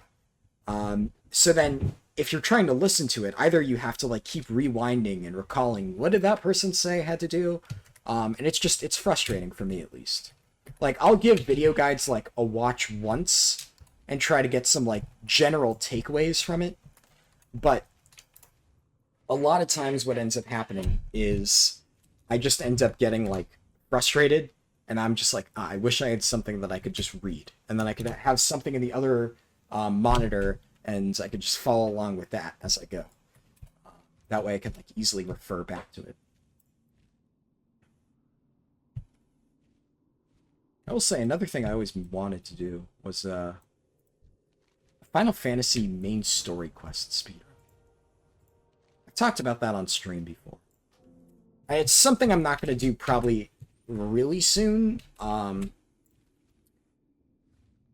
but I think, like, when is the Final Fantasy expansion coming out? I'm going to put myself on autofly after this, and I'm going to Google it. Maybe, like, leading up to the Final Fantasy expansion, because I'll definitely be playing that. God, my voice is cracking so bad. This is rough. Final Fantasy and Walker release date. 2021? Okay, so they say it's gonna be in fall 2021. Okay, cool. Guild Wars 2 also has an expansion. I hope they don't overlap. That would suck.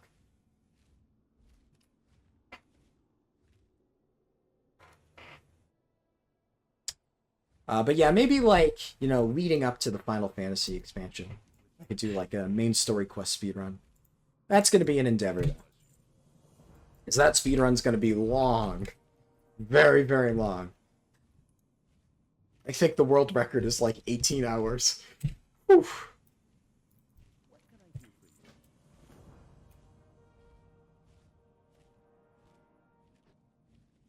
I think I can throw in the towel on this quest. Okay. Got to 46. I would have liked to get a bit farther, but oh well.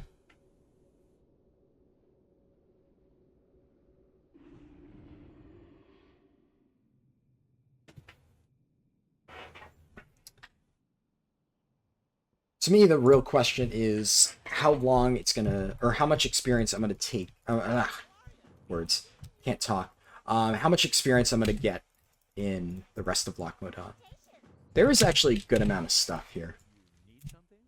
I could see myself getting a pretty fat amount of experience. Especially when you consider that I'm going to be able to kill all these rares. I mean, they're probably up. If they're not up, well, shit.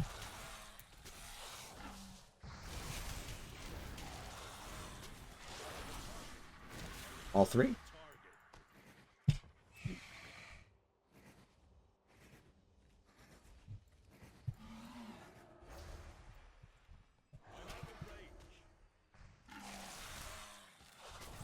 Yeah, I don't know, something about speedrunning MMOs I really like. I mean, first of all, I like long speedruns, because I like this format of just, you know, long, rambling commentary. I like talking, what can I say? So, having an opportunity to just ramble and stuff while, you know, just doing stuff that I love doing, which is, you know, playing MMOs, it's just like, what's not to love, right? So, and one of the other things is a lot of times you have to do this anyway. Like, well, I mean, I don't have to, but, like, I wanted to level alts for Shadowlands, right? So, well, I did it in a speedrun. I want to have new characters for Guild Wars 2. I'll do it in a speedrun. And it works out well, right? Because, you know, the faster you do it, more time you have to actually play the characters. It works out well that it ends up being good content. Now, I will say, the Final Fantasy main story quest one, that's going to be the most challenging, or I'd say most challenging to motivate myself to do, because there is actually zero incentive to create a second character in Final Fantasy. It's one of the nicest parts about it. You only need one character to do all the content, which, I mean, cool, but at the same time, sucks for speedruns.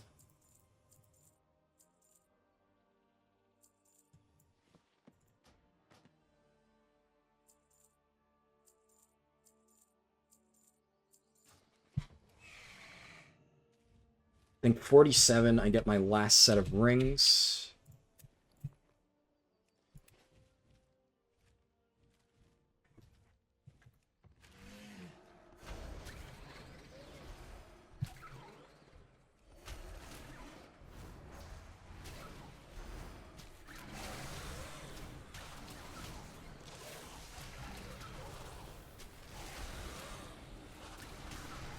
I thought there was a quest to kill these guys. I don't know what I'm doing. Nice.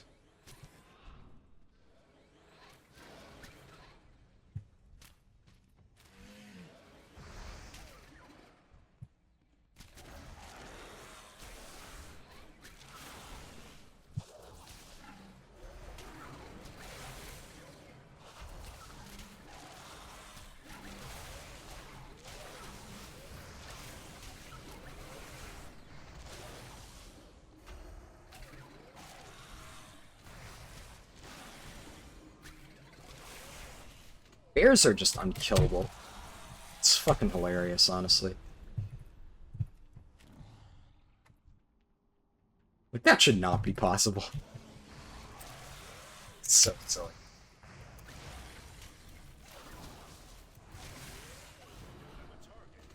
I require a target.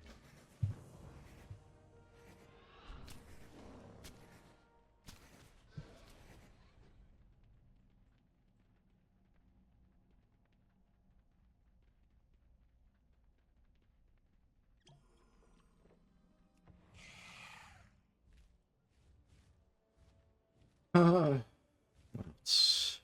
Bear Tartar, I need to refresh. This I need to refresh. We got this. Okay, so this. Bear Tartar.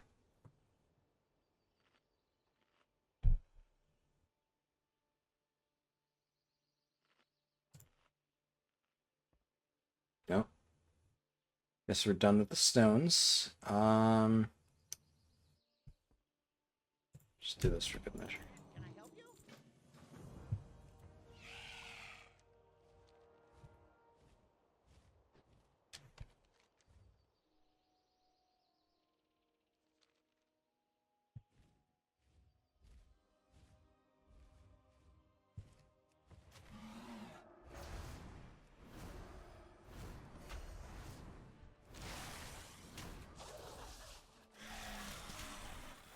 6 Feather Fan. 25% of my damage. Okay, now it's getting lower. But still, a trinket that does that much is just, beautiful.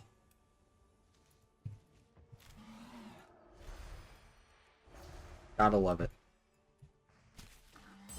Hey, it's Ashtail.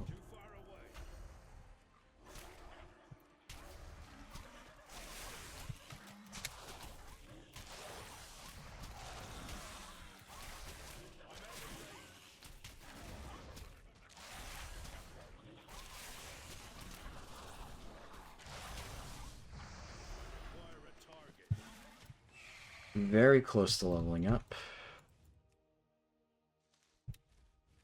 One more fluffy foxtail.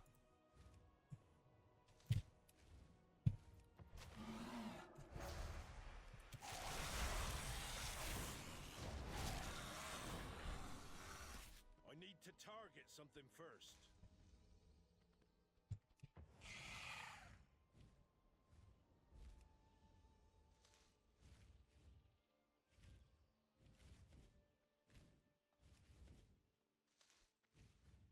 Cool.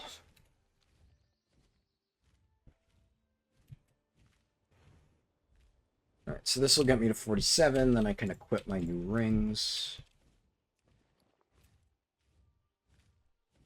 Which, I mean, kind of was a waste of money, because I'm only going to use them for, like, no time. You know.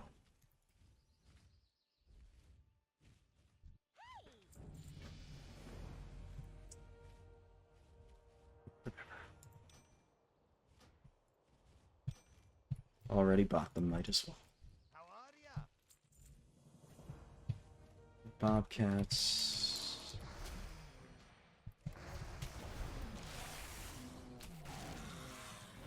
Target. I require a target.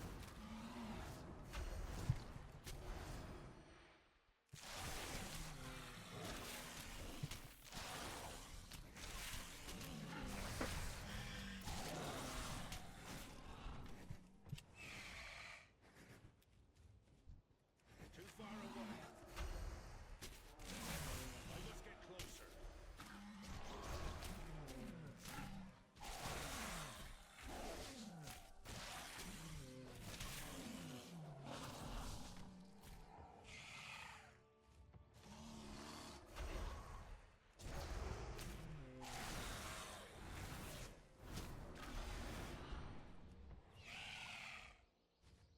I think what I'll probably do for the speedrun is, like, as I'm doing this, I'm starting to feel, like, completely exhausted. And I'm not submitting this run to speedrun.com, so it doesn't have to be 100% official. I obviously want to follow the rules in terms of the spirit of the rules, but what I'm probably going to do is stop after I hit 50, and then I'll have that video. As you can see, my throat is, like, gone. I can barely speak at this point. And I feel completely exhausted. You know, even though physically I don't feel, like, bad, per se. You can hear it. It's bad. But I feel like I would probably be wiped out if I tried to do this whole run up to 60 in one sitting. So, to keep to the spirit of the rules, I will basically freeze my character in time, and I won't touch it at all until the point at which I continue the run. So it'll be as if I just picked up where I left off. Obviously, it's not a perfect scenario, because, like, you know, it's not the same time, and blah, blah, blah, blah, blah. I'll try to make it as accurate as possible. We'll see. Maybe I'll, like, resume it at the exact same time of day. I don't know. I'll figure something out. I do want to keep the thing as official as possible, but also, this is a very, very, very long speedrun. It would be probably somewhere in the realm of, like, 11, 10 hours total. And, I mean, I've done that before, right? And, like, I know I can do it, but it's really exhausting.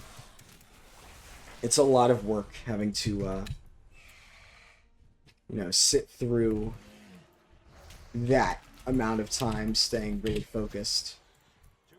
And especially if I'm able to talk and I'm feeling, like, perfectly fine, then the only issue would be, like, the mental exhaustion. Unfortunately, right now, there's physical exhaustion, especially when it's in my throat. That makes sense. Normally, I mean, I think if you watched my Shadowlands, like, if there was, like, 26, 27 hour stream on launch, I streamed for a while. And I was talking pretty frequently for that entire thing. My throat can hold up. It really doesn't give out that easily. Unfortunately, this, like, you know, COVID thing just really, really screwed me. Maybe it's good. If my throat was working, I'd just be rambling about how much I love Guild Wars 2. Nobody needs to hear more of that. We've already talked about it enough. Honored, I'm sure. Alright, now we get to get this rare again. So I should hit like 48.5. Then I can finish it off with the classic Talador Spires. Whoa! We got another chest!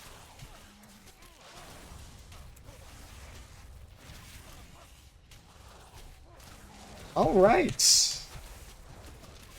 This is like some Brazilian server type luck.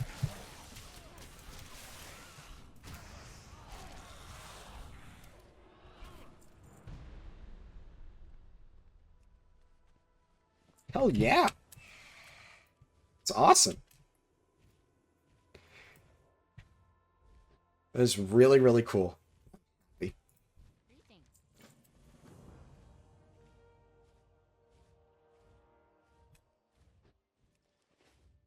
How are you? What's on your mind?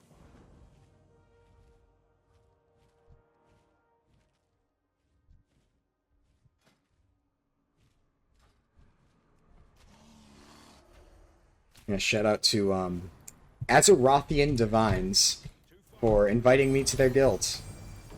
I don't think I mentioned their name earlier. But normally when I'm on like my own server, I have like one of my friends invite me to like whatever guild I'm in at the time. Unfortunately in this scenario, I'm on a server where I don't know anybody. So because of that, I couldn't really have anybody just invite me to a guild. So I just kind of threw it out in guild chat earlier, or in trade chat earlier, as you all saw. And these guys were nice enough to throw me an invite.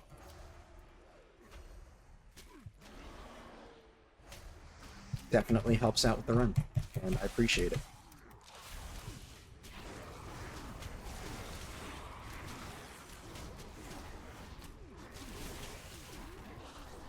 Well, I will say, you know, barring any catastrophic failures in terms of, like, the files getting corrupted and stuff, it looks like this speedrun's actually going to be successful, which is a relief. It's a huge relief. Like I've said, it's felt like these things have been cursed. Just, I've been unable to get a speedrun out there. I just wanted to do more videos, you know? It's just been rough. For all the mentions that for all the words, for all the reasons that I mentioned, it's been really hard. But hopefully this is the turning point, and now I can start to actually do more stuff.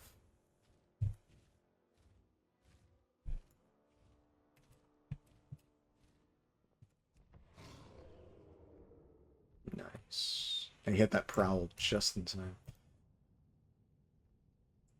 I'm feeling like there's going to be a chest in here.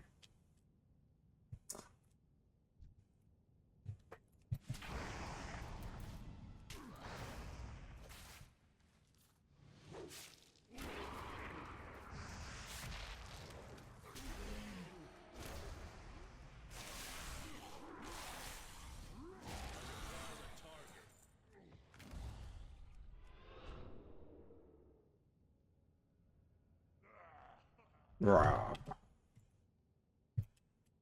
I'm lost. There we go.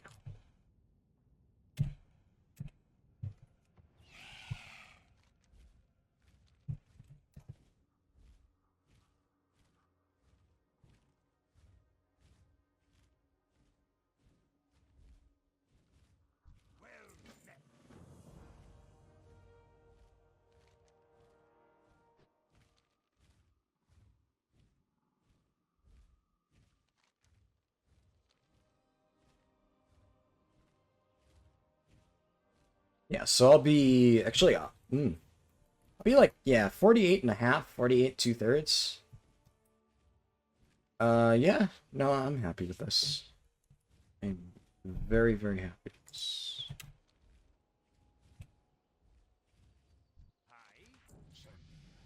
The veil between our world and the Shadowlands has been sundered. The Ebon Blade stands ready. I await you in Stormwind. Come, before the icy grasp of death claims all of Azeroth.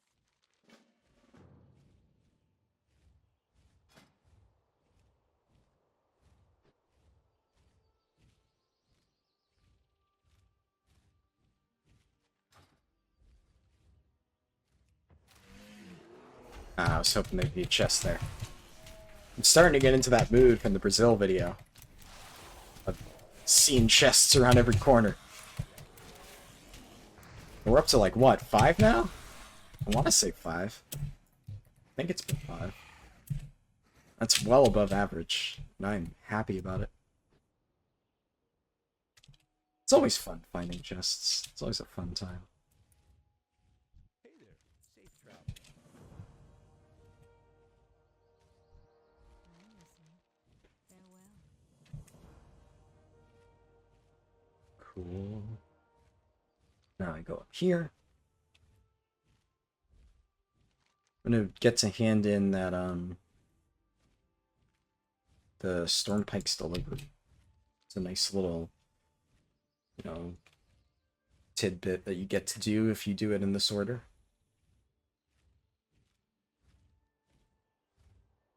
Again, I don't really know what the most efficient way of doing this would be. I think, now that I've played through it, Hi, how are you? no, let me think about it.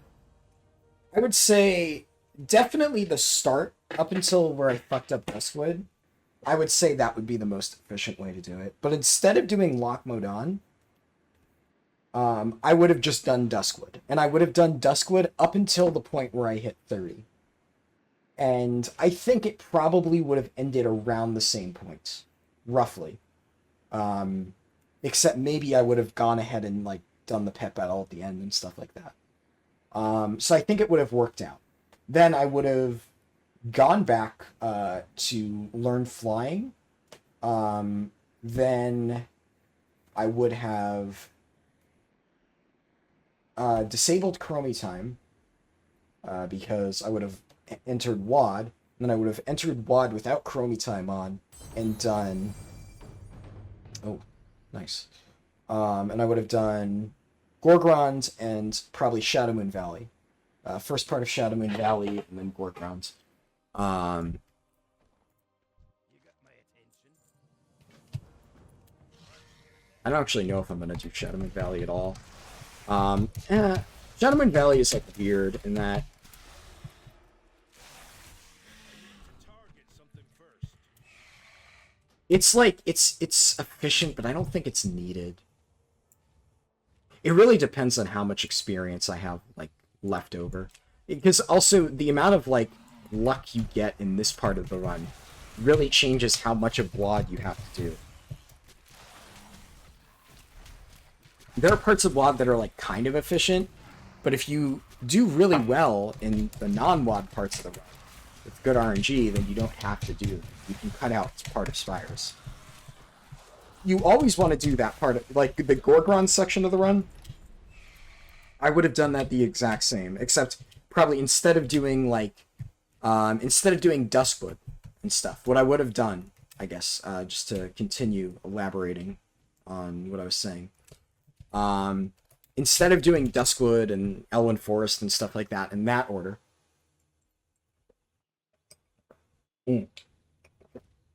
drinking coffee.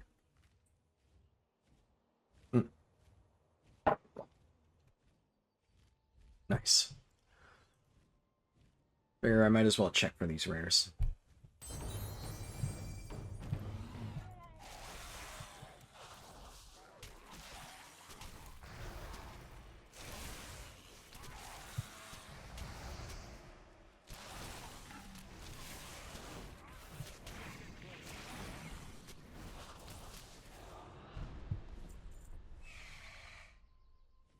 See, I probably would have done Duskwood first. Or no. Yeah, Duskwood first. I already said that. So Duskwood first. Then at level 40, I would have gone and done Elven Forest, just the same as I did before, but then I would have done the entirety of Lochmodon. And since I would have had fast flying, what I actually would have done is I would have done this quest line over here in Lochmodon. I think that is worth doing. Actually, I'm gonna go do that now. I think it is worth doing. I didn't do it at first because I was like, it's gonna take too long to run over to it. But I actually, yeah, I would have flown in on fast flying to the edge of Lochmodon and done all of that.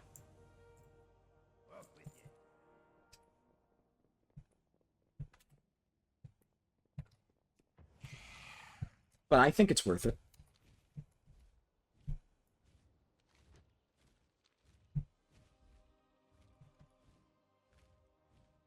We can hit up some rares while we're here.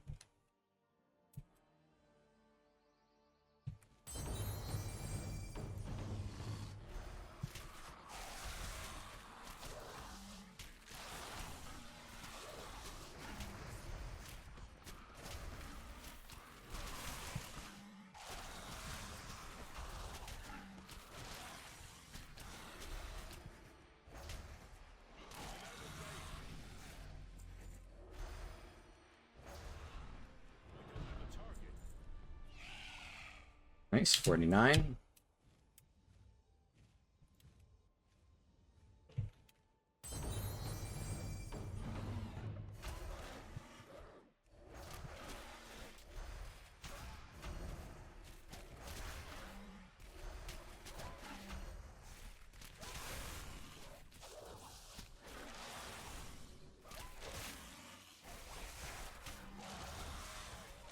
Always gotta hand my camera around to check the chests. Time on introduction. Yeah, so even still, giving 1 bar at this level, well worth it.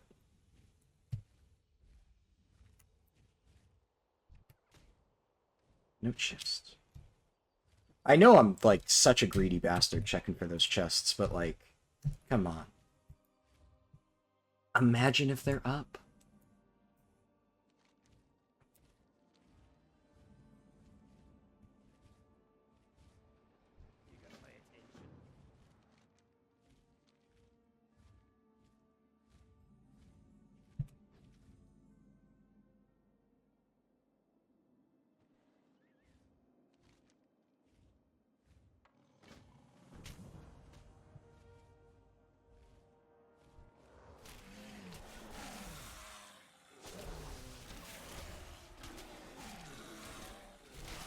Honestly, I haven't really looked into Dunmore rares that much. I'm not really sure if there are any that are worth flying out to get.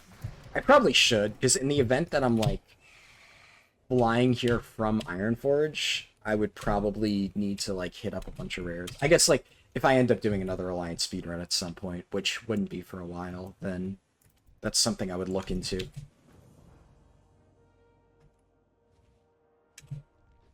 For now, I'm not too concerned.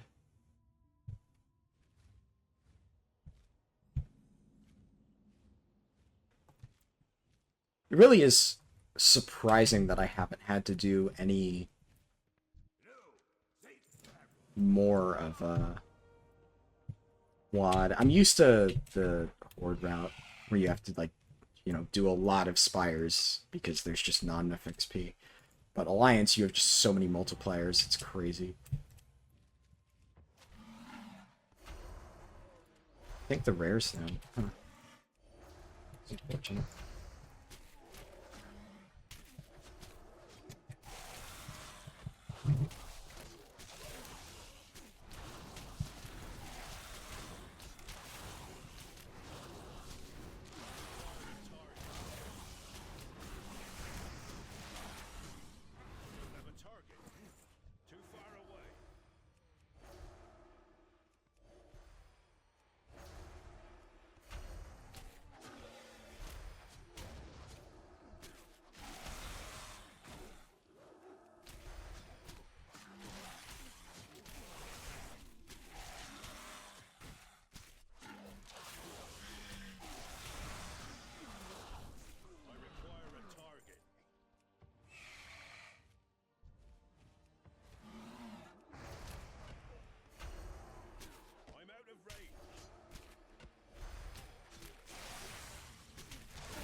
I'm not sure entirely if I'll ding off just these things alone.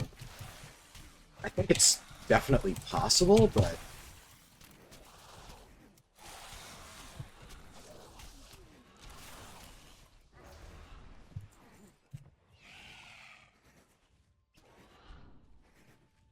There's obviously some really quick XP I could grab in WAD. I almost think that might be worth it at this point.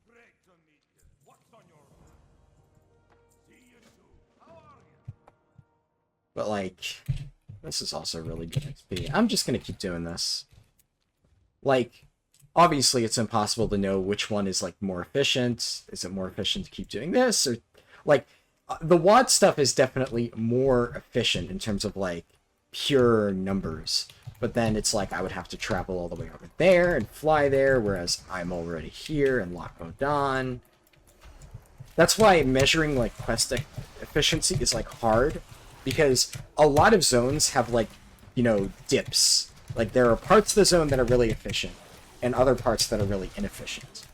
And then, you know, you have to weigh it out. And that's where, like, in Red Ridge, yeah, if you were to average out all of Red Ridge, it would probably look pretty bad.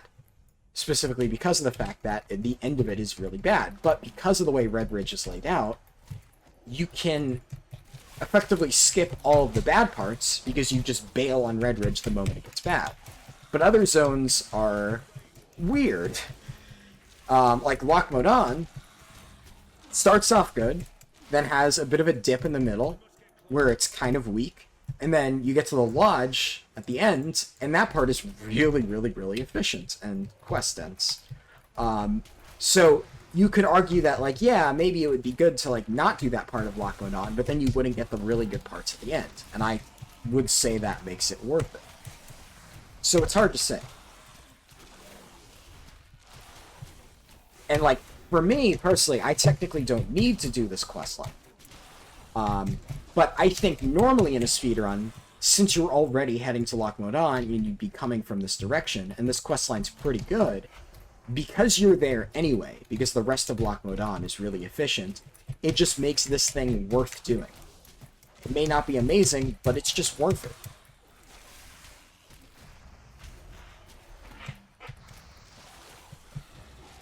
Now here I'm in a weird scenario where I did all this, you know, back-assward stuff. But, assuming I had done the route correctly, I think I would have done this. So I want to stay true to my... God damn it. Nobody saw that. Nobody saw that.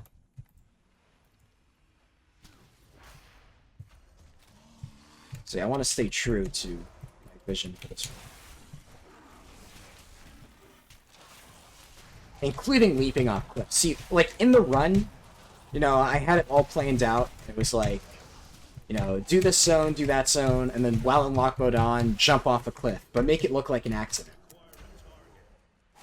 All part of the plan. I'm just keeping in with the original vision.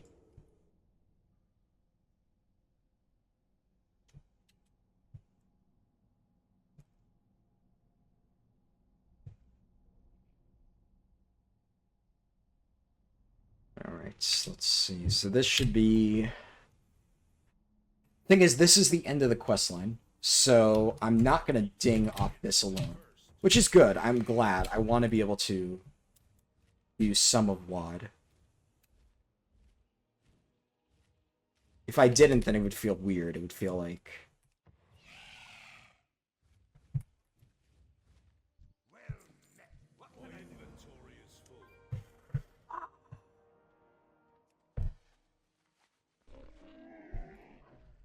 I have many lucky doos you like.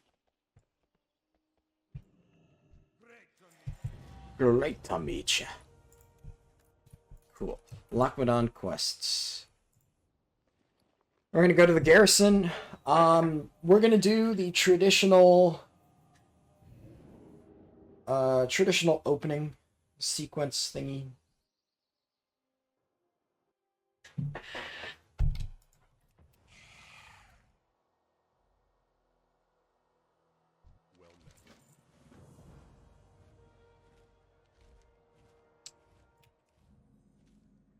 Actually, no. No, I'm going to go straight to Talador. I'm going to go to Talador. I'm going to pass by this. I'm going to go to Aruna's Desolation. I'm going to do Aruna's Desolation, and then I'm going to do the Orc thing in the south, and I should ding very slightly into Spires of Barak. And that is exactly as I planned for the route. I don't think, like, Horde has to fly by their town, so I think it's efficient. I don't think it's efficient for Alliance to go all the way up here. If you were coming from Gorgrond, maybe. But the way that the Alliance route works, I really don't think you would. I think in every situation you're doing Gorgrond at 40 and then leaving, and then coming back later. So I don't think you have any reason to do that quest. Really, all you're unlocking is Zangara, because the other one, the beach, is so inefficient. Horde gets the Morshan Lumberworks right here, so it's really efficient, and you go to Zangara. It's very, very tight. Horde Talador is really, really nice. Alliance don't have that, unfortunately. Alliance, you have to go all the way out here to this beach, and then all the way back, and then all the way to Zangara. It's just... I don't like it.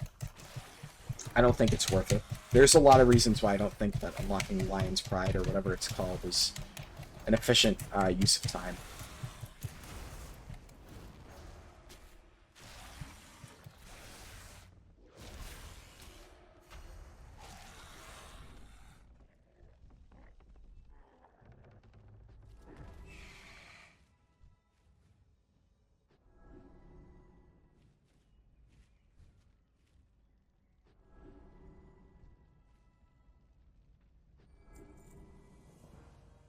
As you can see, we're very, very, very close.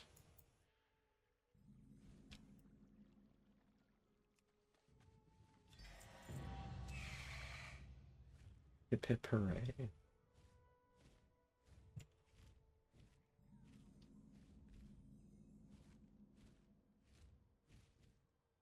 So there, yeah, there's like a treasure here. I normally forget to grab this.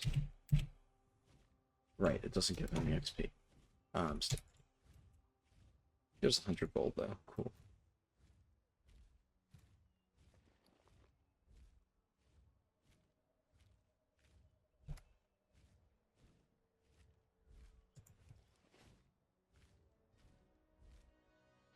So since I'm probably going to end up doing this run, I'm probably going to end up doing this run later in the week. So this will probably be, this first part will probably be posted on Tuesday, probably. And if I had to guess, I'm probably going to end up doing part 2 of the run on Friday, because there's a decent amount of classwork that I have to do during the week, so I don't think I'll be able to finish it immediately. So part 2 of the run will be done Friday, and it'll probably be posted on Saturday. So there'll be a bit of a gap, unfortunately. But like I said, uploads are going to be a bit sparse, at least for the next week or two, while I have finals. Then expect, like, slightly more consistent uploads. I can't guarantee it, though. We'll see. So I would like people to let me know, either contacting me, Haraldin2316 on Discord. You're always welcome to message me. I will try to respond to every single person. Or,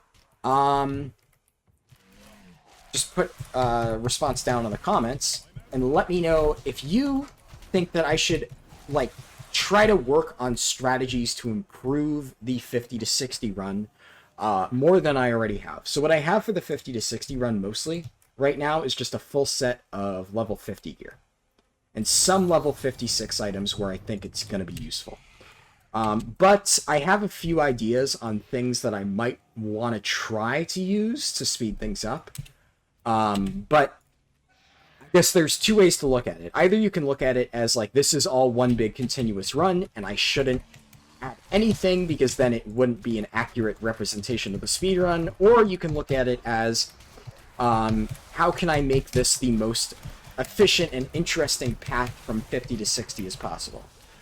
So I'm curious to hear what you guys think would be more interesting to watch. If you'd rather see it the way that it would have been if I had done it all in one sitting, I can do that. If you'd rather I try out some of the new strategies that I was thinking of, then I could do that as well.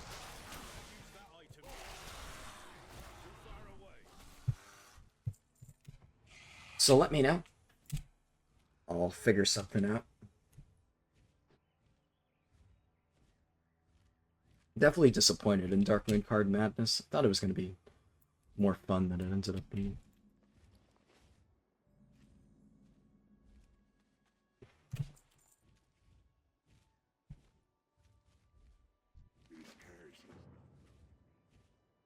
I mean, I picked up that quest, but I'm not going to do it at this point. Treasures are faster. Like, 1 treasure levels me. Nice. Time. It seems you have made quite a name for yourself.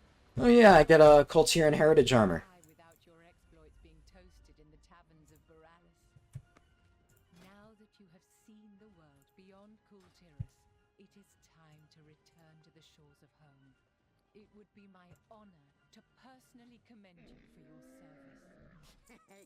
Many deals for a friend of the Grummles. Like you.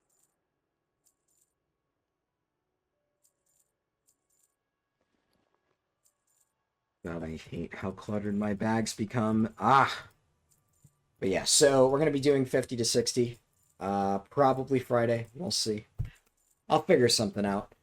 I also, one thing I'll probably try to do is I'm going to try to maybe tweak the guide a little bit. I think I have the 50 to 60 guide still posted, but I want to revise it slightly. Obviously, there's not a whole lot to revise. Okay, so I'll leave myself right here at the end of this. I do want to go pick up my Kul'tiran here. Okay, yeah. Kul'tiran Heritage Armor.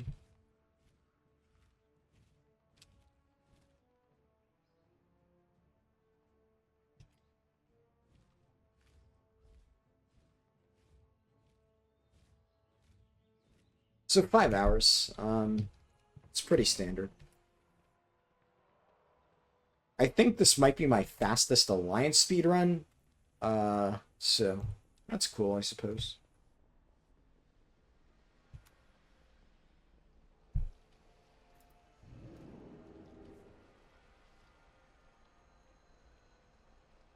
I'm not entirely sure how long it's going to take me to hit 60. Because I've never done it with Alliance War Mode and with, where I have to go. Okay, I have to go to the... Yeah, I've never done, Alliance War Mode with, like, Darkmoon Fair buff for the Shadowlands leveling. I don't even think I've ever had Darkmoon Fair. So that should be interesting. How many Darkmoon top hats do I have?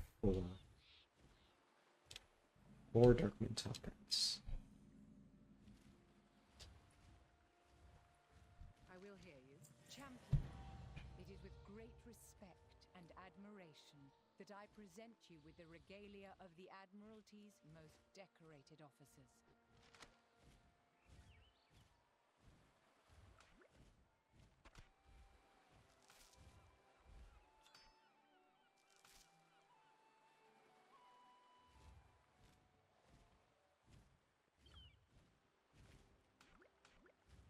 Obviously, I can't use that right now, but...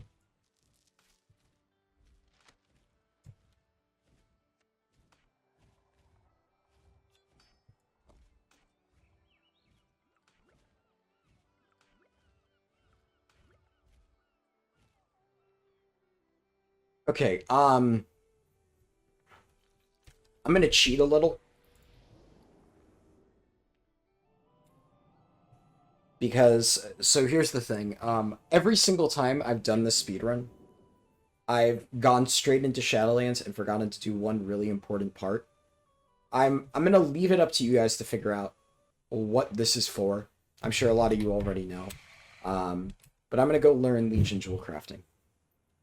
And this is absolutely crucial if you want just to add 2 minutes onto the speedrun.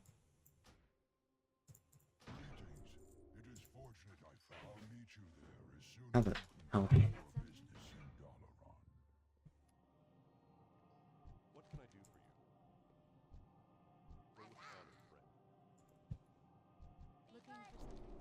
Okay, Legion Jewel crafting. Okay, I'll just say it. You can use Jeweled Lockpick to open cages in the Maw, which I will demonstrate in the speedrun. It's kind of cheating because I'm supposed to do this at the end of the speedrun while I'm getting ported out by Chromie. And then I head to Dalaran, I learn that, and then, you know, get ported back to Shadowlands. But, A, I forgot, and B, I think it just wouldn't make for a very interesting speedrun if I forgot to do that, because then one of the main, you know, cards I have up my sleeve would be gone. Whatever. Either way, it, like, add a minute to the speedrun. That's what it would have been. Add 2 minutes. I don't care. Like I said, it's not an official run.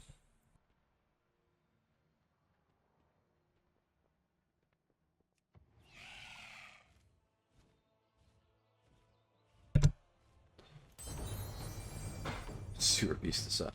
Yeah, that's funny. I'm not going to kill it because that would kind of skew the numbers. But yeah. So, in terms of consumables, I have all this armor. I have these enchants. I have, obviously, War Scrolls for the Maw.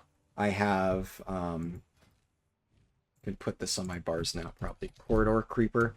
I have a Maw mount. I'm also a Druid, though, so doesn't matter. I'll put this on here just to flex. And then I have Jeweled Lockpick, Bear Tartar, and some Augment Runes. That's pretty much all I've prepared, but there are more things that I can get. Like I said, if you want to see some other interesting Shadowlands consumables, I do have drums. I forgot about that. I have drums. Ooh. Okay, I did prepare that. But yeah, if you want to see other stuff, let me know. I'll definitely look into things and try to test out other options. But only if people want me to do that. If people would rather me stick to, you know, the intended format, then I will do that. Anyways, glad I could do another speedrun. It's been a while, and I'm really looking forward to getting back into it. I wish I could have done the whole thing in one sitting, but as you can probably tell, my throat is absolutely killing me, and I just feel generally exhausted, so I'm gonna go lay down. Hope everybody watching this has a great day. Definitely, as I mentioned earlier, got my COVID vaccination. Highly recommend everybody else do the same. You know, obviously, you want to stay safe and you want to keep others safe. I think it's the right thing to do. Even though that fever kicked my ass, I don't regret it because, you know, hey, it's important to get vaccinated. Anyways, I'll stop here before I ramble anymore. Have a nice day, folks.